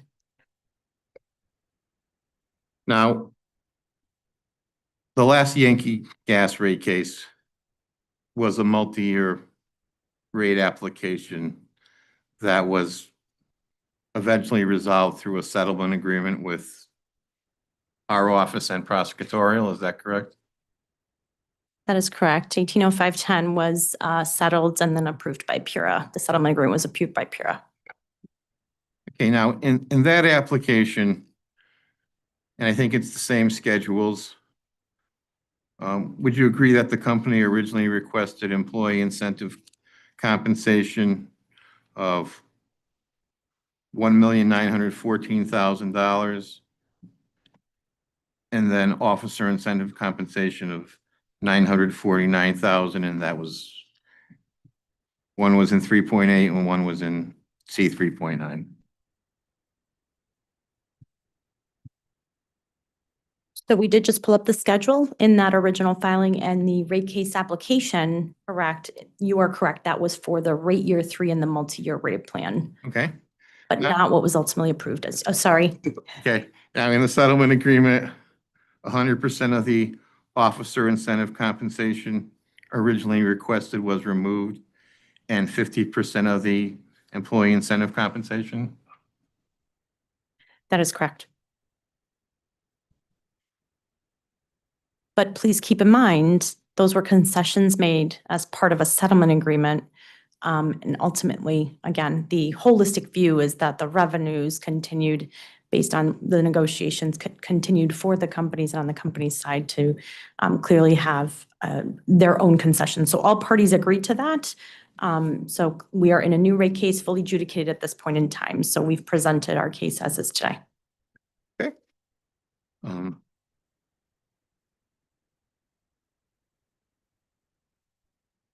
If we could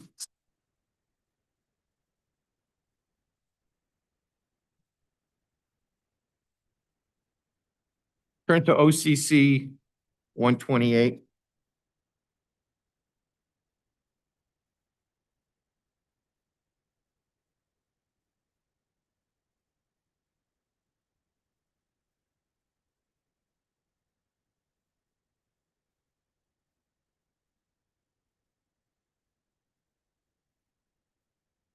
Okay, the number of employees eligible, that's both Yankee Gas and Eversource Service Company, is that That would correct? be for non-union Eversource, or all employees on a non-union basis Okay. between the Yankee Gas and the service company.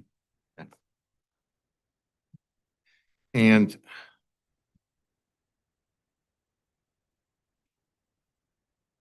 so for the period 2019 through 2023, I took basically the number of total eligible employees versus who didn't receive variable compensation, the incentive compensation. And I came up with over 99.5% of eligible employees received something. Is that Has correct? received something between the 0 and 200% range. Okay. But these specifically are 0%. Okay. We could turn to OCC 133. And I was looking at and comparing what was in 128 versus what was in 133, and maybe you have an explanation. In 133, there's basically a listing of employees, basically what their rankings were, like if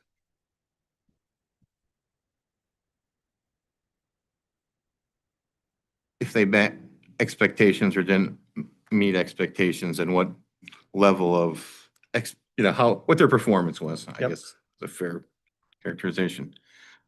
Looking at the employees who didn't receive a payment in 128 versus what was listed in 133, they weren't exactly the same. I was wondering if they should be the same or not. That's a good question. We do say that someone who did not meet expectations should have 0. Right. Someone with improvement needed would fall into the 0 to 70% bucket. So my opinion would be some of the improvement needed people were on the lower end. So they are sort of did not receive an incentive column. Okay. So if I was looking at 133, the various levels of performance, the improvement needed to be a successful contributor, you would say that's 0 to 70%? That improvement needed, yes. Okay, how about successful? Successful contributor that's eligible for like 70 to 130% payout.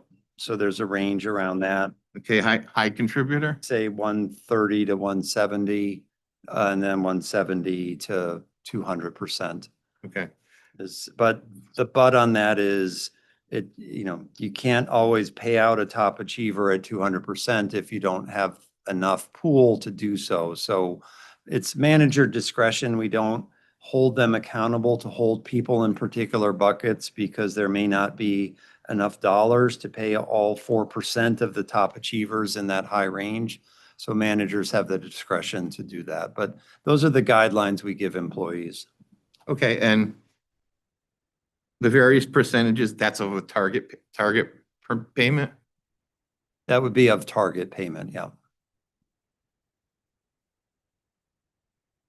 And is that a percent of salary? No, that's the percent of eligible incentive. The incentive targets are by job level. So someone might have a 2%, 4%, 6%, 10% target, and then the available dollars that they get about it. So let's just pretend someone's earns 100,000 and their target is 10% of that salary. So it's $10,000 eligible that can go from $0 to $20,000 payout. Okay. I was wondering if for eligibility, is there some level of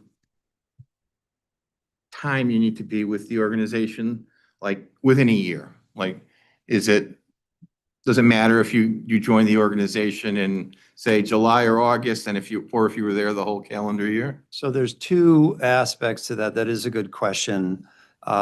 First, we have a rule that you have to be an employee by November 1st to be eligible for an incentive.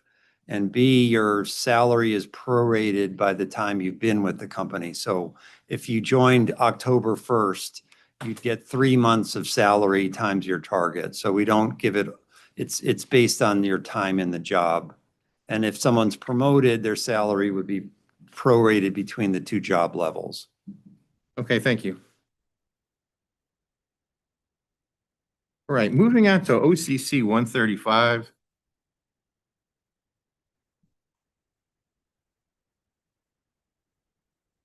The response talks about a financial trigger for the payment.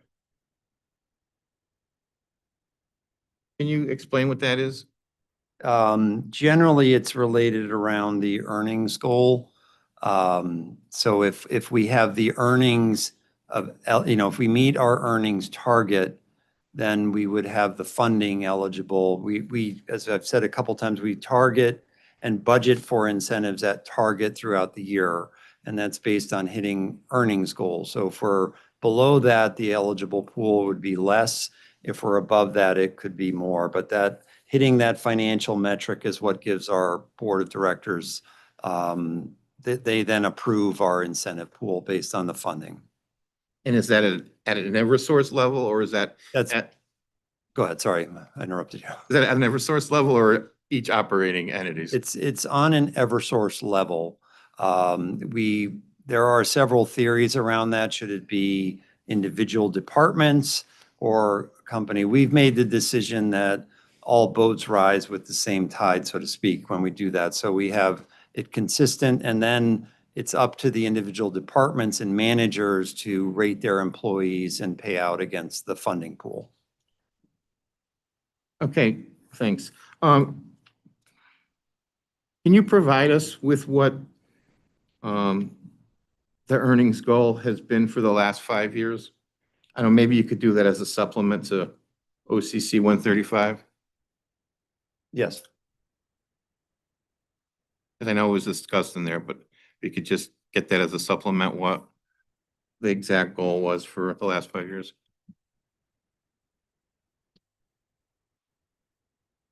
All right, thank you.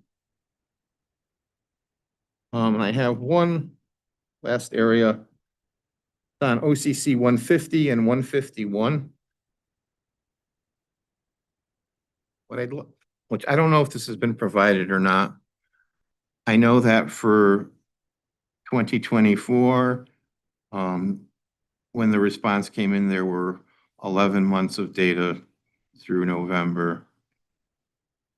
I asked for updates to OCC 150, 151, and the associated attachments, wherever there was provided year-to-date data, if we could get the year-end numbers. I think they should be available. Can we just ask for those supplements as late files just so we can keep track of them? That would be fine with the company. Can Ms. Sobolewski just repeat that last request? On OCC 150 and 151, as well as the associated attachments, if we could get the year-end calendar year numbers for 2024 for those items. Yes, we can provide that. Okay, and the previous request was a supplement to OCC 135, wasn't it? So I think Attorney Veal is correct to stay consistent. We'll just do the supplements as late file exhibits. So the supplement to OCC 135 becomes late file exhibit 47.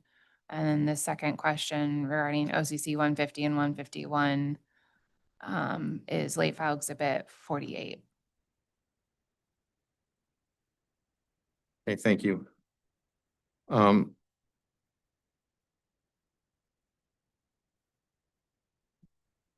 Looking at what is the response to OCC 151, and I'm looking at the actual labor expense that was capitalized versus charged to O&M. When I look at the amount charged to capital,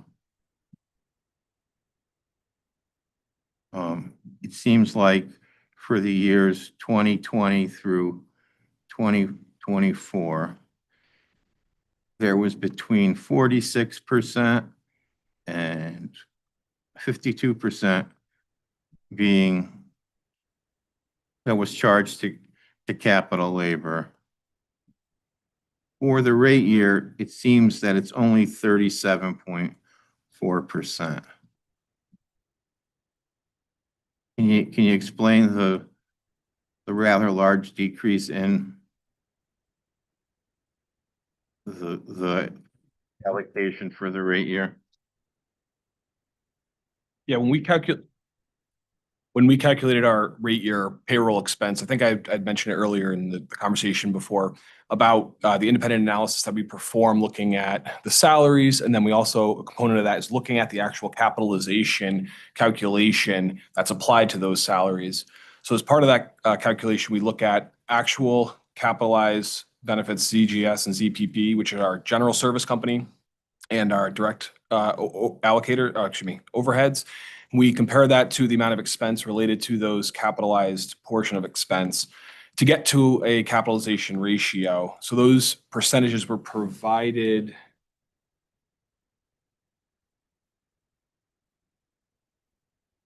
in response to RRU 219. That would be for 2023. And we also provided the calculations of other years in RRU 377. So that'll give you the detail of the calculations of those specific capitalized percentages.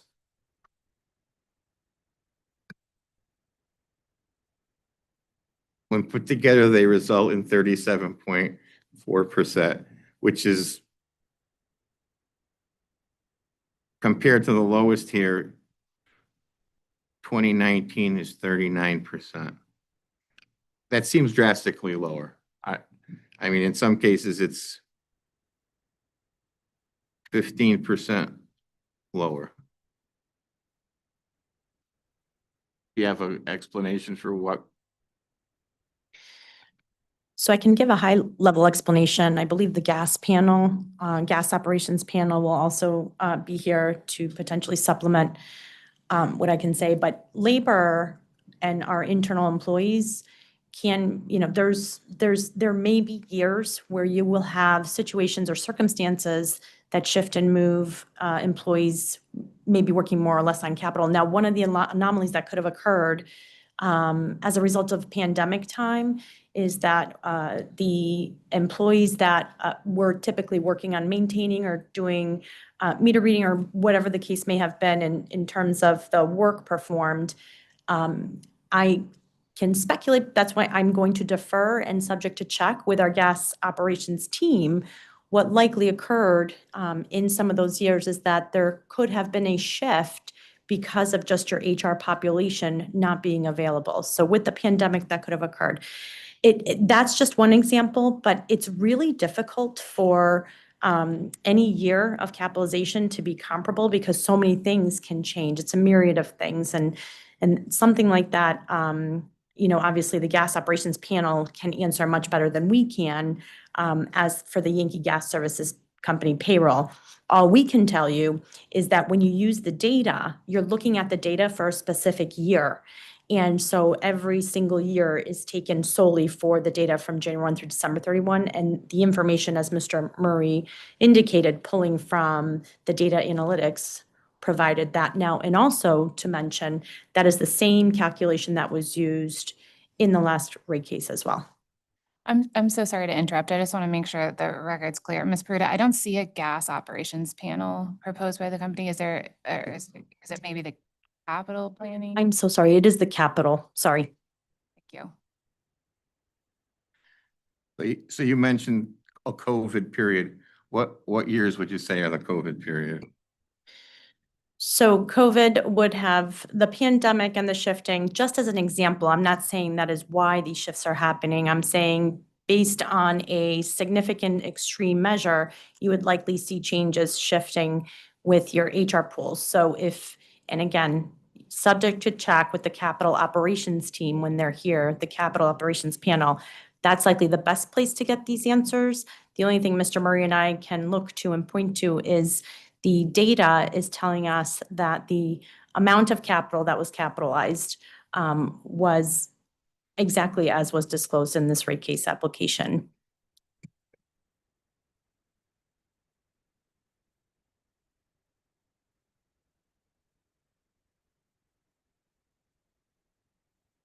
Looking at OCC 151. For the rate year, there's no budgeted amount. Why is that?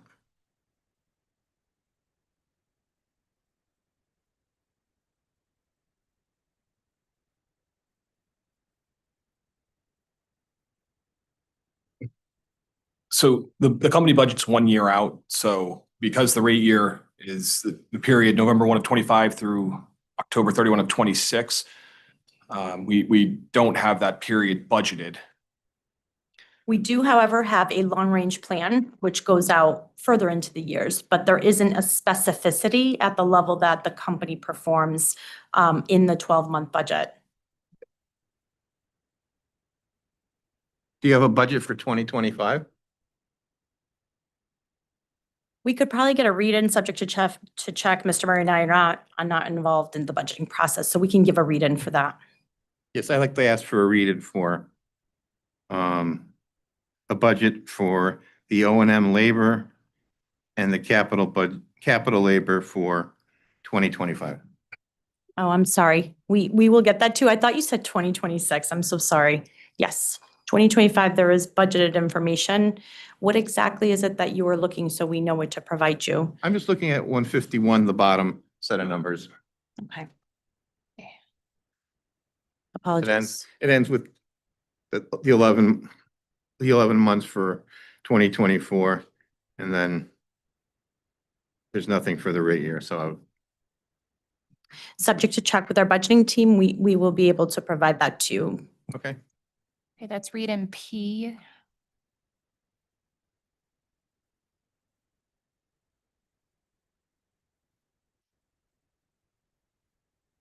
Thank you. That's all I have.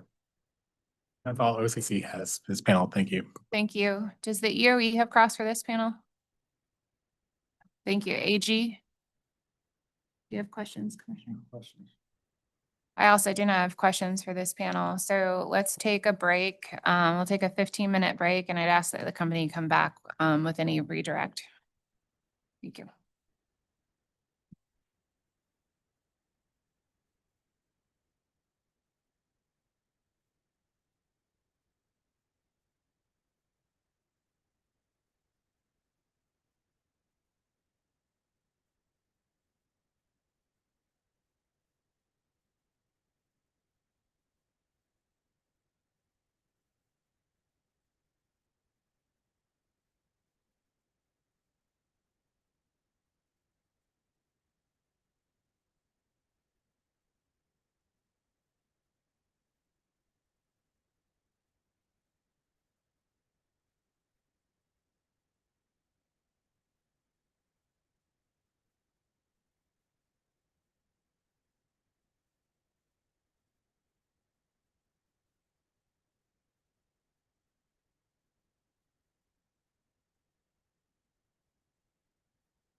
Attorney Tisler, please. Thank you. The company does have a limited redirect, and then we also have 2 read-ins. Very good. Ms. O'Connor, can you clarify the data provided by Aon on employer match for the S&P 500 companies in OCC 303? Yes. Aon only has 243 companies that are in the S&P 500 that provided retirement employer match contributions.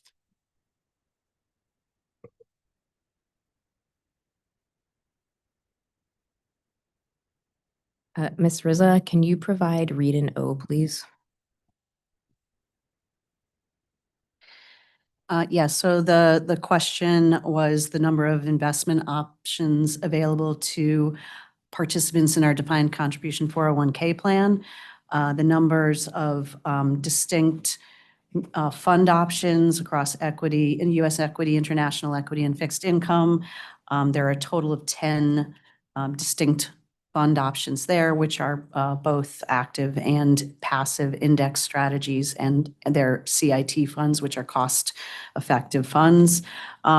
We also have an option to invest in Eversource Common Stock Fund. There is additionally a self-directed brokerage window, which allows participants to choose specific stocks they might want to invest in, individual stocks. And in addition, I mentioned there are target date funds that are targeted to the retirement age of the participants. They are offered in 5-year increments, and there are a total of 14 options there.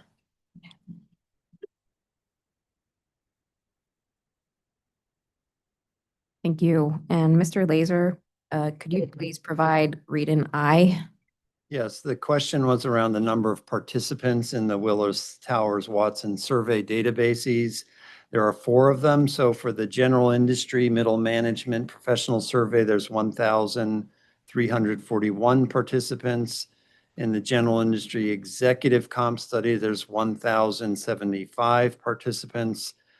In the utility middle management professional survey, there's 164 participants.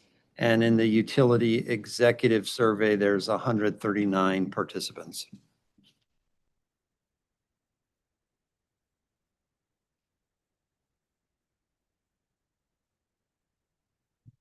That's all for this panel. Thank you.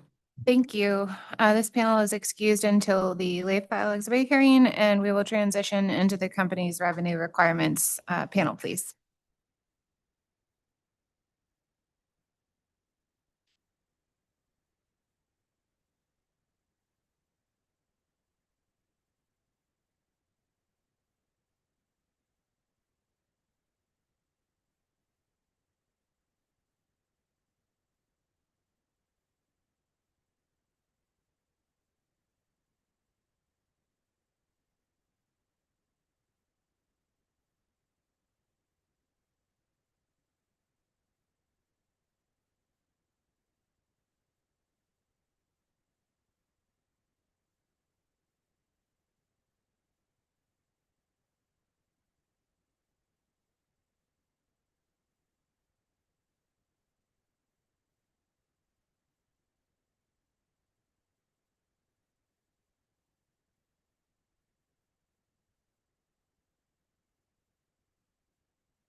Okay, okay, Attorney Tisler, would you please introduce your witness panel?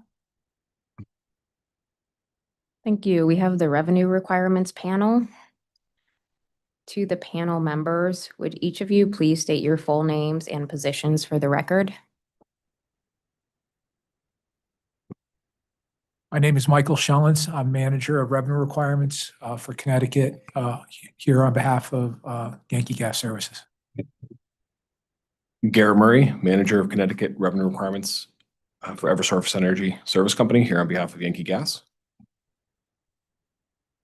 Marissa Peruta, Director of Revenue Requirements here in Connecticut, employed by Eversource Energy Service Company, representing Yankee Gas.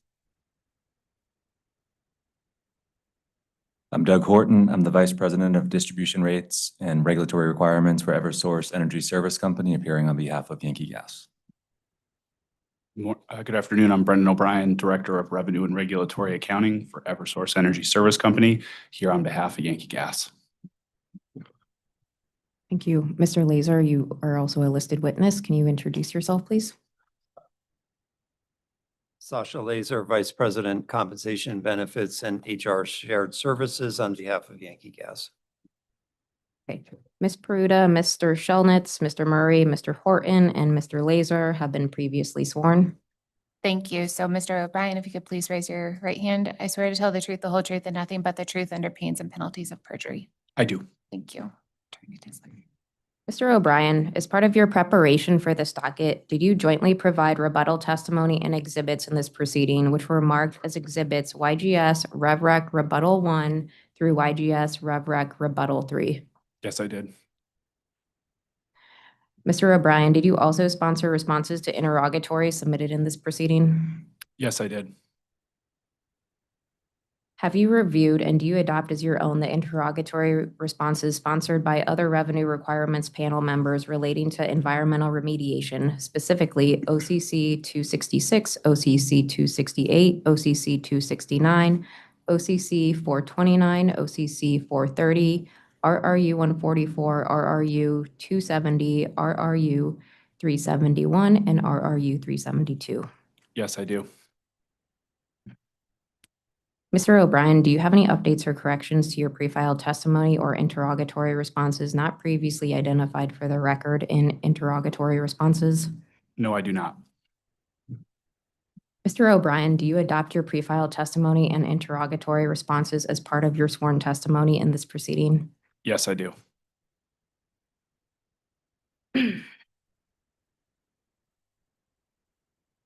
Ms. Peruta, have you provided any corrections since you were sworn in on May 29th?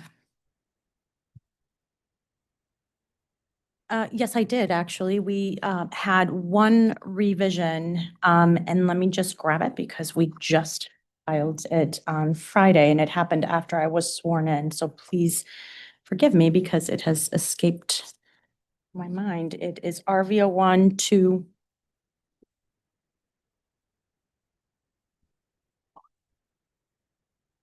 OCC 125 RVO 1. Apologies.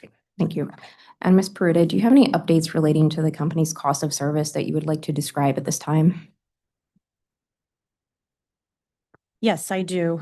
Since the submission, or sorry, pursuant to motion number 69, Pure established late file exhibit 1, and in this proceeding, allowing us to submit updates to the cost of service for corrections and updates found in the course of the discovery. The company submitted updates on March 28th of 2025 and another update on May 15 of 2025. As of the May 15 update, the company's revenue deficiency is now 203 million, and we will be continuing to make LFE updates as well. And Ms. Peruta, does this revenue deficiency incorporate necessary and appropriate adjustments to important aspects of the company's operations and maintenance expenses?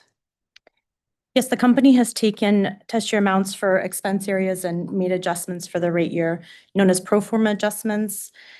For example, the company has adjusted payroll expense by performing salary information as of the end of the test year to arrive at a normalized level, adjusted for escalation that it expects to incur in the rate year. Further, the company has adjusted the test year for a variable portion of employee compensation expense by using actual incentive payments made to eligible employees in March of 2024 for 2023 performance, and then escalating that cost based on the anticipated rate year expense. This results in a conservative level of variable pay compensation expense for the rate year. And in addition to that, as already discussed, the executive incentive compensation, we excluded all incentive payments for Eversource's CEO and CFO, and also included the long-term incentive plan compensation expense for the executive pool. Yankee also accounted for the significant increase in the hardship customer population and Pura's adjustments to the hardship collection practices and its calculation of hardship uncollectibles expense by considering only the years in which these changes in practice were in place. And Ms. Pruda, since filing the November 12, 2024 application, has the company closed its financials for calendar year 2024 and the first quarter of 2025? Yes, we have. The company would like to highlight that as we filed in response to QRRU 406, the company's actual ROE totaled 6.46% as of March 31, 2025 for the rolling 12-month period, and that is compared to the company's current allowed ROE of 9.3% as approved by Pura in the last rate case settlement proceeding.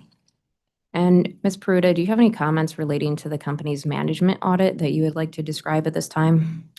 Sure. So we provided the Eversource, well, two things actually. We provided the management audit in our company's response to, hang on one second, let me grab that exhibit.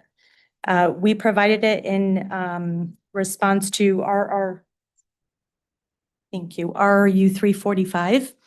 And within that management audit, the auditors concluded that ESCO's process appeared to be reasonable for the cost allocation methodologies. So I do want to walk through that because there was a lot of interest on Friday. And we provided the Eversource corporate time reporting policy in RRU 023 attachment 4. All Eversource employees, including ESCO and Yankee Gas employees, are instructed by this policy to first direct charge wherever possible.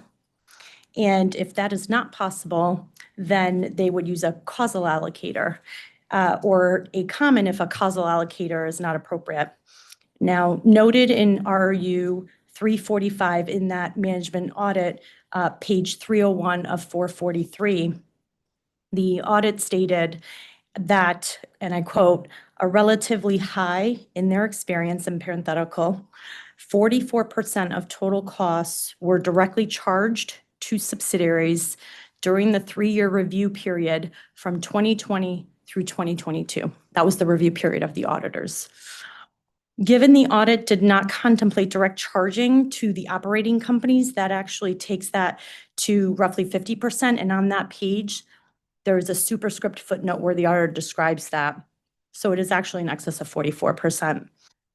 In calendar year 2023, which is our test year that we chose, we had 50%, approximately 50% of the shared service company costs borne by Yankee Gas that were direct charged to Yankee Gas. 40% of the Eversource service company costs borne by Yankee Gas were charged using a causal allocator. And then the remaining 10% were charged using a common allocator. This is provided in RRU 025 attachment 1, where you can see the direct charges and all the types of allocation methodologies used by Eversource service company employees to charge Yankee Gas. So the ESCO allocation methodologies can actually be found in the 2023 Eversource Service Company Cost Allocation Manual in our original filing. So if you go to Exhibit YGS RevRec 2-G-2.16A, beginning on page 11 and through page 18, that has a walkthrough and it has examples of each type of sample employee. It has the example of a direct employee charging their time from service company to an operating company. It has an example of an employee from shared service that's using a causal allocator, charging from shared service to an operating company, and the way that causal allocator methodology works. And then it also has an example of a common allocator. So it's a fantastic walkthrough if you go to those pages 11 to 18. And then in addition to that, we provided how those methodologies work on page 20 through 22 in that exhibit in our original filing. We also provided the 2024 ESCO cost allocation manual in the company's response to RRU 23 attachment 6. So it's in two places in our application. In addition, in the company's initial filing in exhibit YGS-RevRec-2 schedule H-1.3, pages 50 to 51, the company provided the 2023 Eversource Shared Service Company FERC Form 60. On the last two pages, 50 to 51, you will see each ESCO allocation methodology listed, as well as the specific Eversource Service Company department and function that used that allocation methodology in 2023. We also provided the 2024 ESCO FERC Form 60 in attachment RRU-378, attachment 1. And there it's the last two pages, 58 through 59, that has the ESCO department function that were used for the allocation methodology in 2024. So that's the subsequent year to the test year. So you have both, we had both on the records there. All this is to say that Eversource has a shared service company framework. That's not uncommon in the utility industry. Across the United States, Eversource has had this shared service company construct, even in the old Northeast utilities. And we are very proud of it. It has been a longstanding practice of ours. We believe that direct charging, as well as causal and common, is, from our perspective, a best practice approach in the utility industry. And again, having this type of a construct actually creates a more precise allocation of costs, as opposed to what we've seen in the utility industry, like a mass formula rate or a wages and salaries allocator. So in all, there are a total of 11 methodologies that we have on the record, and about 100 of those rate codes are built off of those 11 causal methodologies, nine causal methodologies, and then there's the direct and the common, so there's 11 in total. We believe this is the best practice, as I indicated, because we do have half showing up as direct in the test year, about 40% showing up as causal, and about 10%. And that is aligned with the years that were also reviewed in the Connecticut Management Audit by the Connecticut Management Auditors for all three of the operating companies that were audited. And Ms. Pruda, did the management audit provide any feedback on the ESCO cost allocations that were presented in the final management audit report of the Connecticut utilities? It did. The Connecticut Management Audit stated conclusions that ESCO's process appeared reasonable based on three key items listed. The first was cost distribution procedures were straightforward and not unnecessarily complex. It's actually relatively simple. It just needs to be a good sit down and a good study. That's all it takes. It's a great process that we have. The second item they noted, procedures distributed a majority of the service company costs using direct and attributable methods. And then the third item that they indicated is that the process did not distribute significant costs between dissimilar regulated and non-regulated business segments using unattributable allocation methods. And one last item I will note that they also mentioned is that the auditors noted they based their measurement of subsidiary size on an average of customers, revenues, operating income, gross plant, and net plant. As disclosed in the Eversource financial reviews, they pulled those directly from the company's external website. Thank you, Ms. Peruta. This panel is available for cross-examination. Thank you. Being crossed by the authority staff. Attorney Keenan, please. Good afternoon, Kate Keenan, Pura Staff Attorney. I'm going to start with a couple questions regarding the audit expense. On page 67 of the Revenue Requirements Panel's pre-filed testimony, the company testified that it derived the projected rate year amount of audit fees as the total amount of accrued audit engagement fees for 2024 escalated to the rate year using a 3% escalation factor and a 5.74% allocation factor to Yankee. Can you explain how the company derived the 3% escalation factor? 1 second, let me just confirm. I believe I know the answer. I just want to confirm. 1 second.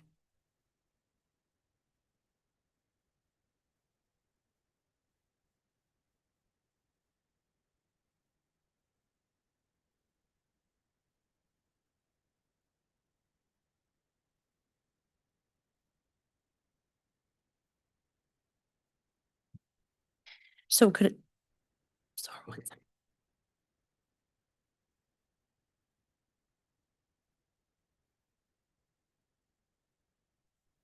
If we can have a read-in, we need to confirm one item on the 3%.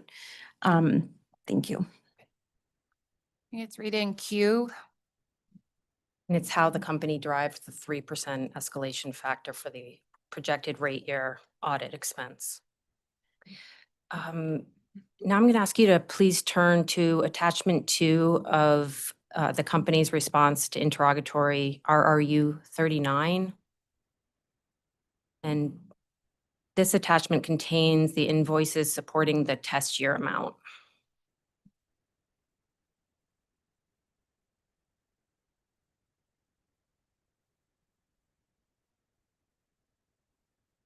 One second, let me just grab it. Thank you.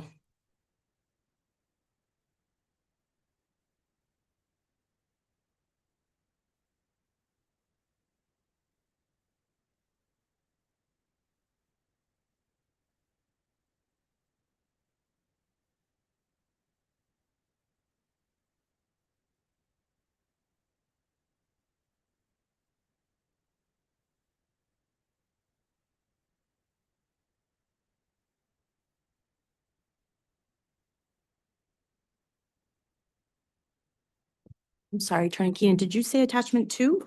Correct. That is confidential? I'm not going to be asking any questions about the amounts. Okay. I believe I'm looking at the redacted version, so I don't. Okay. So pulling up the redacted version, I'm looking at, I have questions regarding page 5, which is an invoice dated January 7th, 2022 from Deloitte, and it's for fees and expenses for the 2021 PSNH Eversource attestation report. What is the 2021 PSNH Eversource attestation report?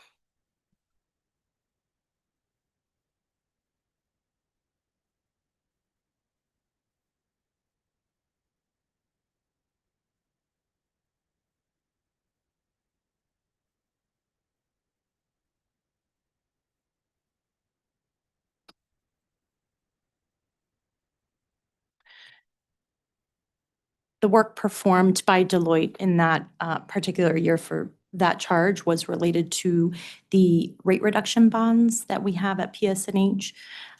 Those have a separate special purpose entity that issues financial statements that require Deloitte to review it. What's PSNH? I'm sorry, I don't. I'm so sorry. It is Public Service Company of New Hampshire. It's Eversource's New Hampshire electric utility company. And how does this attestation report relate to Yankee? So it does not. And what the Deloitte invoice does, and we will, confirm this subject to check, the Deloitte invoice for that particular charge, it is direct charged to PSNH. They have a specific accounting code that is for the special purpose entity. And so it does get direct charged. You will not see that as part of the total pool of what would ultimately be allocated down as an audit charge for like Yankee Gas's audit. Okay, this invoice was submitted in response to request for all of the invoices supporting the test year amount. So does this amount need to be removed from the test year? We can do that. I think we were just trying to be, responsive. We knew it was confidential. We redacted that section and just left the name so that you could see what it was related to, but it is the full Deloitte invoice. Okay, but has nothing to do with Yankee. It is the Deloitte, no, it does not. It is the Deloitte invoice that was submitted by Deloitte. It has several pages to it if they're performing any type of work outside of the audit, for example, an attestation review or the quarterly report reviews. So it is part of the Deloitte invoice. So it is likely that that page was included in the Deloitte invoice that was uploaded. Okay, and this invoice is also dated 2022, and it appears to be work completed in 2021. So that was another thing that jumped out at me.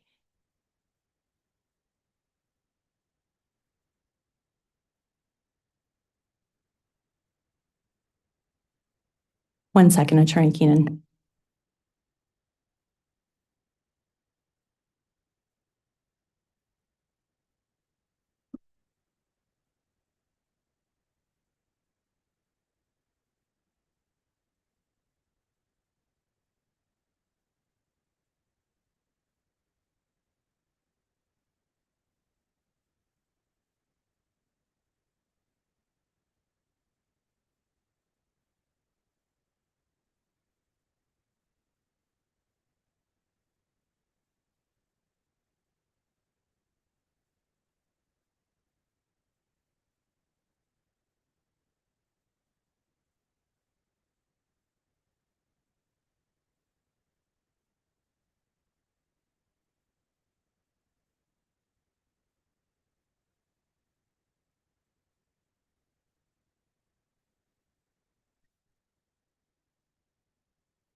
So if you look at attachment 1, there is a line item that says charge to other opcos from the service company. That is not the amount that would have been the net amount that would have been used to allocate down to the operating companies. So if you look there, in every single year, the company goes through a process. So our accounting organization, before this payment goes out, they go through a process, and every single year, we provided 2019 through 2024, where if Deloitte performs any specific entity or business segment work, it is excluded entirely from the pool of what is ultimately allocated down for the audit process. So to your point, Attorney Keenan, that amount was excluded from the test year. Okay.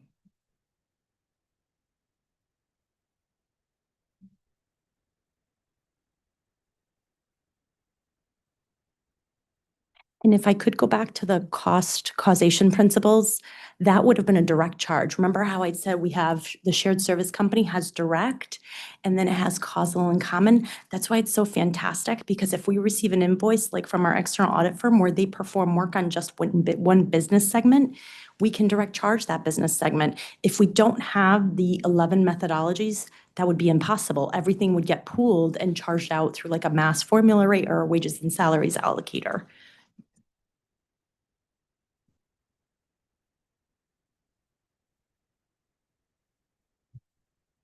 So to confirm, that invoice, which is included with all the invoices for the test year, was not allocated to Yankee using the CO4 rate code or any other code. It was included by accident. It was included as part of the Deloitte invoice that was uploaded, but it was not charged to Yankee Gas as an allocation down. And if Attorney Keenan would prefer, we can certainly supplement the record with a breakdown of the journal entry, a breakdown of the invoicing process that shows where those payments were either direct charged or allocated. I don't need anything else. It's just that this invoice has a specific number that doesn't match the 3 other invoices you provided, and that's where there's a little bit of confusion as to why it was included at all. That's probably why it snuck in. We could have taken it out, but it may have been that, and I didn't notice the pagination, so I apologize. It may have been that if we took it out and you noticed a page missing, you would have asked, why didn't you provide that page? It's missing. So in cases like that, where we get an invoice that has like page 1, page 2, page 3, we'd prefer to give you the full thing. Because if you see page 4 out of a 6-page invoice missing, it looks worse. The 1-page invoice, that's the point. Oh, it is a 1-page Yes. invoice? Okay, That's thank where- you. that's where I- Then Okay, we probably uploaded the full Deloitte package. Okay, thank you, thank you. My next questions are regarding bank fees.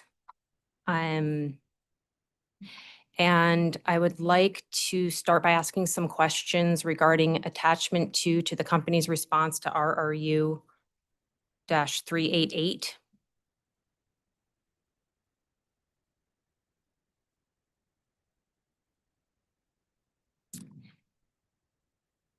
And we'll just give Mr. Shelnitz a second as he opens his binder.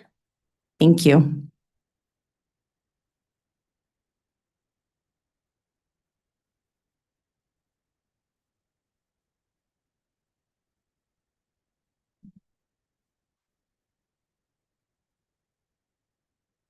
I have that. Excellent. My first question is regarding, I'm going to call it note 1.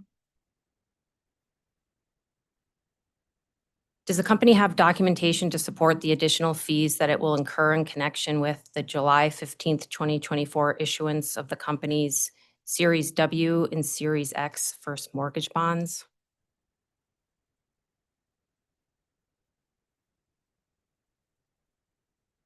And I'm sorry, you began that question by pointing to a particular number. What did you say? It's note number 1. I'm calling it a note. I'm not Okay. sure.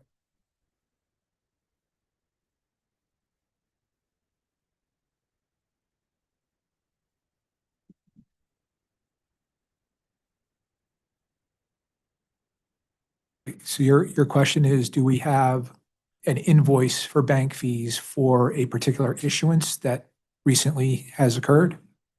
I'm just asking for documentation to support the additional fees that the company will incur in connection with the July 15th, 2024 issuance.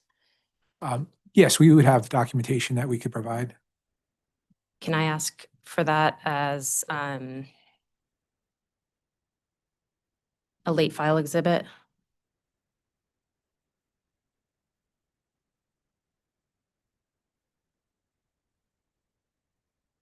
Yes, and we are up to late file exhibit 49. Thank you. And also, sorry. And so can you just repeat? what Sure. documentation? Documentation to support the additional fees that the company will incur in connection with the July 15th, 2024 issuance of the company's Series W and Series X first mortgage bonds.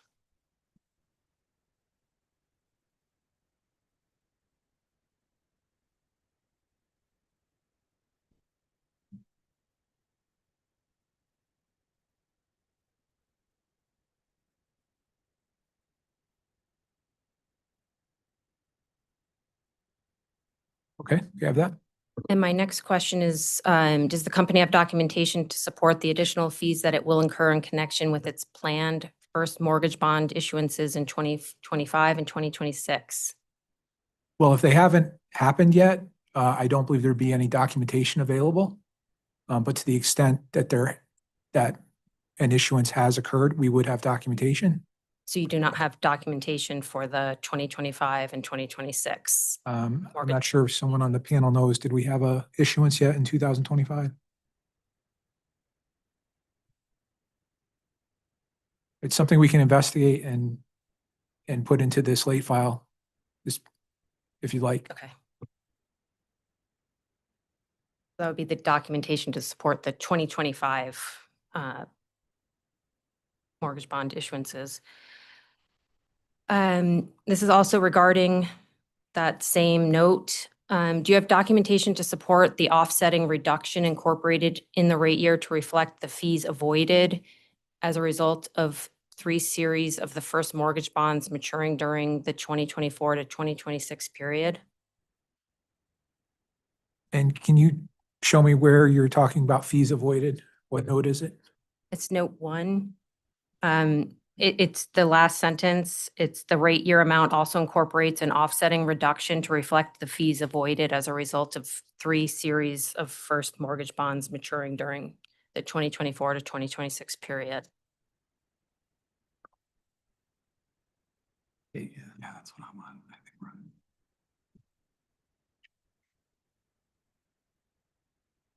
Or you're on debt service charges, page 2? I'm sorry, attachment 2, page 101? Attachment 2, page 1 of 1.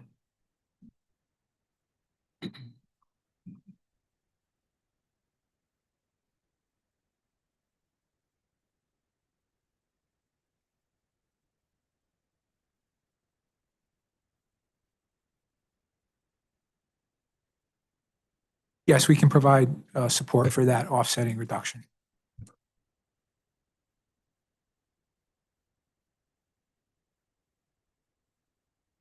Okay, can you add that to the late file? Was it 42? 49? Yes. And can you show the calculation? So provide it in an unlocked Excel worksheet with the formulas intact, so I can see the savings and the fees. Yes. Thank you. Okay, my next question's regarding attachment 2 to the company's response to interrogatory RRU 44. And I'm looking at the redacted version.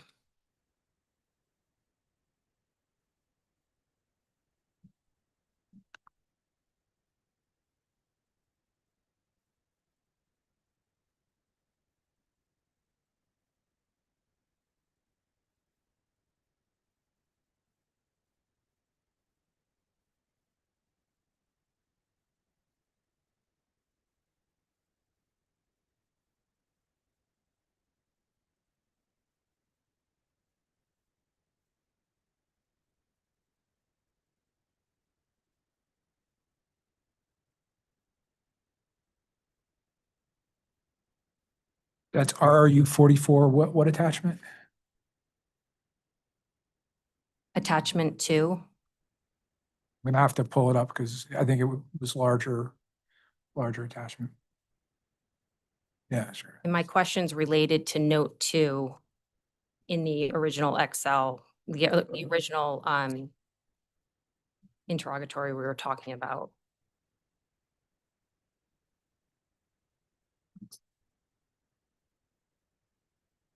Okay. See a lot of 2s in the original response. What note 2?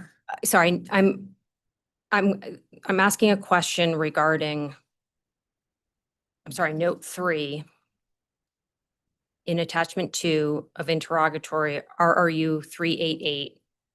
But I'm asking you to pull up attachment 2 to interrogatory response RRU 44. And I'm looking at page 13 specifically, and this has to do with the Bloomberg subscription fee. Okay, so note 2 that says, as discussed in the company's response to RRU 44, the rate year amounts for rating agency surveillance fees are based on prior year realized fee increases. That note? No, I'm sorry, it's number 3.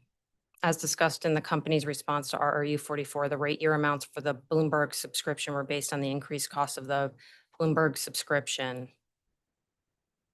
Okay. Yeah, I have that. Page 13 in here. Yeah.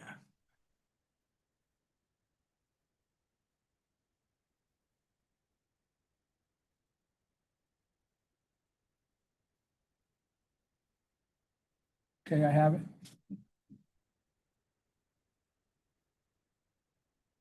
And The increase in the Bloomberg subscription fee went into effect on January 1st, 2025 for the company, or when did the company's subscription renew?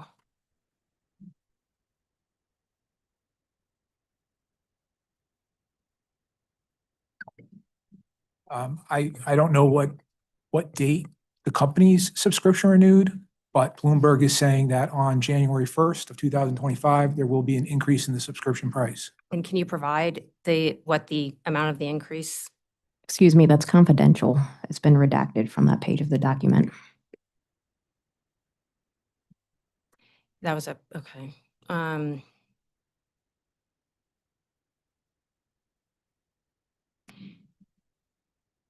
So does the Bloomberg subscription fee increase every 2 years? And I'm asking these questions because the company increased the subscription fee in 2024, 25, and 2026. And it cites to this subscription fee increase notice as support for that. And the fee increase notice says it's increasing for 2 years. The fee will be the same for 2 years.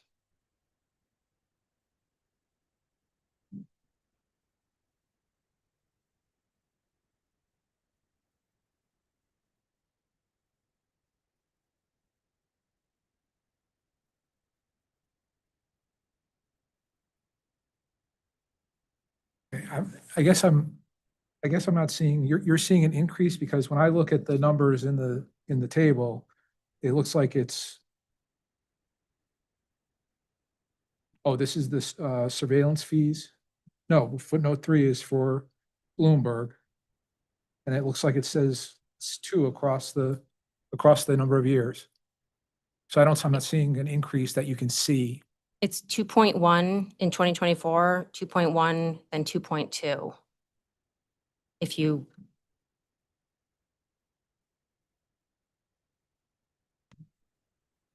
And your question is, what about that increase?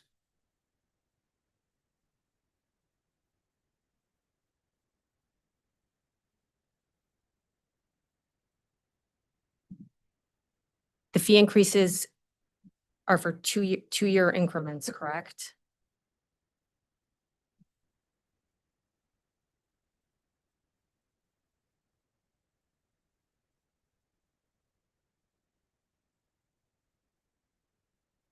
That's what the Bloomberg invoice looks like it says to me. Yes.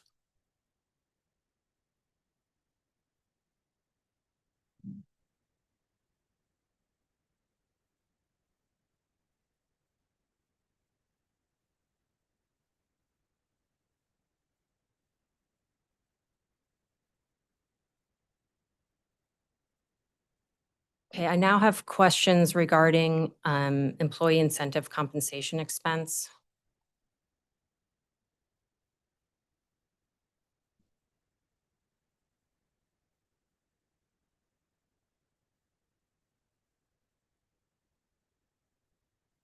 In its response to interrogatory OCC 123, the company states that the capitalized incentive compensation included in capital project costs is part of the engineering and supervision overhead component. It is not ascribed to individual capital projects on a discrete quantifiable basis for individual projects. Based on this response, can you confirm that the company capitalizes employee incentive compensation? Correct. The only incentive compensation that is capitalized is the employee incentive compensation, correct? There is a portion of, I should say this, there is the, one second, sorry. I just want to make sure I get it right.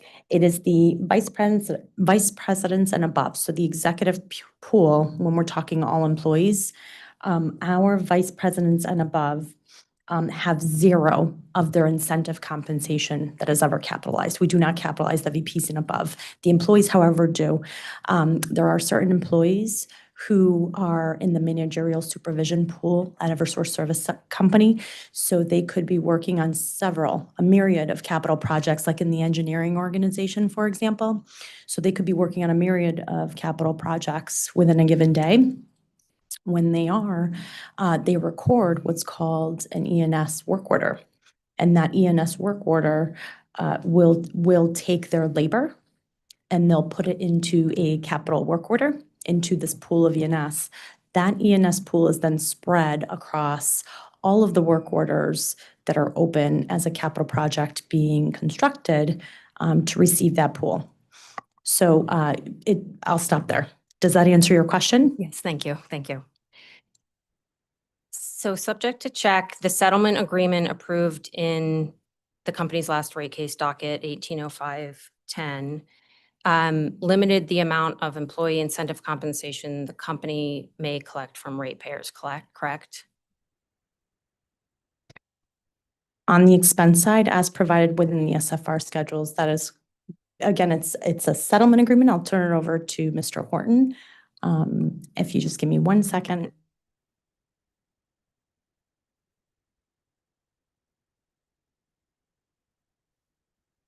Okay, so correct. It's on the O&M side. It was a disallowance of the O&M expense associated with the incentive compensation. That was part of the settlement agreement. Okay. And did the company disperse the amounts they collected from ratepayers? Did they disperse those amounts to employees? When you say did they disperse, employees continue to receive incentive compensation, correct? Even though the settlement agreement had certain amounts that was decided by all parties not to include in the revenue we were seeking. But to your point, yes, the incentive compensation was continued. Okay, it was collected and, okay. Not collected, right? Not Collected it from customers, ratepayers. You collected the amount that you were allowed to disperse to your employees from customers each year. Oh, you mean what was approved in the settlement agreement? Correct. To a certain, the way I see the world of revenue requirements is we get a revenue pool, and I see where you're going. You're trying to say, did you continue to collect the portion that was included in revenue requirement that was allowed in the settlement agreement? Yes, because that portion was allowed and the company continued to pay the incentive payments. Okay. And how does the component of the employee incentive compensation the company capitalized in 2019 through 2024 relate to the amount of incentive compensation that the settlement agreement allowed the company to collect from ratepayers?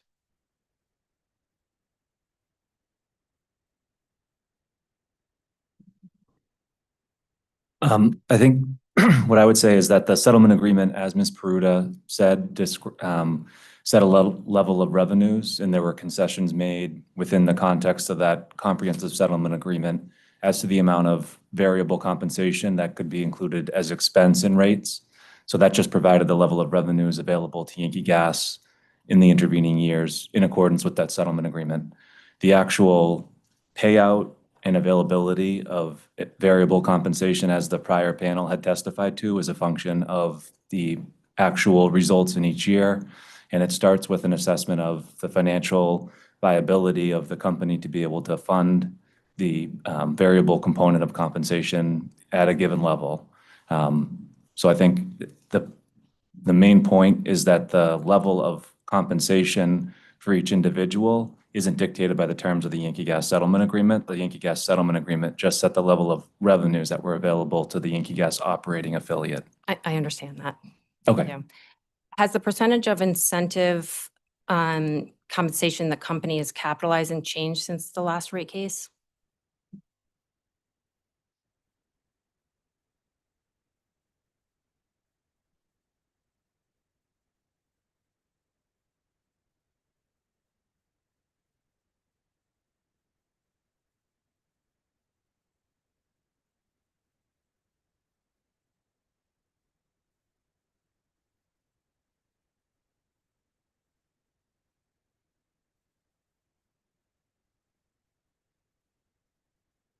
I believe the question was, has the amount of capitalized compensation changed, variable compensation changed since the test year in the last settlement agreement?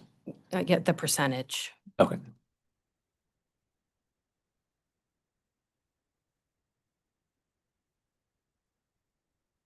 If I could just confer 1 minute.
Okay, thank you for your patience, Attorney Keenan.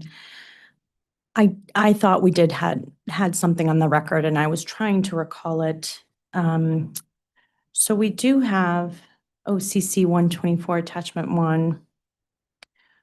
Within there, we show the portion that is treated as capitalizable. On the first line, I don't have the number lines to the left, so I'm so sorry, I can't point to the line, but so on that first line, you'll see the capital. What I do need subject to check, so if you will allow me to read in tomorrow morning, I need to confer with the accounting organization because they provided us those numbers to ensure that the data that was used was the actual data from those years, as opposed to an assumption because of the rate case application. Because in some cases, knowing that we are focused on the rate year, the historical years, we've made some assumptions. So please, if you would allow me to read that in, that would be. Sure. And can you provide the percentage between what was capitalized versus what wasn't for each year as well in that region? We sure can. Okay, thank you. Let's read in R.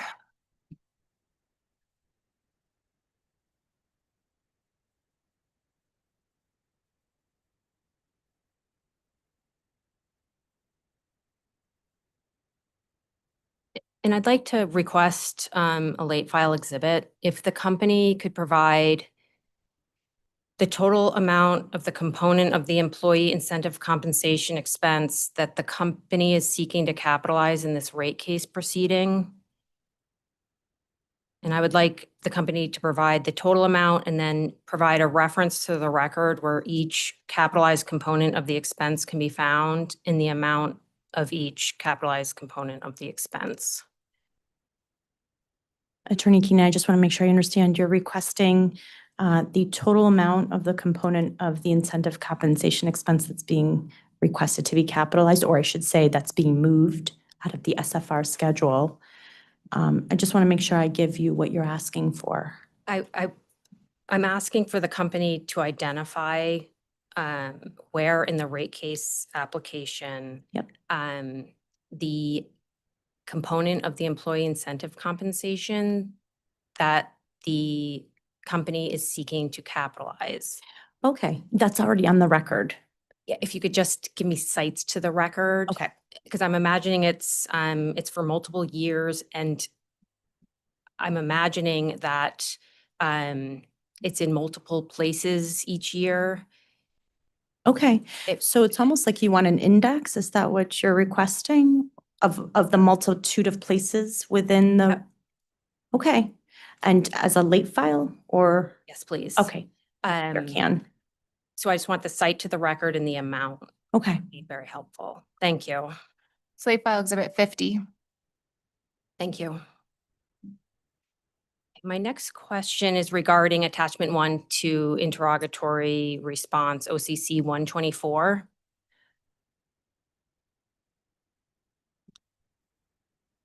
So this was the exhibit we were just looking at, or the interrogatory response we were just looking at. And in column I of this attachment, which is the column containing information regarding the rate year, the company does not list any capitalized variable pay. Is that to confirm that's because the company is not capitalizing any incentive compensation in the rate year? That is because the amounts that were pulled, those are specific to the expense portion. So there is no capitalized amount there. That doesn't mean that there isn't a capitalized amount. It's just that the purpose of this schedule was to support the rate year employee and executive incentive. Okay. And if we can just go back to late file exhibit 50, if you could include everywhere that you're, so if there's 2026, 2025 that you're seeking to capitalize the component of the incentive comp, can you include that as well? I just want to make sure that we're responsive to your LFE. We can provide you the rate year capitalized estimate. Thank you. Okay, perfect. Thank you. And my next question is, what is long-term director stock, including who receives it?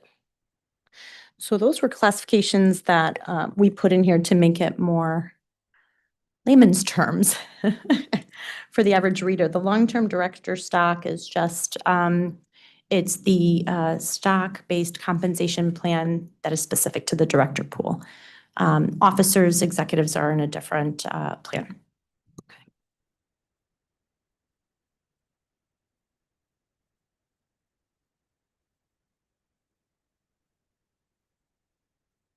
And how is a determination made regarding whether or not a director receives the long-term director stock?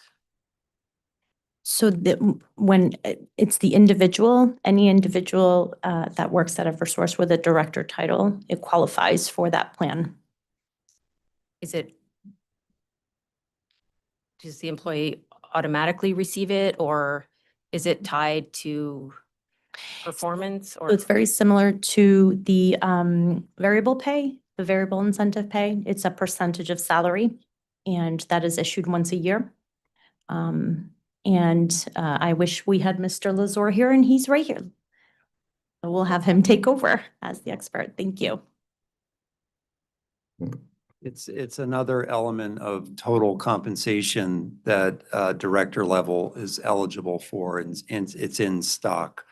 When we test the marketplace, as we've talked earlier, we have salary, variable compensation, and directors and above have stock-based compensation, which is longer term and more tied to performance and also stock performance.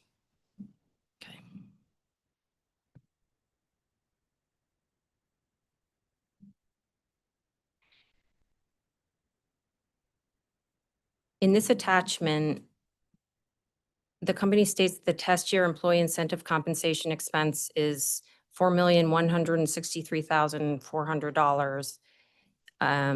And the rate year expense is $3,169,701. However, when I look at Schedule WPC 3.8, the numbers for the test year and the rate year are larger, and it appears that the schedule is including the long-term director stock. That is correct. The employee incentive plan in our schedule C3.8 treats the employees equally director down. The executive compensation only includes the executive level, so that's only your VPs and above. So that is why you see a difference, or excuse me, that is why you're seeing on this schedule, OCC 124. Just grab it and put it in front of me. So you are noticing the 3169701, correct, in your rate year? Correct. And then if you go down, and I apologize, I have it printed without the rows. I'm not in Excel, but do you see the line where it says the 551214? That's the long-term. Yep. So that's included. That's your total, Okay. correct. Because employees, the director pool is considered an employee of the company. We are not executives. So that is your employee incentive plan in C-3.8. Okay. And again, the long-term director stock, it's based on the health of the stock and or the performance of the stock and the performance of the director. And are there different performance metrics for the director? I'm going to let Mr.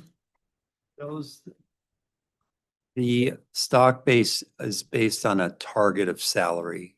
So all directors have a percentage at 25% of their salary is based in a stock grant. So it's a straight across the board for the director level. Annually, we benchmark that level against the market to be sure it's competitive. And that type of long-term incentive hook is necessary at that level. But it's a consistent 25% across the board. It is not based on performance. That's the merit and variable piece. So everybody gets this, all directors receive 25%. 25% of their salary is based on that. So the payout obviously is then based on the stock price, and it vests over a 3-year period. So they get 1/3, 1/3, 1/3 every year. So it's a time-based hook on that piece. Okay, thank you.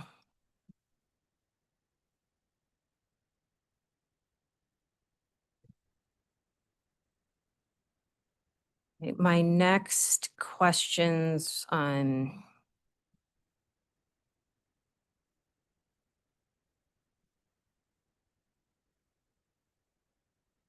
next questions regarding the company's response to interrogatory RRU 303. And each individual employee has a personal scorecard that will encompass various metrics, correct? I'm sorry, I included this because it was related to the revenue requirement. Okay. No, that is true. Every employee has a performance management system metric in place. Okay, and in this interrogatory, RRU 303, the company requested all incentive plan documents provided to one representative Yankee employee and one representative ESCO employee from specific job categories, and we named a number of them for the test year 2023 incentive compensation. And in response, the company only provided employee award statements. How is an employee's personal scorecard communicated to them? If you'll note on those documents, there's a spot for the performance rating. So there's a performance review discussion that takes place ahead of that. So then that performance rating is inserted into the payout scorecard. Understood, but does the employee ever receive their personal scorecard or? There's the performance management system is done online. Mhm. So we have that the manager can input goals into the scorecard. We have 2 or 3 times where we check in during the year. We have a mid-year cycle where we review how are you doing against those goals. And then every manager is required to review those goals as you complete the year. So that's the process. It's done. It's sent to the employee from the manager. The employee can comment on it. It's sent back. And then we all as managers have discussions with our employees about their overall performance for the entire year. Okay, I think we were hoping to get those scorecards in response to the interrogatory. So instead, I'm going to request a late file exhibit. And I would like the company to provide I'm going to call them the pre-established personal scorecards. So the scorecards against which the employee will be assessed. And the performance metrics used to determine the incentive award against the target level. And I would like this for 3 Yankee and 3 ESCO employees from the job categories of customer service, operations, engineering, project management in finance/accounting for the test year incentive compensation plan and the 2024 incentive compensation plan. And I'm looking for the actual employee scorecards. Good. That would be great. And for, I do need to comment that, our incentive plan isn't a commission-based plan where there's going to be scores that directly link to a payout. The performance, as we've discussed, is performance review over the course of a year, where then the manager can give the 0 to 200% related to that. But we can look at the Understood. performance measurement behind that. Thank you. And for at least 5 of the employees, I would like the company to illustrate the calculation of the aggregate achievement score based on the scorecard and metrics, and how that score is applied to the amount of the employee's incentive compensation. So again, there isn't a mathematical step from performance review to exact payout. There's a manager discretion and review of their overall performance. Obviously, they get a payout of 100%, 90%, 110%, but it isn't directly linked to performance on every single metric in their overall performance review.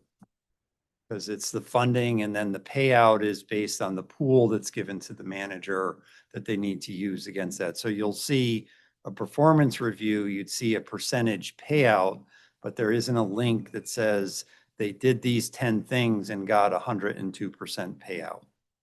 Okay, thank you. Okay, so that's late file exhibit 51. Thank you. And now I just have a few questions about officer fixed and incentive compensation. Were there any executives or officers employed by Yankee in the test year? So there are no Yankee officers or executives at all at the company. They are all shared service company employees. Thank you.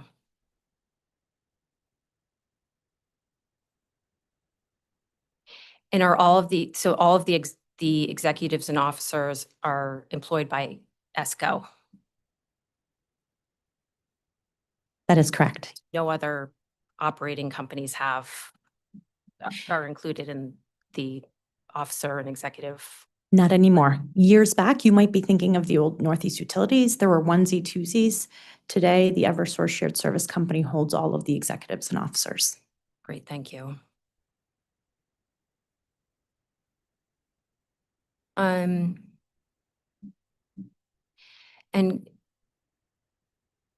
I want to confirm that the company is seeking to recover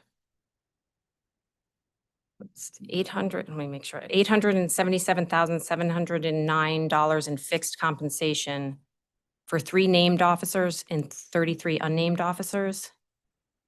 Or can you confirm the amount? Are you looking at, hold on, let me grab, I know what you're looking at, one sec.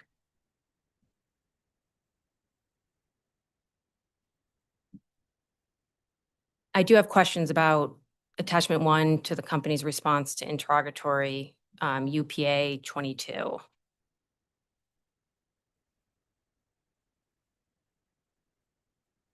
Okay, I'll get it right now, hold on.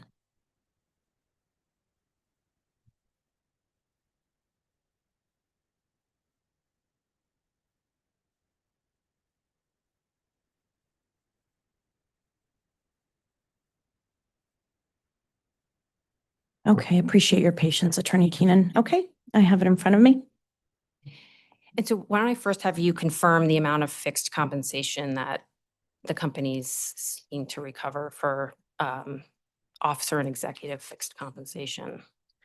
Sure. So if we go to work paper, well, we can start with the Schedule C-3.19. The amount that is disclosed in Schedule C-3.19 on line 24 in the LFE, most recent LFE 01 supplemental filing, we have $612,000 in total. Now that is the variable compensation. So if you go to your UPA 2022, attachment 1, you'll see that number in the grand total line item. If you have the Excel workbook open, it's on line 73 and it's in column M. Okay. And the fixed compensation that is included in our schedule C-3.7 is on that line item 73 is 877,709 in column H. Perfect. And I just want to confirm that the amount of fixed compensation is for 3 named officers and 33 unnamed officers. Subject to check, I see what you did.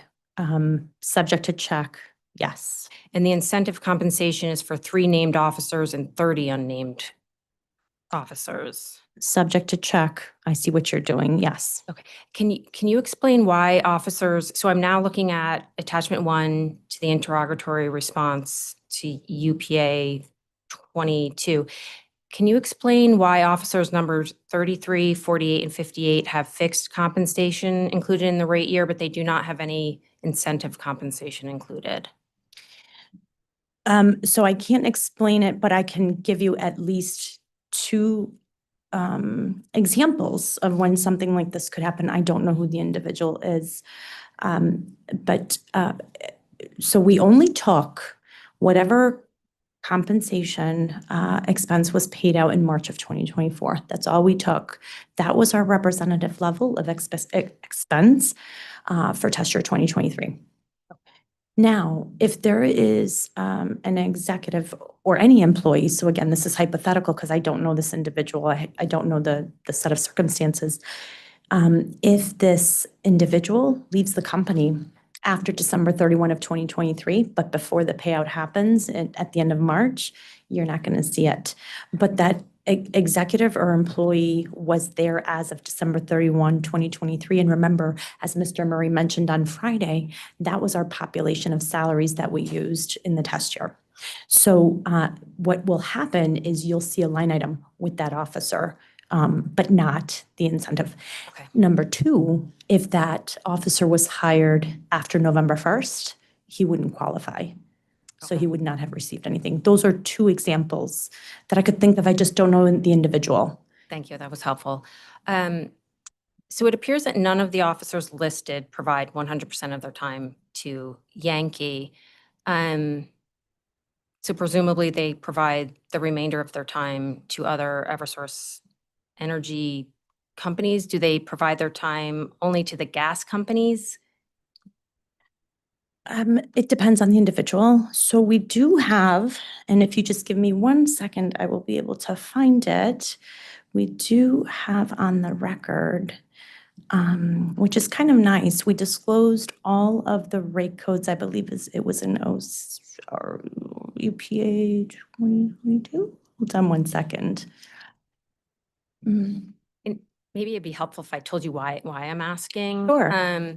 So if these officers work for, let's say, Yankee and CLMP, and a couple other companies, do they have different performance metrics depending on which company they're working for? For example, Yankee versus CLMP? I'm going to defer to Mr. Lazar again.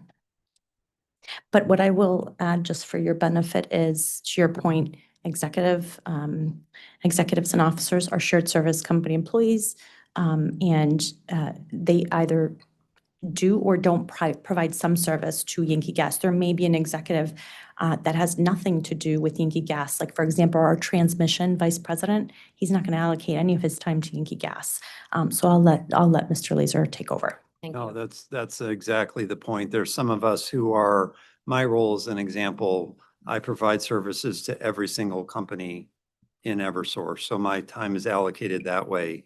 Finance would be similar. And we've discussed how some are direct charged on projects. It could be conceivable that I'm doing a compensation and benefit study for gas engineering.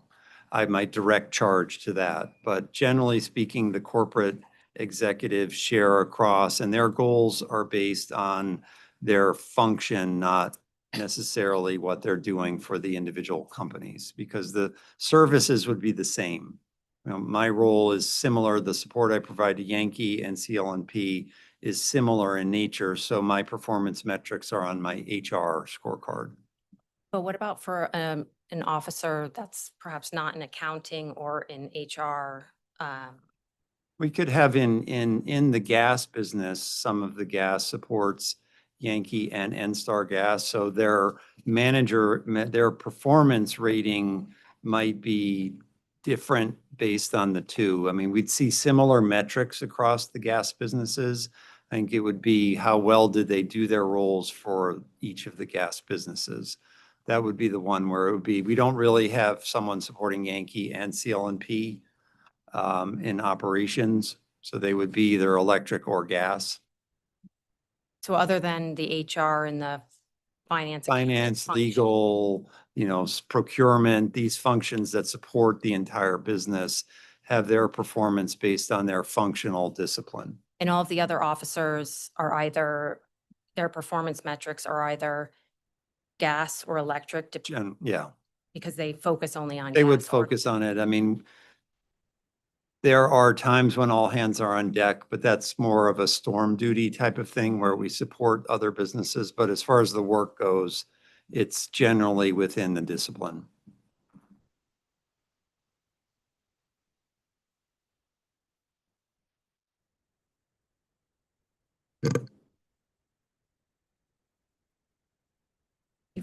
I'm sorry, I'm just reviewing my questions because it's, I had questions about the direct versus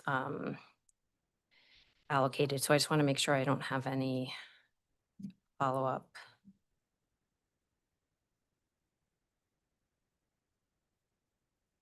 How does the company derive the allocators?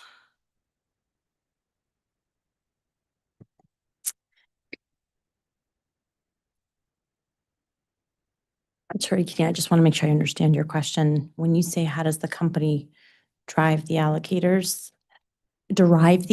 sorry, derive the allocators. The company does not derive the allocators. The allocators' direct charges are determined by the vice president. So the vice president himself or herself will charge in their time and expense reporting system. So we all put it in our timesheets, the work order for whatever work is being performed for that certain week. There are certain high-level executives that have a common allocator because they work on a myriad of things any given minute, any given hour across the organization. That is why for the highest level of executives, you'll see more of like your named executive officers. I would expect, and subject to check, I would expect them, someone like our CEO and CFO has a C04 common allocator. In cases where you have individuals that are more concentrated or represent or oversee a smaller pool of Eversource in terms of business segments, then the driving force behind that vice president will be a default work order in their time and expense reporting system that is specific to those business segments. Now, as I mentioned earlier, our time charging and time reporting policy tells everyone across the organization, no matter who they work for, shared service or operating company, to first and foremost direct charge.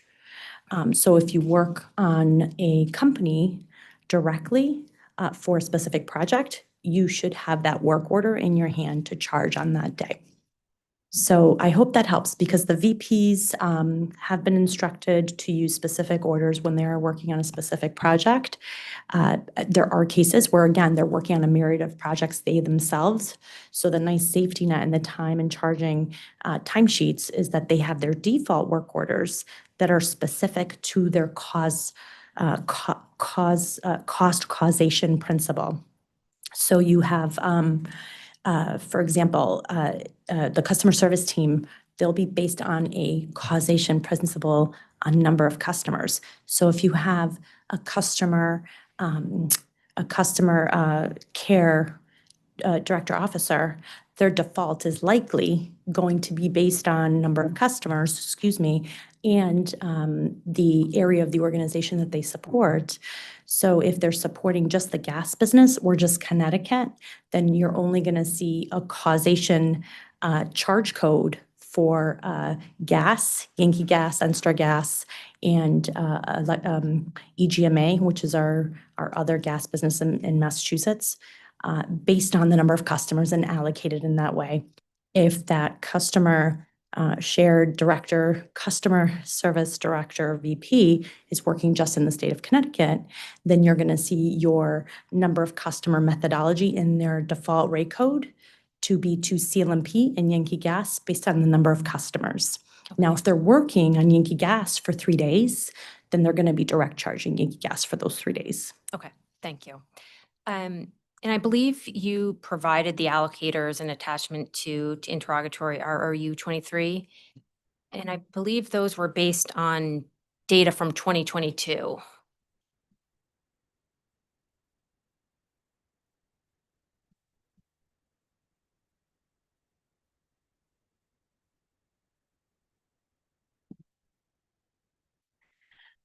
So let me just put this in front of me. And I'm just wanted to ask if the company could provide as a supplement to this interrogatory, the allocators based on 2024 data. We sure can, but could I explain, Attorney Keenan, why that is? So the allocators are established at least annually in the month of January. And then if there are any reasons to update them, major company change, whatever the case may be, then the accounting organization will make the update. So our rate codes, all of them, I think there's roughly 100, as I mentioned earlier. The rate codes are based on the methodologies, the 11 methodologies we spoke about, 9 causal, and then the direct and common. Those are evaluated, the causal common, on at least an annual basis. So they make the update in January so that those are in, I'm going to give you an IT term I use, in the tables in the system, so it's automated. So those are updated in the power plan system in the January close. And then what happens is, 1 second, please let me just confirm.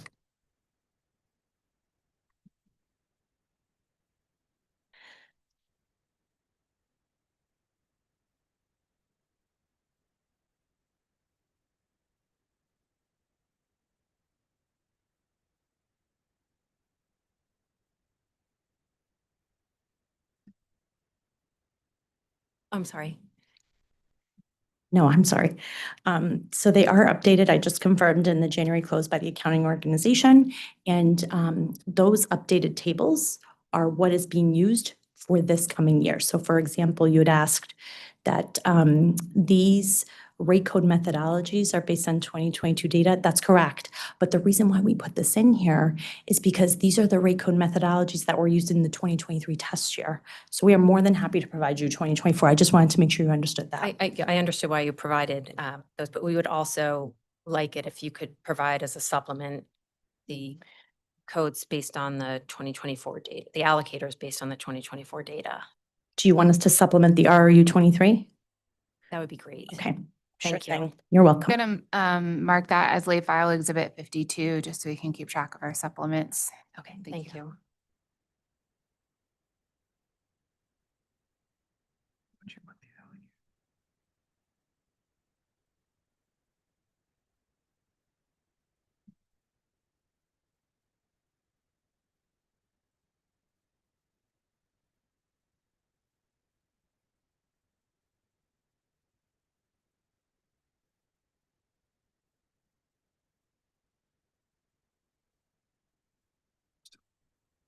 And I just want to confirm, so you're going to provide the allocators that went into effect on January 1st, 2025, correct?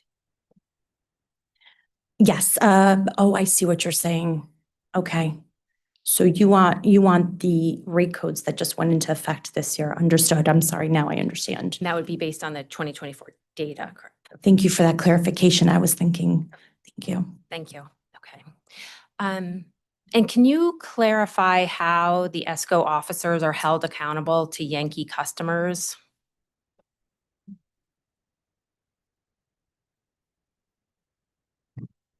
I can take a crack at that. I think Mr. Lazar may have some more to say as well, but I think, all Eversource employees are held accountable to our customers in the same way, or I should say that, we have expectations to serve our customers, and our whole goal structure, all of the performance that we're talking about starts with service to our customers. And so I think our executives are in the same manner. So my role at the company as the executive responsible for rates and revenue requirements, I don't have a directly customer-facing role per se, but I'm still expected to meet the performance obligations of my job function, which has a role in serving customers. Customers, obviously depend on our service and also have to pay the rates for those services. So I would say it's a bit of an indirect accountability structure. If I don't perform to my job requirements, I wouldn't be employed by the company. And that's true for all employees who are expected to provide a role in serving our customers. Thank you. And in response to interrogatory UPA 70, the company states that a certain portion of an officer's salary is treated as an O&M expense and the remainder is capitalized. Can you explain why a portion of an officer's salary is capitalized?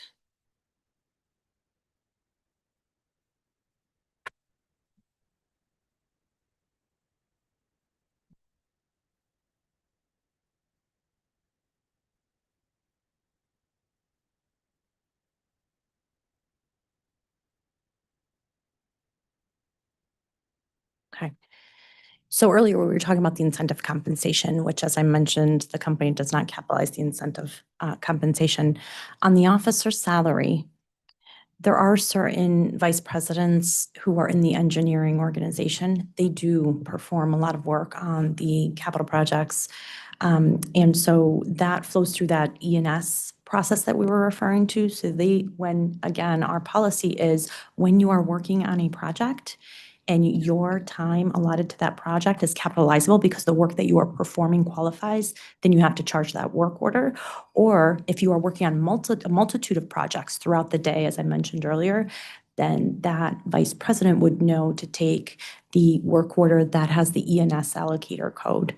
And I don't want to say the E&S allocator code, it's actually the E&S accounting string code. Okay. What about all of the executives and officers that don't work in the engineering, the E&S, on E&S projects?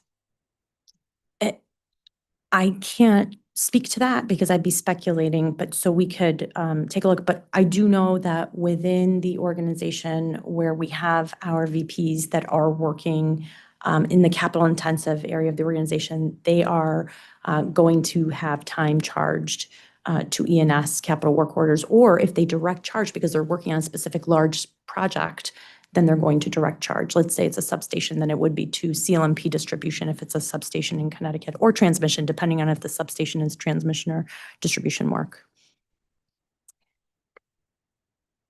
Okay, because this response to UPA 70 makes it sound like all officers' salaries are capitalized, but it doesn't seem like that's appropriate if they're not working on projects that are, for example, capitalized. 1 second, please.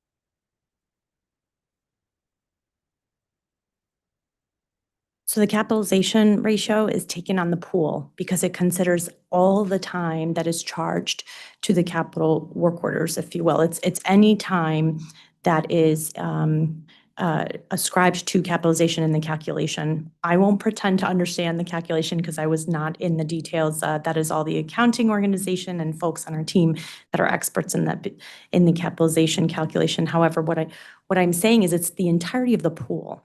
So you have to look at your payroll expense for the shared service company. And then you have to look at the pool of what was capitalizable for shared service company. Now that percentage is based on all of the employees that are picked up with a capitalized amount coming out of the test year. So it's applied to everyone. Does that make sense? It doesn't. It doesn't make sense if, I understand employees having their salary expense. I understand the officers that work on projects having a portion of their salary capitalized, but I don't understand how officers that do not work on any projects still have a portion of their salary capitalized. Sure, I'll have Mr. Murray, our payroll expert, take over. I'll try to clarify a little bit. So I think there's two things we're looking at. One is the actual charging of an employee's time, including executives. So when they're actually charging their time, as Ms. Peruta mentioned, they're charging it specifically to work orders based on the work they're performing. So if they're working on engineering services for a capital project, that would be charged in actual to capital versus working on something that's non-capital would go to O&M.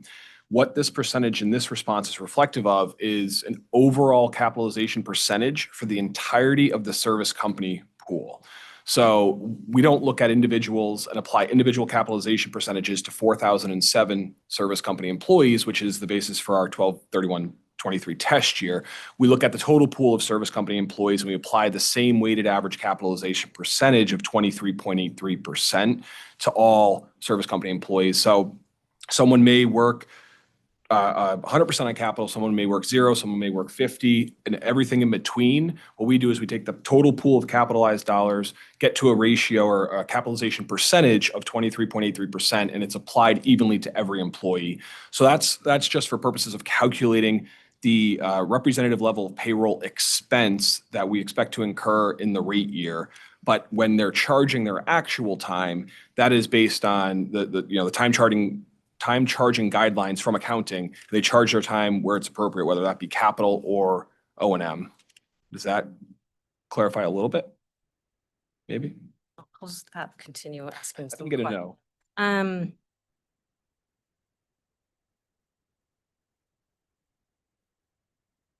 Okay. I'm going to circle back to that, but in the response to interrogatory OCC 123, the company states it does not capitalize any incentive compensation paid to the CEO or CFO, nor does it capitalize any incentive compensation paid to the vice presidents and above. So that means that the incentive compensation of the unnamed officers or any executive or officer below the vice president level has their incentive compensation capitalized. Is that correct? Repeat the question. You said something that caught me off guard. I'm so sorry. So in response to interrogatory OCC 123, the company stated that the CEO and the CFO do not have their incentive compensation capitalized. Also, any incentive compensation paid to vice presidents and above do not have their incentive compensation capitalized. Therefore, any executives or officers below the vice president level have their incentive compensation capitalized. Is that correct? So employees, right? Every employee of the company, the incentive follows labor. So the incentive will have, you could have our field ops employees who are doing all the pipeline replacement, union employees possibly. A hypothetical example, that individual is getting paid under his union contract $100,000. He gets a 3% incentive. When he receives that 3% incentive, if he has worked his entire year, let's say 50% capital work and 50% O&M work, his incentive will essentially follow that allocation methodology, if you will. So for employees, their incentive follows their labor. Does that make sense? For VPs and above, it does not. It does not. For VPs and above, it's managed at the accounting organization. What extent does that mean?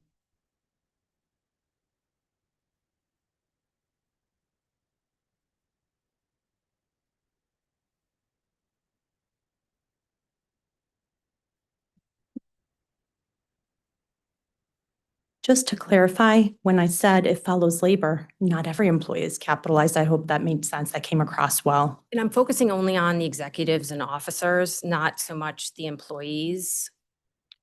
So based on the response to interrogatory OCC 123, it sounds like any executive or officer below the vice president level has their compensation their incentive compensation capitalized. To correct you, there is no executive or officer below the VP level. Does that make sense? Okay. No. Sorry, I thought you mentioned that at first, and I was like, did I hear her say that? Okay. Okay. So I apologize, I didn't hear that part. Okay.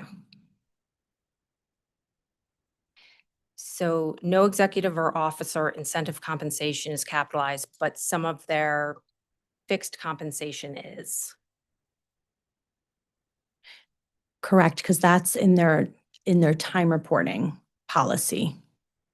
I'd like to request a late filed exhibit if the company could identify the component of officer compensation expense that the company is seeking to capitalize in this proceeding.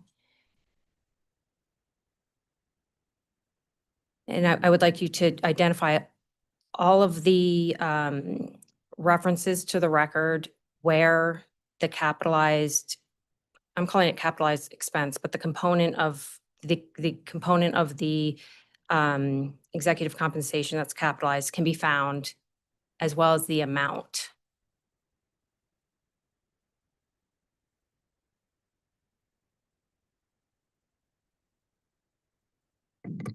One moment, I want to make sure I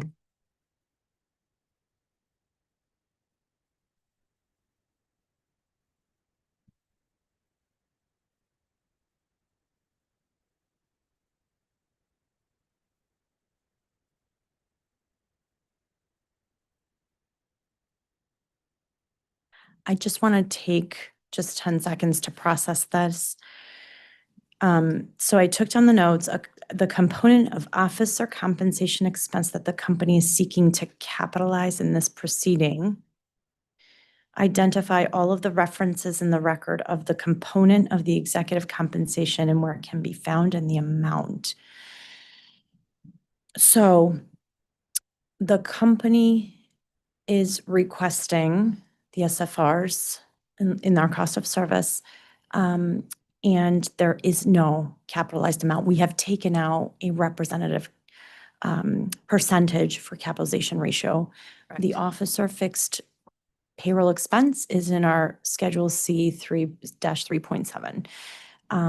So we're taking that out. You're not going to see that portion in your payroll expense coming out, bringing down your payroll expense. The process of E&S, right? E&S process is very difficult to track down once you have an E&S pool of costs is typically how our highest level employees will charge their time when they are working on, again, a myriad of capital projects within a given day. That gets recorded to QIP, and then it gets allocated out through the accounting process as a pool across all of the QIP items that are in that pool for that month. So anything that's active and open, it gets that E&S allocation. So at that point, when the QIP then in the future is placed in service and becomes rate base and flips to FERC account 106-101, and that pool of costs in total is unitized, it is so impossible to follow. Do you see how difficult it is once that charge flows through, goes into a pool, gets allocated to QUIP, gets placed in service, and then gets unitized? It's virtually impossible to identify that. So I think I know where you were headed. I'm hoping I answered your question. Yes and no. I need to know, I would like to know how, I guess I'm trying to understand why there's no way to track down how much of the officer compensation the company is seeking to capitalize in this rate case. Yeah.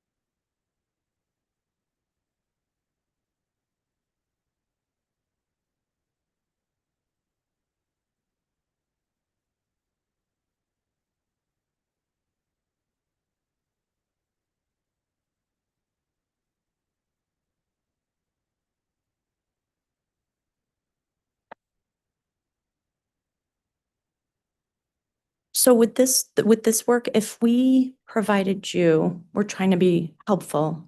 Oh, go ahead. I'm sorry. Yeah, and I'm not trying to take up hours and hours of time doing this, but please proceed. Sorry. No, and I apologize if I'm dragging this out, please, Attorney Keenan. What if we determined, and I will, look to my back for my accounting organization, if we can at least determine a population of the amount within the 2023 year by pulling all of the executives and officers that charged a capital work order, we can likely do that. Maybe I misunderstood, but I thought that a percentage of the officer compensation was capitalized. So the total payroll expense is, when we determined the payroll expense, we took the salaries as of the end of the year. And so there's no capital built into that because we take the salaries of the employees and we use that to build our payroll expense.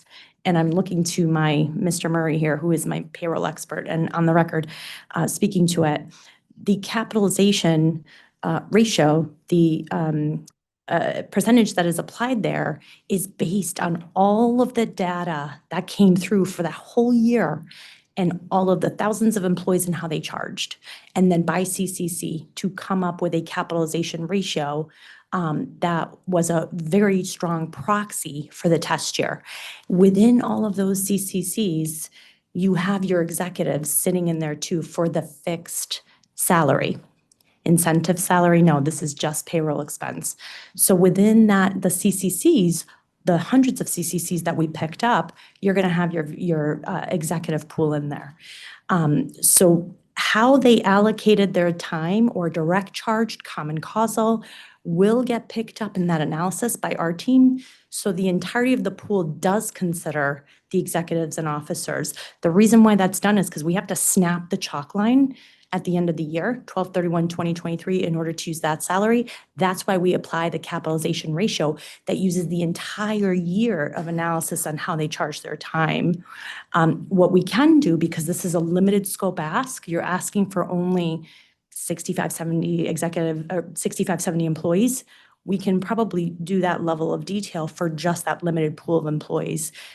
So if that's something that would be helpful, we can certainly do that. And you would be providing what would you be providing for those?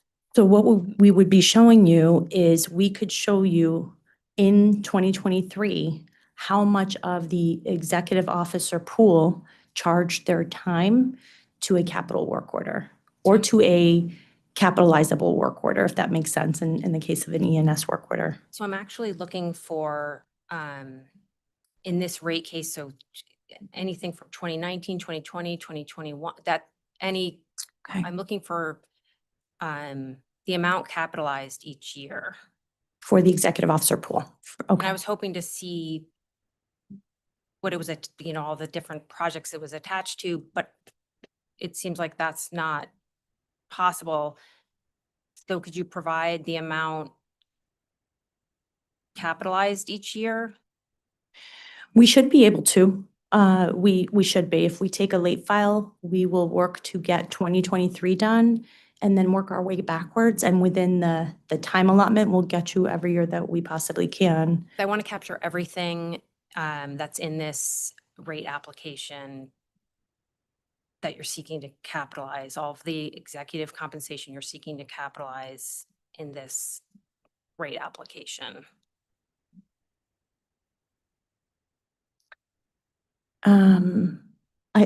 I see. Can I just have, sorry.